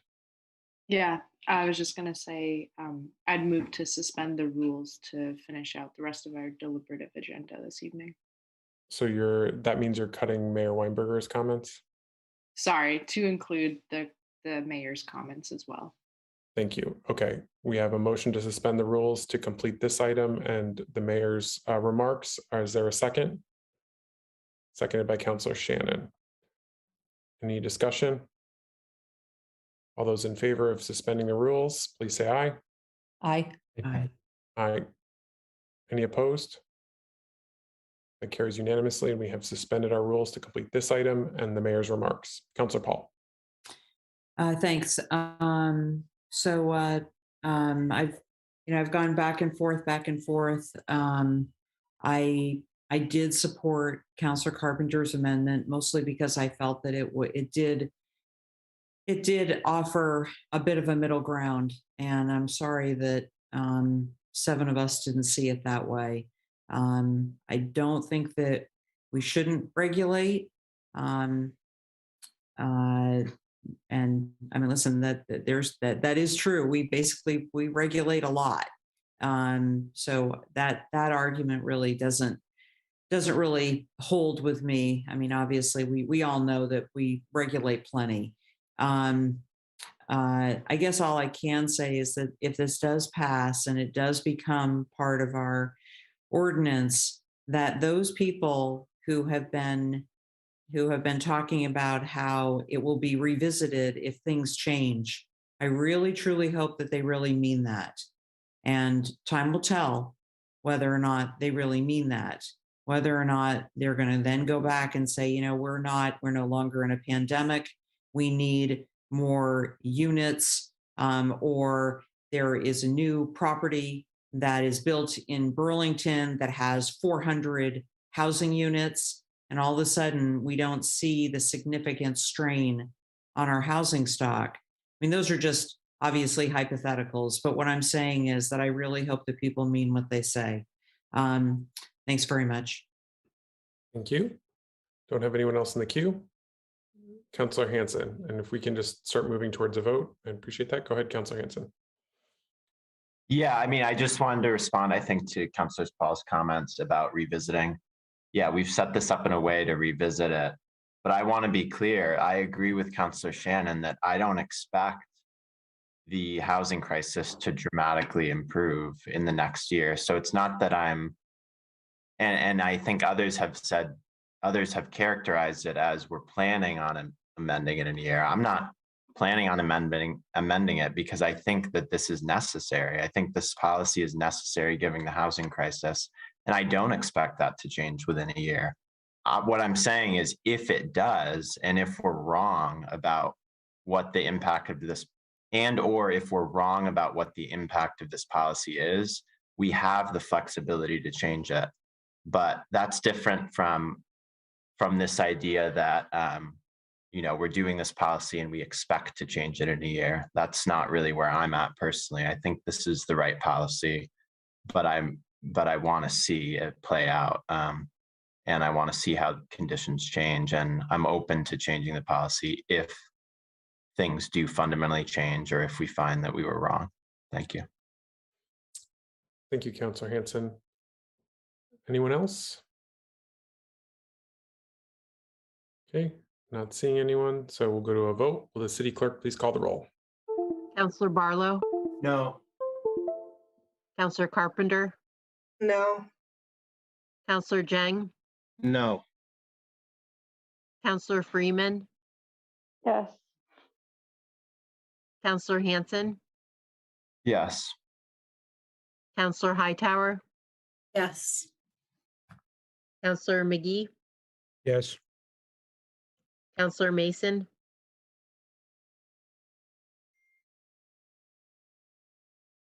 Councillor Mason, I can't hear you. Sorry about that. No. Counselor Paul, Yes. Counselor Shannon, Yes. Counselor Strongberg, No, I mean, yes, sorry. City Council President Tracy, Yes. 8 ayes, 4 nays. The motion carries. Thank you very much. Appreciate all the work that was put into this from the Ordinance Committee as well as city staff. Really appreciate that. Thank you for all your work on this, Director Tuttle. I know you've worked very hard to provide lots of counsel to counselors regarding a variety of different amendments, and just appreciate the really strong sense of collaboration that you brought to this process. And likewise, I also just want to thank Scott Gustin and Kim Sturdivant, who have worked on this every step of the way as well. Okay, sorry about that. I appreciate that work as well. Thanks for mentioning that. Appreciate that. Great. So that concludes our deliberative agenda and brings us to the last item of the evening, which are the mayor's remarks on general affairs. Thank you, President Tracy. First, I just would like to remind everyone that town meeting day is 1 week from today. And there continue to be many ways in which people can return their ballot. If they have received one, we at this point are not recommending that people send their ballot back through the mail, but 24 hours a day, they can drop off their ballots in the 4 ballot boxes that are located throughout the city. They can come to City Hall during working hours. And on election day, you can bring your ballot straight to the polls. You can also go to the polls in the 8 wards if you've not received a ballot, and register that day and get a ballot there in person. We hope that Burlingtonians will be participating in large numbers in this election that has so much at stake, 8 city council races as well as 5 ballot items. I also did want to take this opportunity to reiterate a number of the comments that I made with the announcement last week that Director Taisha Green would be leaving the city. Director Taisha Green has been an outstanding first leader of the REIB department. I am grateful for Taisha's service to Burlington and for her dedication towards making Burlington a more inclusive and equitable city for Black and Brown Burlingtonians. Taisha's been a tireless, fearless leader throughout her time in Burlington, and I will greatly miss having her perspective and candor on the city's leadership team. Racial equity work is challenging and will be even harder without Taisha here, but in her nearly 2 years with the city, she built a very strong foundation for the REIB department. We will continue to push forward with racial justice and equity work on many fronts. I'm committed to working with Taisha through the remainder of her time with the city through March 10th to ensure a transition to new REIB leadership so that this team can continue to do this important work. Thank you, President Tracy.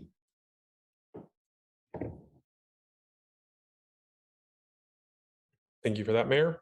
We are now done with our agenda, so motion to adjourn is in order. So moved. Moved by Councilor Jang, seconded by Councilor Stromberg. Any discussion?